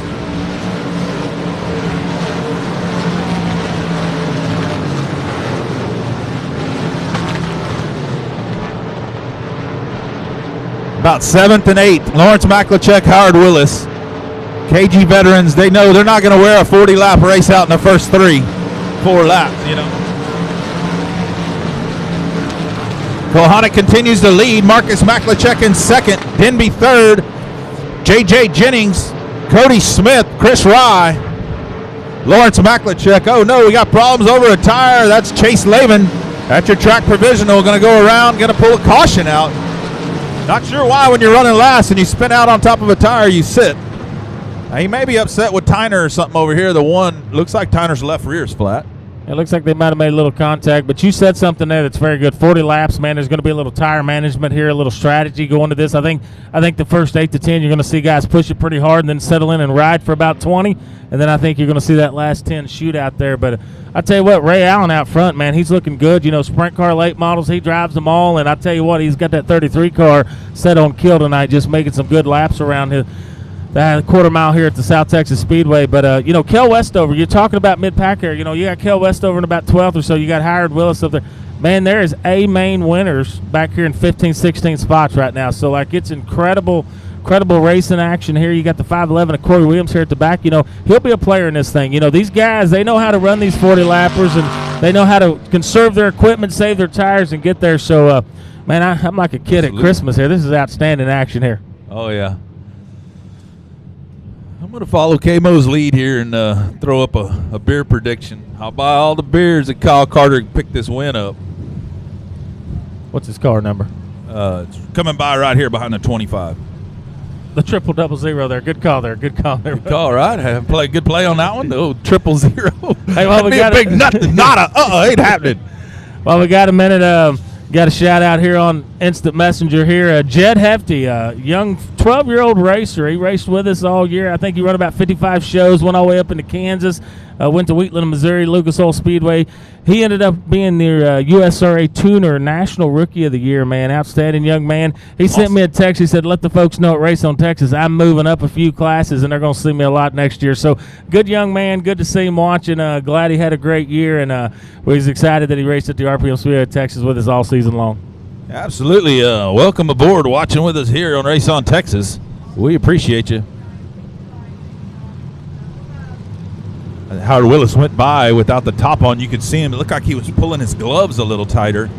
I don't know what that means. He's getting ready. It's like you said, heavyweight fight. You know, get them gloves strapped on tight and let's go. Oh yeah, we're going to see a round of haymakers here. This is going to go to the distance. I'm telling you, it's going to be a good one.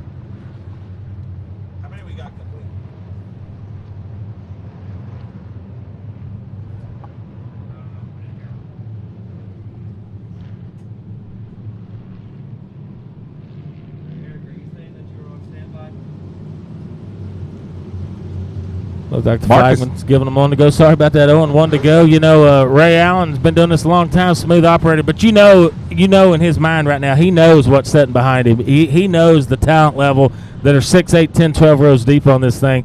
Man, you talk about a nervous situation there. And, you know, like I say, you got Stevie back there. You got a lot of past winners in that 14, 15 spot. This is fixing to get really, really good, folks.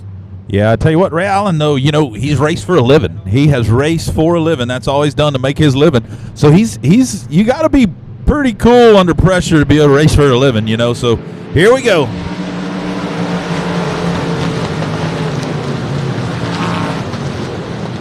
Marcus Maklicek doing a great job as he digs on the bottom here to keep it into second place. J.J. Jennings up under Cody Smith. Cody Smith going to go way high, going to lose at least one, maybe two to Tracy Denby Jr. Denby Jr. started outside the front row, and he's back here in fifth. Here comes Cody Smith back on the outside around Denby. Trent Beaver managed to get back around the 87 of Lawrence Maklicek as well.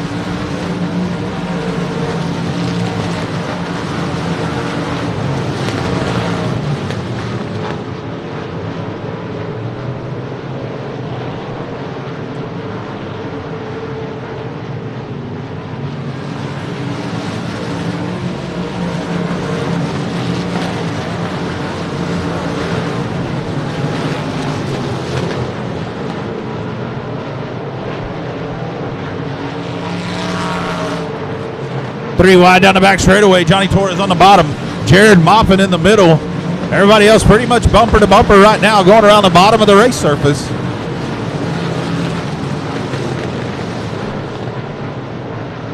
Here comes Chris Rye on the bottom, trying to get past Cody Smith. Denby Jr. has made his way up into fourth. Here comes Chris Rye to fifth. Smith into sixth. Trent Beaver seventh.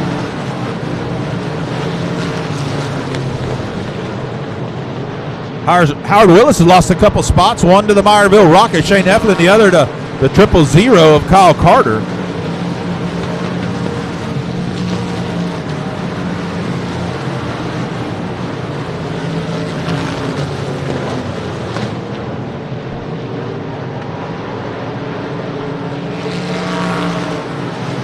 Lap traffic for the 33 here, Chase Lavin.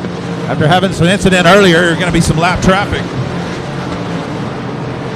Tell you what, if Lavin runs the bottom, it's going to make it interesting here, which looks like he's going to move up enough that Ray Allen's going to be able to drive under him possibly. Not that time.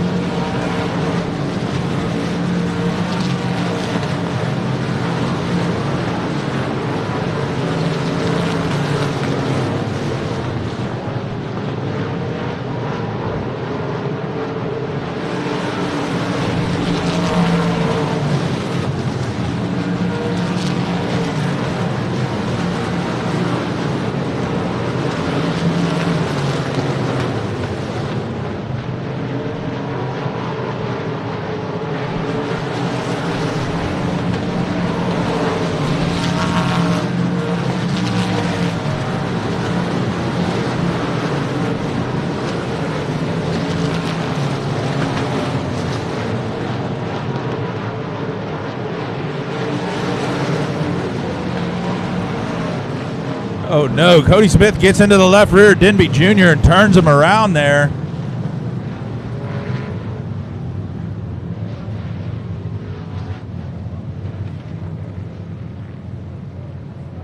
Nobody got collected. That was a good thing because them two are running like 4th and 5th, I believe. Yeah, they were up there at the front. That's a bad spot to get turned right there, you know, with all the traffic coming in. So hate that for both of those guys. Both heck of a competitors, super nice guys. So hate to see that for both of them. Yeah, Smith headed to the pits. I got a funny shout out a while ago. Johanna Day, Boday's wife up in the Greenville, Texas area. You know, the Day family, we've been talking about generational racers and stuff. Heck of a good talented family there. And they said Bo's waiting on the couch sitting. He's waiting on this one to get pretty Western. And if you know much about them boys, they don't mind getting Western when they have to. You know, I know they've had a few weeks off here and there at some racetracks, but hard racers, man. He took on the $10,000 points championship, the Tom's Modified Series this year. So nice. Congrats to that. So always fun. And then Jeff Huckabee out of Texarkana has been texting me here. Jake, his son's a heck of a good little beginning modified racer. Jeff is his crew chief. Like that young lady down in the bar earlier, it's usually the crew chief's fault when the boy doesn't do good. But so appreciate him watching out Texarkana tonight. I tell you what, it's been fun getting all these from all these guys and gals around the country watching. So we appreciate the sport and Race on Texas. Absolutely, man. I tell you, it's really cool to see how many people are watching and talking to us and giving us some insight. So it's fun. I tell you, that's what makes our job so much fun. Just sitting up here. Talking a bunch of trash, coming up with some new racing lines and some ignorant stuff, you know, Probably a little more ignorant than anything, but the old snake agriculture or whatever. I'm not going to be able to sleep tonight trying to figure out how to make a rhyme. I'm going to call Kamo when we get out of here tonight. Yeah, that's going to be tricky.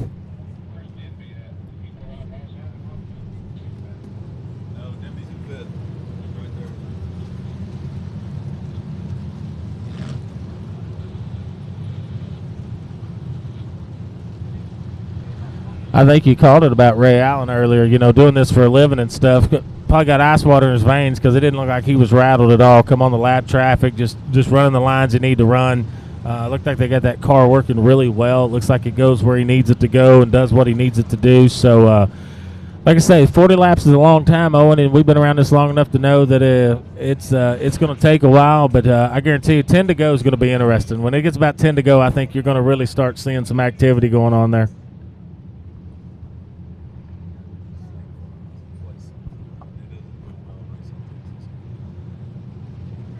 All right, yeah, Ray Allen, super tough on the front row here. Marcus Maklicek doing a great job in that 79. He has been super fast in that Joe Armandia 79 there. So super tough there. J.J. Jennings is your high points guy. He had the best heat races yesterday, and I tell you what, he had some really good heat races. He did outrun the 79 in the last heat race, and both of them wound up qualifying, but that got him into the high point situation. So Tough break. I hate to see Cody Smith pull off. He come a long way to race hard. He's a good, clean racer. Him and Denby, I'm not sure what happened there. They got together, got Denby turned around. Cody Smith took it to the pits. We had a couple of conversations with him and a couple different interviews. He's not a big fan of interviews, but he talked to us both times and told him, with any luck, you'll be talking to me tonight because that's the main interview you want to do. And actually, you can go do all those tonight. I get the break. Look, both of y'all looking at me like, why? I guess we could both go do it. We can tag team that deal.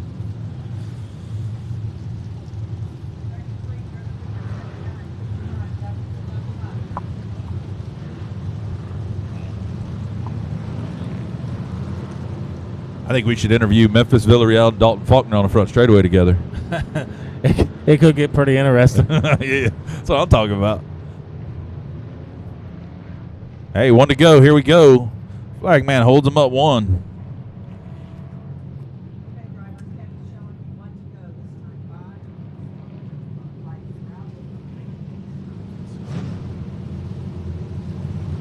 I'm with you, Owen. I like this topless stuff. I like watching these guys sit in their office. You can watch their hands go a little bit, and it's just kind of a different spectator's point of view. And I appreciate their effort to get the roof off these things and run this show topless. A lot of fun. Adds a little extra element of excitement to the whole program.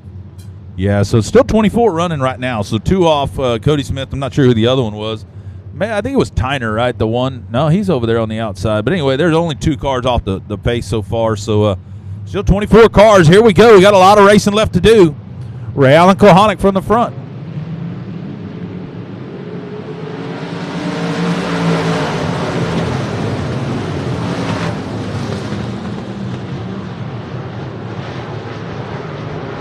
Look at Maklicek, going to pick up 2 down the back straightaway in that 87. He gets by Chris Rye, then he runs up and under Denby Jr. and picks that spot up. Lawrence Maklicek, I told you he won't wait all night, but he will wait around and conserve his equipment. He'll have a good car at the end in that IRP number 87.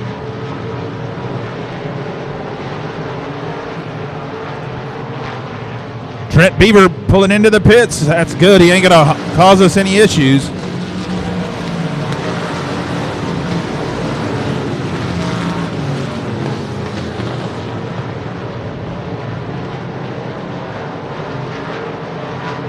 Howard up to 8th in the 23.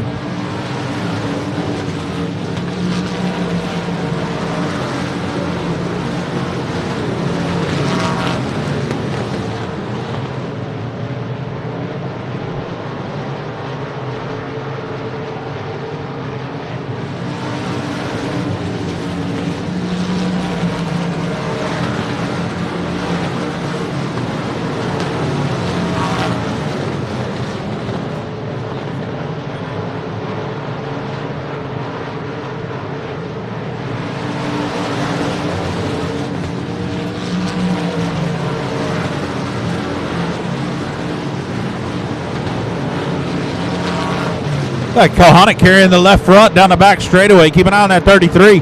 What you can say is, of the top 4, Kohanic's probably using the most right rear tire of the bunch, it seems. He's a little looser through the middle than the other 3. The other 3 keeping their cars real straight, conserving their equipment, doing a good job.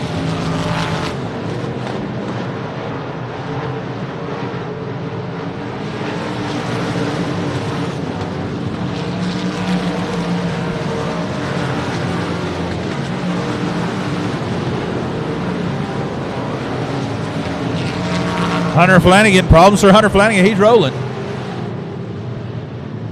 what?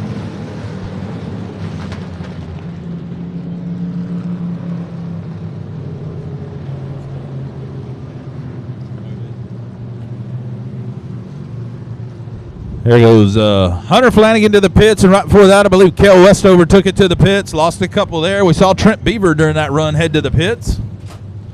Right now, you got Ray Allen Kohanic out front. Looks like that car's rolling over on the right rear real hard, lifting that left front way up in the air down the back straightaway.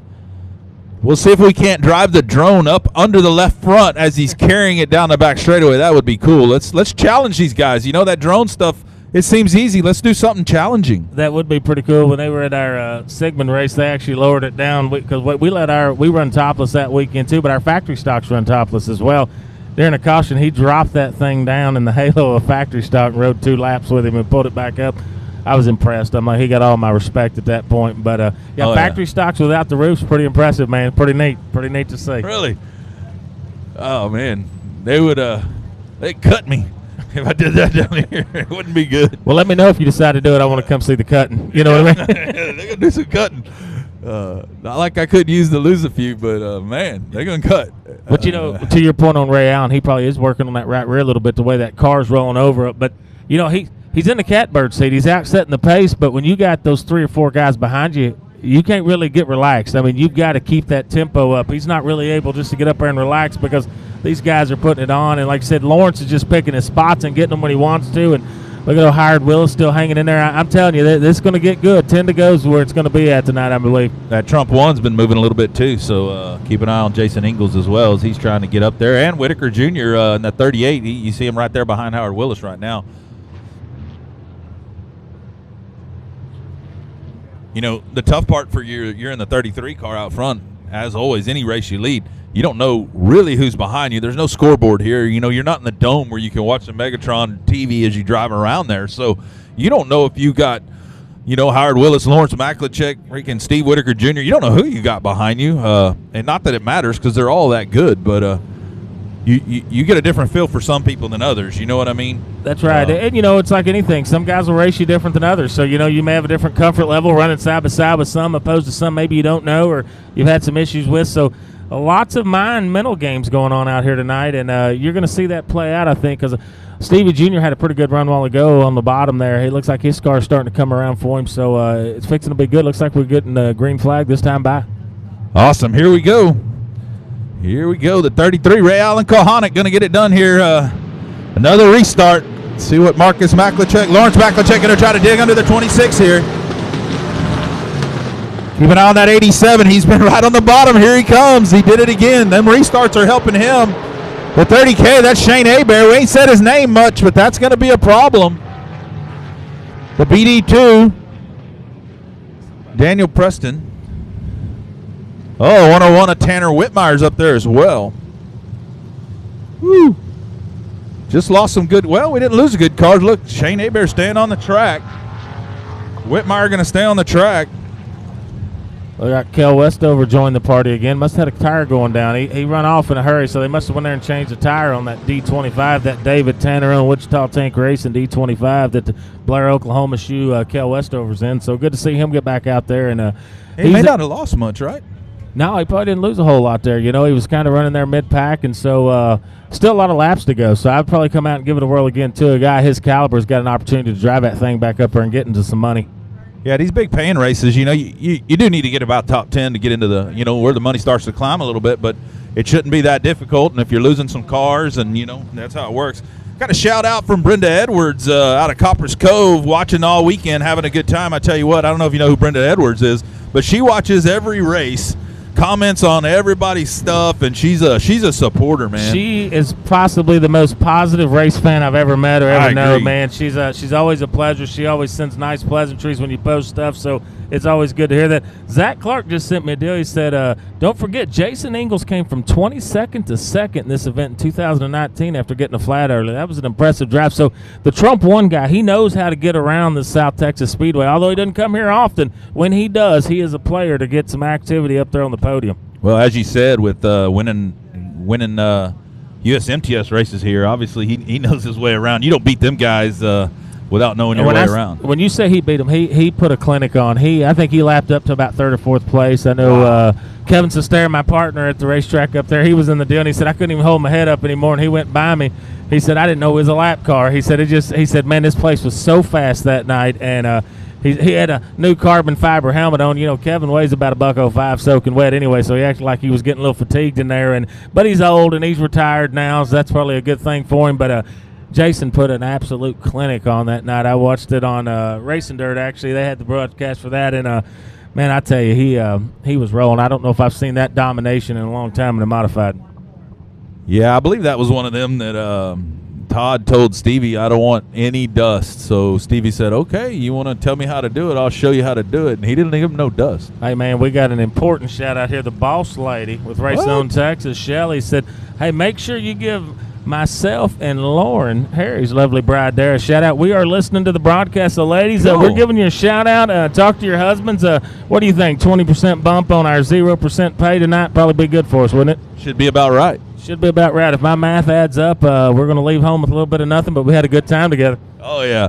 That's all that matters. I could care less. Stevie asked me last night, hey, what do I got to pay you? I said, man, this is so much fun. I don't know that you got to. You know, he did not offer that to me. He's heard me before, so I totally understand that. So, bottom at the barrel, it's just what you get with us tonight. So, again, I can't say enough. I've enjoyed this up here. I've enjoyed this trip down here, and I'm having a ball up here with you tonight, Owen. Kohanic losing a little body panel there on the bottom right. You notice that? I don't think anybody's got into him. I think it's just, little vibration over time on them rivets, giving a little go. But now somebody got in the right rear quarter panel check on the 066 there. Tater Plumbing getting some good views there, though. That's right. Johnny going to have a little sheet metal and nose cone work after the weekend when he gets ready to go back out again. But always good to see him out here. But, Ray Allen, the way that car's rolling over, you're 100% right. Those rivets, that body just beating off the racetrack. At some point, that's going to give away a little bit. That's just that little Performance Bodies rocker panel accessory there to kind of dress them up a little bit. So nothing of any concern there. So looks like they're doubling them back up, fixing to get the one to go. I tell you what, from where we're sitting here, I keep looking down and I see that big check that Top Hat Signs, Designs, and Graphics made here out of Corpus Christi. And that thing looks like it's lighted. It just glitters in the light. That's pretty dang cool. But shout out to them guys. They do a great job, not only for my trophies and everybody's trophies in South Texas. They do a great job on all these checks and stuff they do for us. Can't thank Gary Purcell and Erica Parks and the whole Parks Gangs over at Top Hat doing a good job. One of the coolest checks I've ever seen. I saw that earlier, and I thought, man, that's one of the coolest things ever. So shout out to those guys, absolutely. All right, lights out. Here we go. Ray Allen Kohanic. See if Lawrence Maklachek can make that work again. He dug up under that 26.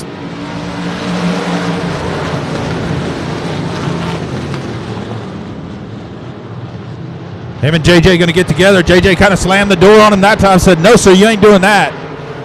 They get together a little bit, and they keep rolling.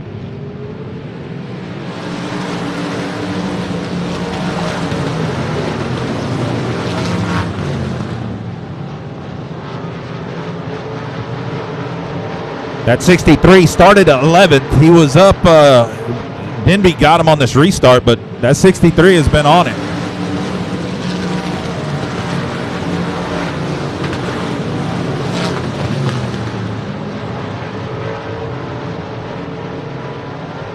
Whitmire around in turn number 2.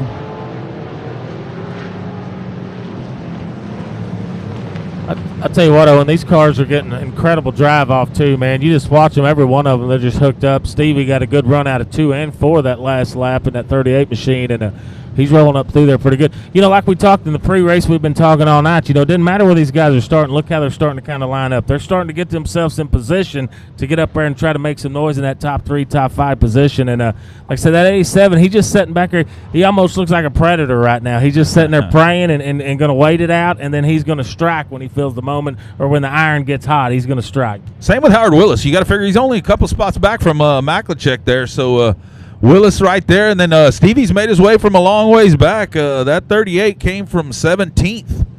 He's up into the top 10, working on getting into the top 5 pretty soon. Let me see if I can figure out how many laps we got down here. Excuse me.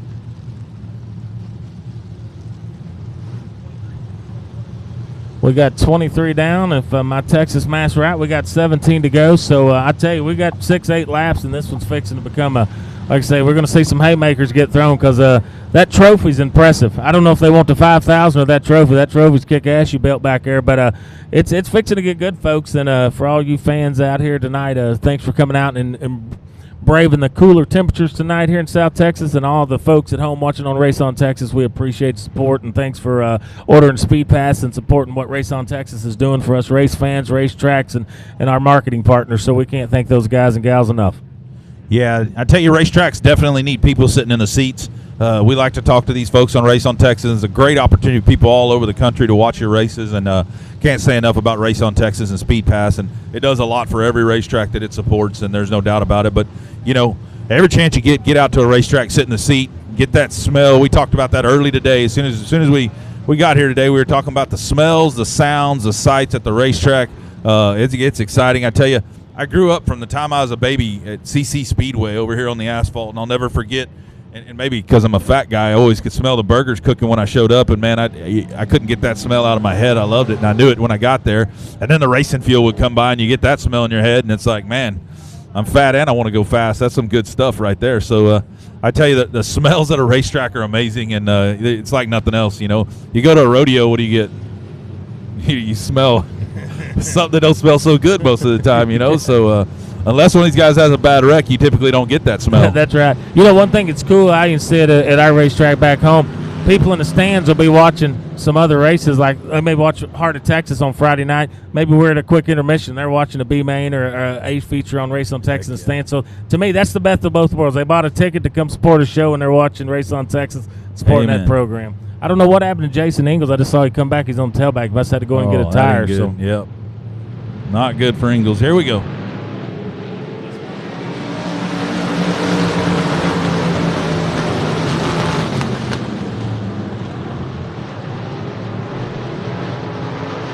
Steve Whiteaker Jr. on the move here. Howard Willis going to drop 2 or 3 spots that time.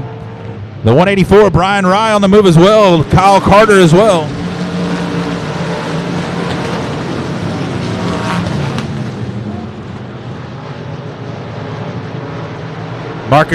Lawrence Maklachek up to 3rd now. He got around J.J. Jennings finally. If he can complete a lap, he'll stay there in 3rd.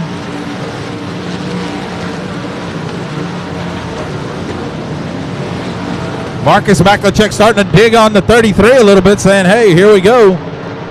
Something else I can tell you, KR, that some people might not know, but that 33, during the week, it sits in the shop with the 87 and the 79.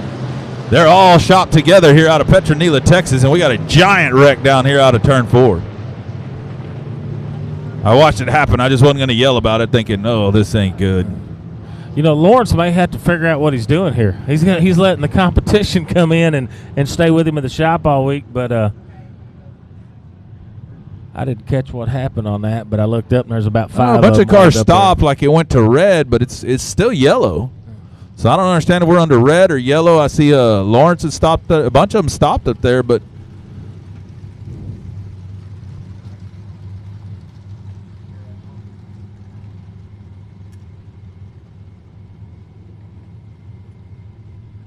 Tyner getting out of the car, the 1J.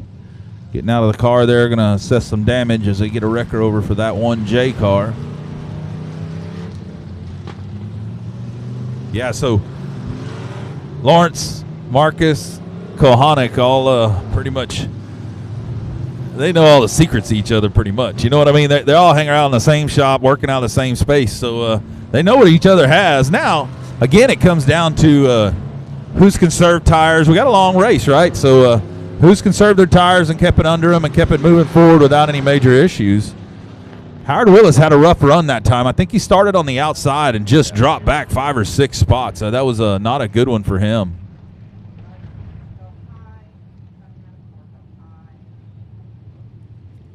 Yeah, Ray Allen, I'll be honest with you, man. That old car, it's been on point. I don't think he's bobbled all night here. He looked good while ago in 8 qualifier hot laps, and obviously starting on the front row, the pole actually, and led green to where we're at this point of the deal. But I'm telling you, I'm with you. I think Lawrence, and you got some of these cagey veterans and stuff, and not that Ray Allen's not, but I think there's some guys that are sitting there that might have just a little bit of push to that last 10 or 12 to go. And look at there, that old blue and white 38. Look at him. He's going to end up firing back off around that 6th, 7th position. So Tracy Denby's still up there. So you got some hitters in there, and Howard will get us way back up there. You know, he got shuffled back, but he's not going to be content with that. You know, it's probably one of the last shows of the year for everybody, and they want to go out with a good bang. So just like that young man in the E-Mod earlier, you know, he's like talking about getting speed at the end of the season. Man, you can carry that over into the next year. So you obviously want to finish on a high note tonight here at South Texas Speedway.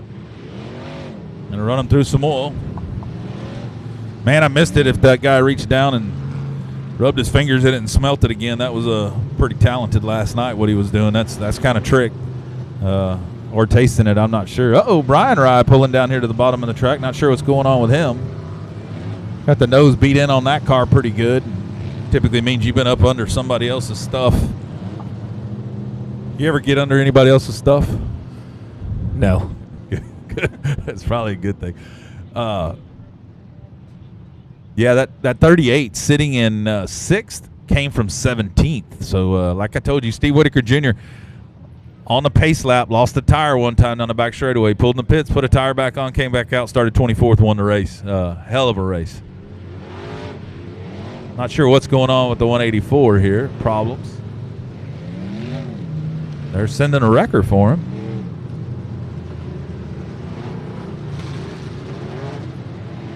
They may just going to be checking, but it does kind of look like that right front maybe a little. I know they set them things a certain way, but it looked like the front end had a little shake to it a while ago. So little shimmy, little shake. Yeah, the racetrack looks pretty smooth, so I don't think that was causing it. But not sure what happened to the 184 machine.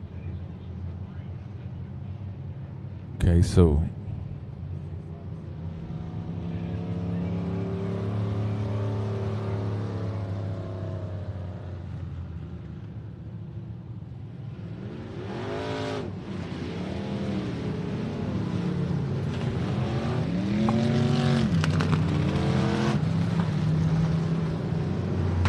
$4 trying to point us to some debris up there in turns 1 and 2. So that's what's going on with that orange $4 car. Brian Ryan, the 184, had a good run going. He had been moving forward constantly, digging his way to the front. Now he's obviously broke something. He's done for the night, it looks like, over there in the infield as the wrecker tries to get him off the back straightaway. Oh, he got him fired off right there. So he might be all right. I don't know. We're going to see right here. Looks like he's going to join the field again. That's what we're talking about. He might have just been checking out that agriculture line you've been talking about online, just seeing if there's any grip back in there. I don't even know what kind of agriculture we got out there, but he may be trying to set her up for that last 10 to get a little bit of that. Yeah, I tell you, that farmer line, that agricultural line through the infield never works real well. Just typically. I mean, I get a lot of guys try it out, and then we modify, turn the snake in there too, and try that. And it just, I don't know. It's not the preferred line.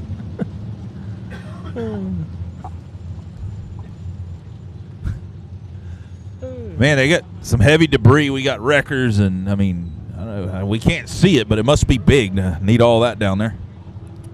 I always get tickled. My infield guys back home, they'll run out there, and I'm like, that muffler's probably hot. And about that time, you see them drop it, and it's like gloves. Gloves are your feet. Just kick it away. So you never know what you're going to be picking up. So, but a huge shout out to the wrecker crew and the infield guys tonight. Man, they've been Johnny on the spot, getting this stuff cleaned up, and kind of always go underappreciated. But huge shout out to those guys. Because they got a lot of work out there. We've had a few B mains and a few caution laps tonight, so they've got their work cut out for them. And winding down here, probably what do we got? 14, 15 laps to go, somewhere in that range, probably. Yeah, that's about right. They go over there and dig something out of the track. Reminded me of a comment Jeff Hammett had for me the other day at Texano, and we dug a saw blade out of the track last year at a big race. So. Skill saw blade. So you never know what you're going to find down on the racetrack, but usually we get a lot of wrenches and tools, but not typically saw blades. That was an interesting one. And give a shout out to old Jeff Hammond and his dog Tamale. Tamale, that's a hell of a good dog. So, all right, Ray Allen Kohanic, Marcus Maklicek. Now Lawrence Maklicek has to start on the outside, so he's been picking up them inside starts, getting some really good runs out of 2, allowing him to move forward. Let's see if J.J. Jennings is going to give a little bit of that back, as the 26 will now start on the inside of him, up there. When Whiteaker back there on the inside, I mean, he's had some good shots come out of these corners. It's fixing to get Western. I'm just going to say it. You've been saying all night. Right. It's fixing to get Western here. Got my hat on. I'm ready.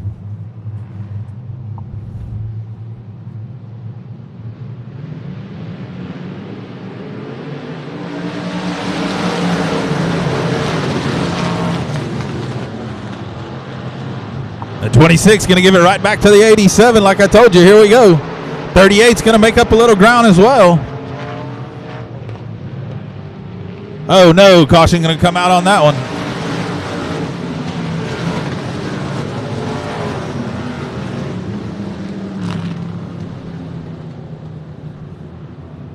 So you get to that tough point in the race where and I don't know that anybody with Stevie in the car has the ability to make the call at this point to go single file, but as the racetrack gets to where the outside line can't do any good for you at all, it's almost a disadvantage to go on the outside. So it gets pretty tough right here as far as making that call when to go single file or double file. How many cautions you run before you go that way, or? Yeah, you're right about that. You know, and you hear her say it, so yeah. I don't know. Yeah, I don't think that had anything to do with me. I was just bringing up the fact that this seems to be causing some problems. Somebody made the decision over on that side of the building, not me. Yeah, race control's telling them over the race receiver they were going to go single file. And you're right, them guys on the outside lane, they're probably okay with that at this point, just to try to get down there and try to make things the best they can. So we're fixing to see some front and rear bumpers to get busted up on this. These guys, it's go time now. I mean, $5,000 is a lot of money to win. 2 weeks before Christmas, go home, take a little Christmas money home to mama. So it's fixing to be go time. And I think we're going to have everybody going to be on their feet with about 3 to go. I think it's going to be that good because Lawrence, he went up there. He just saw what the top's going to do, so he kind of knows what he needs to do at this point now. So I think you're gonna see with about 3 to go, there ain't gonna be anybody sitting. They're gonna be standing because we're gonna have a heck of a shootout, probably a photo finish here to the line. I like the way you're building that excitement up. That's what I'm talking about. There goes the drone going by. Still ain't seen it down hovering in one of these cars yet. I love the drone. The drone, man, great footage. Love the drone stuff. Love the technology of the way we're streaming races. You remember years ago we had TNT. We had, what was that, American Cavalcade or whatever it was way back in the day. Had to outlaw races, the non-down tube cars years ago, So, man, technology has gone a long ways. And as a race fan, I appreciate it because you just can't get to all of them. So it's always fun to, we watch Race on Texas religiously, racing dirt, flow racing. We get them all so we can enjoy racing pretty much 7 days a week anymore. Yeah, and the tough part is most of the Race on Texas stuff, Tanner Whitmire pulling in the infield there, it winds up being racers watching racing, and really the key is to spread the word to people that don't typically might not come out to the races, and they learn something and they see it on TV and they go, hey, how many people watch NASCAR but they don't come to a racetrack on a Saturday night? Even them watching it from their own comfort of their home because that's where they would rather be. Man, if they could see what we're watching right here, it's so much better than NASCAR. And man, they'd have to be impressed. Like, this is great stuff. Then you see the Faulkner thing down there in the infield with the Villarreal. I mean, we got some Kel Yarborough stuff going on, something that built the sport. That's what we get need. that raw emotion, and it doesn't always transfer through on the TV screen. But it's like my dad's been watching home now. He's San Angelo, Texas. He's probably in bed now. He's Sunday school teacher, so he'll be calling every night. But I like that he gets to watch our races when we race. He can't make them, so he can stay tuned in. So, man, this streaming TV business is good for business, in my opinion, and it sure gives us an avenue to go chase different marketing partners and put our product on a national and worldwide stage. Absolutely. We saw Brian Rye also, the 184, after he getting pushed through the agricultural line in the infield and testing all that out. He went into the pits. Here comes the 101 back on the track, Tanner Whitmire.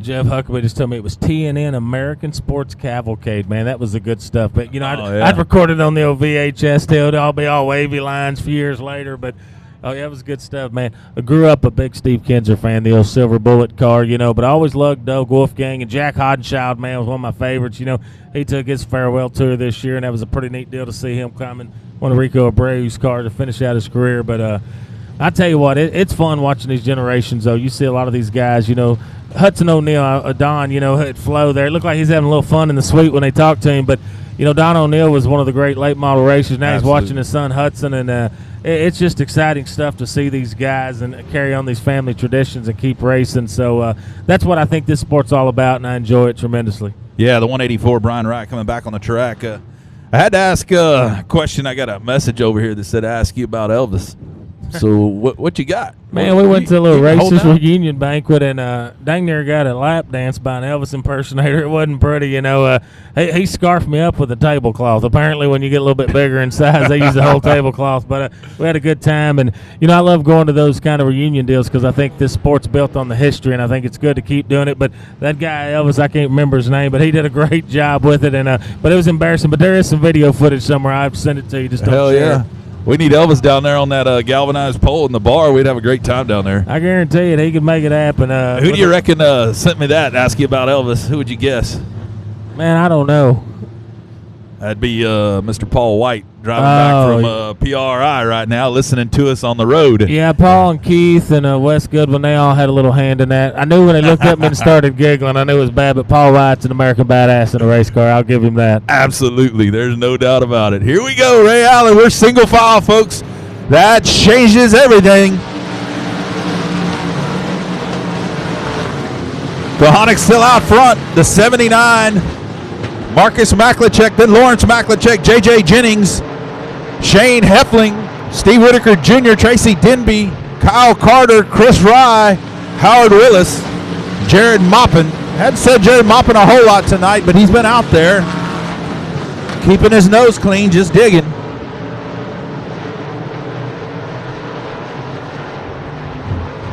Getting that text from Paul White kind of got me going, well, these guys are driving down the highway listening to us. We ought to tell them who's running more than the top 3 there. So we'll try to give them the top 10 every now and then, because if you're just listening and not watching, then it's hard to know the whole group.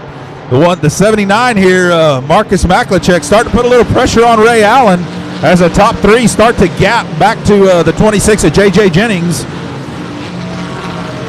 Little bumper there. The 79 getting a little frisky with the 33 here. These two are going to go at it. And I tell you what, Lawrence Maklachek's just sitting there waiting. Go ahead. Y'all do what you got to do, and I'll take care of my business.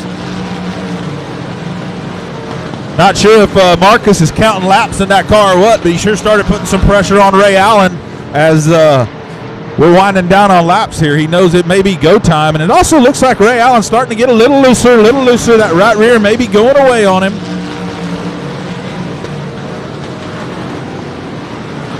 Ray Allen just running a great line, keeping that car going, but I think Lawrence in the catbird seat, I think Lawrence is sitting back there watching. I think we're fixing to see some bump and tag here. Yeah, the deal is, will you move your son? Will you move your son? That's the question. For $5,000, I think he probably would. I don't know. He wants his son to win too, but yeah, it's going to get interesting, I tell you. Would you move your son for $5,000? And I guess if your son ain't going to get it done and get there to get that $5,000, you're going to move his ass. You know what I mean? So J.J. Jennings starting to reel him back in a little bit. Kohanek could be holding the 79 and 87 up just a touch as they're allowing the 26 to get back in it. Then you got a big gap back to the 63 of Shane Heffling, and then you got the 38 of Whitaker right behind him. And I think he's honestly, Heffling's holding up Whitaker quite a bit there.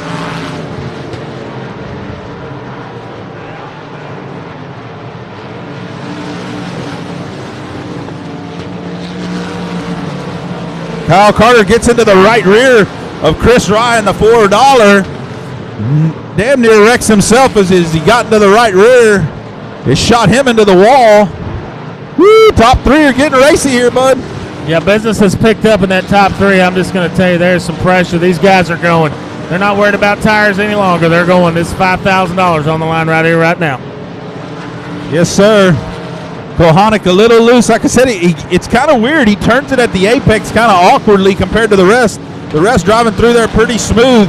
Jared Moppin digging on Howard Willis there. Got in his left rear just a bit. Keep them both going, though, straight up. Here we go. Battle for the lead coming down the back straightaway. The 79 gets up under the 33. The 184 to the infield. Well, 33 going to hold on to it. Ray Allen Kohanek still your leader, but the 79 is letting him know I'm here and I'm here to win. And then here comes the 87. He's bumping on the back of the 79. Giving his son a little bumper. And I'm sure the 87's worried about what's behind him and needs to keep this thing rolling here. 2 to go, Ray Allen Kohanek. Here's where we got to go if you're going to go. This is your last chance. Here comes the 79. You know Kohanek, Kohanek has to lift out of the gas as the car hits the ground a little bit with the front end. Look out, here comes the 79 on the bottom. No, not that time, white flag. They get together down the front straightaway. Kohanek holds on to it. 79 on his inside. Marcus isn't giving him any slack at all. They come down the back straightaway. Kohanek going to lead him down. He's going to drive it in deep into 3 and 4. Oh, they're going to wreck. They're going to wreck. Here comes Lawrence Maklachek. He's going to be the winner of the 87. Wins the race. Lawrence Maklachek. Tough break as Marcus Maklachek turns to 33 of Ray Allen Kohanek. Lawrence Maklachek picks up the win. Second's going to go to J.J. Jennings. Third to Shane Heffling. Fourth to the 38 of David Shurey. You said it was going to get Western, and it did. I think he said it all along. KR said, hey, The Catbird seats that 87, but you know what? I called it before the races even started, starting from 7th to win it. The 87 of Lawrence Maklachek, and he got it done.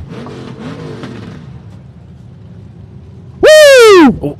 This one might get fun down here, too, as we make our way down to victory lane.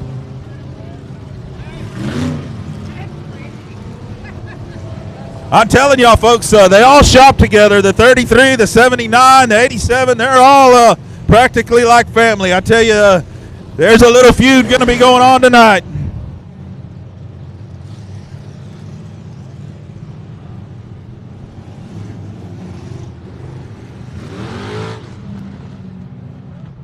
Woo-wee!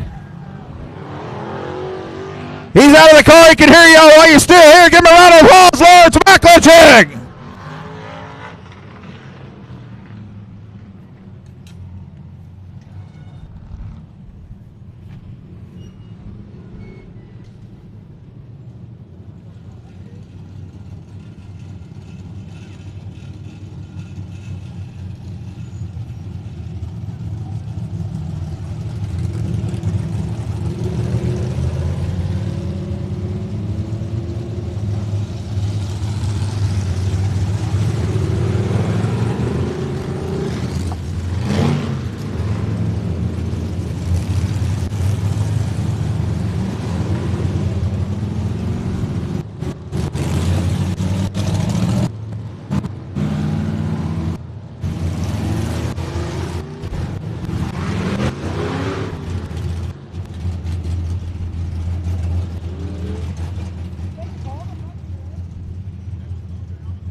Obviously, Alan Kohanic not very happy with the end result of this one, so want to know what the hell is going on. And tell you what, racing on the white flag to the checker KR is tough. I tell you, this is the last thing you want to see in racing was that end result like that.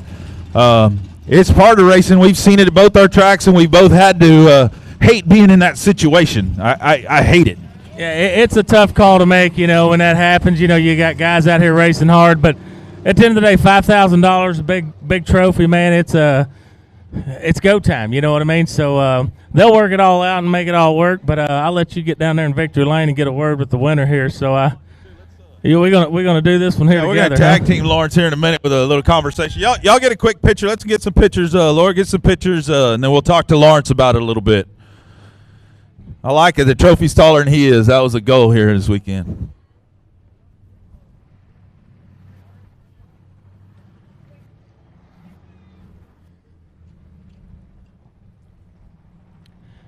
All right, Lawrence, come talk to us real quick. So me and KR had some conversations. Y'all are all in the bar. We made our predictions, and I beat him because I picked you. But good job. Congratulations. KR made the comment throughout the race there that you were kind of in a catbird seat. You put yourself in the right position, kind of looked like you saved your car pretty much. And then right at the end, you were in the right position, right time. Sometimes it goes your way, and it seemed to do that tonight. So give us a little bit about what you saw there and how all that went down, and were you kind of expecting that? Do you think what was going to happen, or what'd you think there?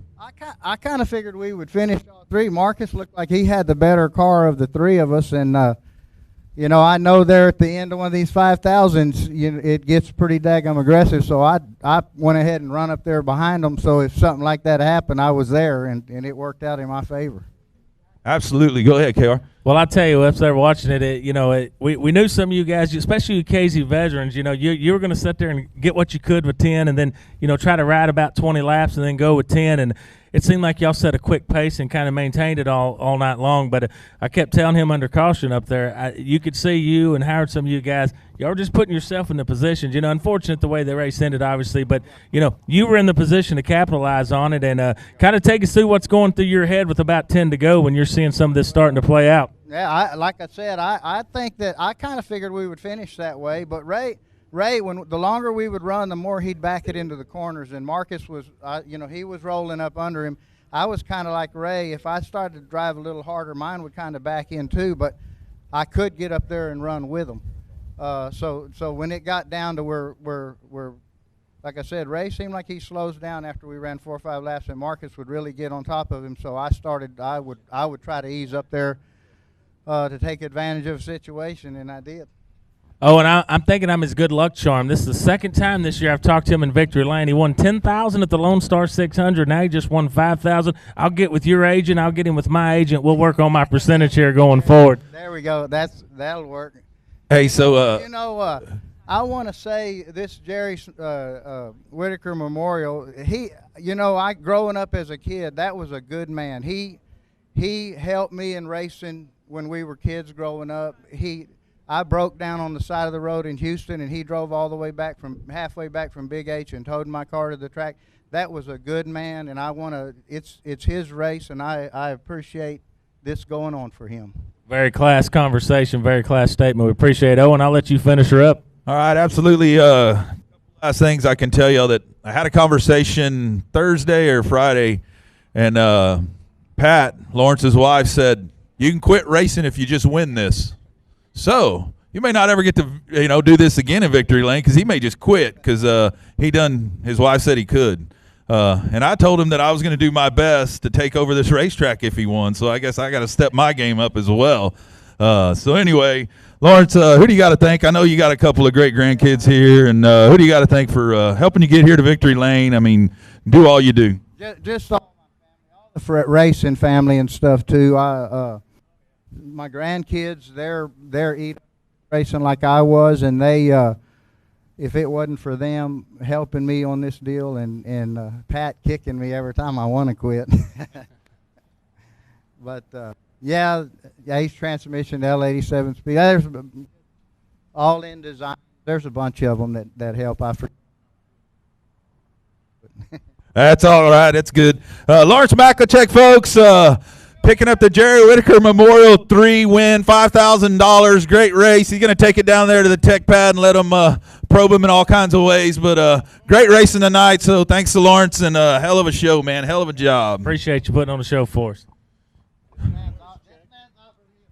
All right, so KR, let's wrap this deal up a little bit, and we'll have a quick conversation, me and KR, here on the front straightaway, South Texas Speedway. That's going to put a wraps on the Jerry Whiteaker Memorial 3. Pretty cool, and I agree. I knew Jerry Whiteaker well, spent a lot of time over at the shop with him and his dog, and great man, really, really great guy. So this is a big deal, and it's awesome to see it happen. So we honor those that out of respect for them, and they deserve it. So pretty happy to be here and had that opportunity tonight, and great win by Lawrence, and again somebody else that knew Jerry. That's pretty cool. So I tell you, this race is a good one. The track, I'm sure Stevie won't be happy with it if we go talk to him, but overall it was a good race, good racing. Feel bad for Ray Allen Kohanic. It is part of racing, like we talked. It ain't fun, it ain't good, but it happened, and it is what it is. So thanks for being here tonight. Thanks for coming and joining me and talking a bunch of crap on Race on Texas. We had a lot of fun, and hope we get to do this again soon. So I'll let you wrap it up from there too. Man, the 6-hour drive from Dallas was well worth it, man. The facility's awesome. You hit on something. We put on a few memorial races too, and when you're promoting a memorial race, there's added pressure because you want to honor these people and you want to do it. And I think they did an outstanding job tonight. Hearing Lawrence's words about him, obviously I didn't know him, but I feel like a quality human being, and that's what we're out here doing. So, man, we love this sport. We love this opportunity. I want to thank Chris and Harry with the Race on Texas for letting me be a part of this. And I'm going to tell you right now, I'm going to do everything I can to be back in February, because you and Jeff Allgaier and me one weekend, that ought to be a good time. Absolutely. All right, for KR, and I'm Owen Pittman, South Texas Speedway, Steve Whitaker Jr. and family. Thank y'all for tuning in on Race on Texas. We will see you next time, probably actually next weekend at L87 Speedway. So y'all keep watching.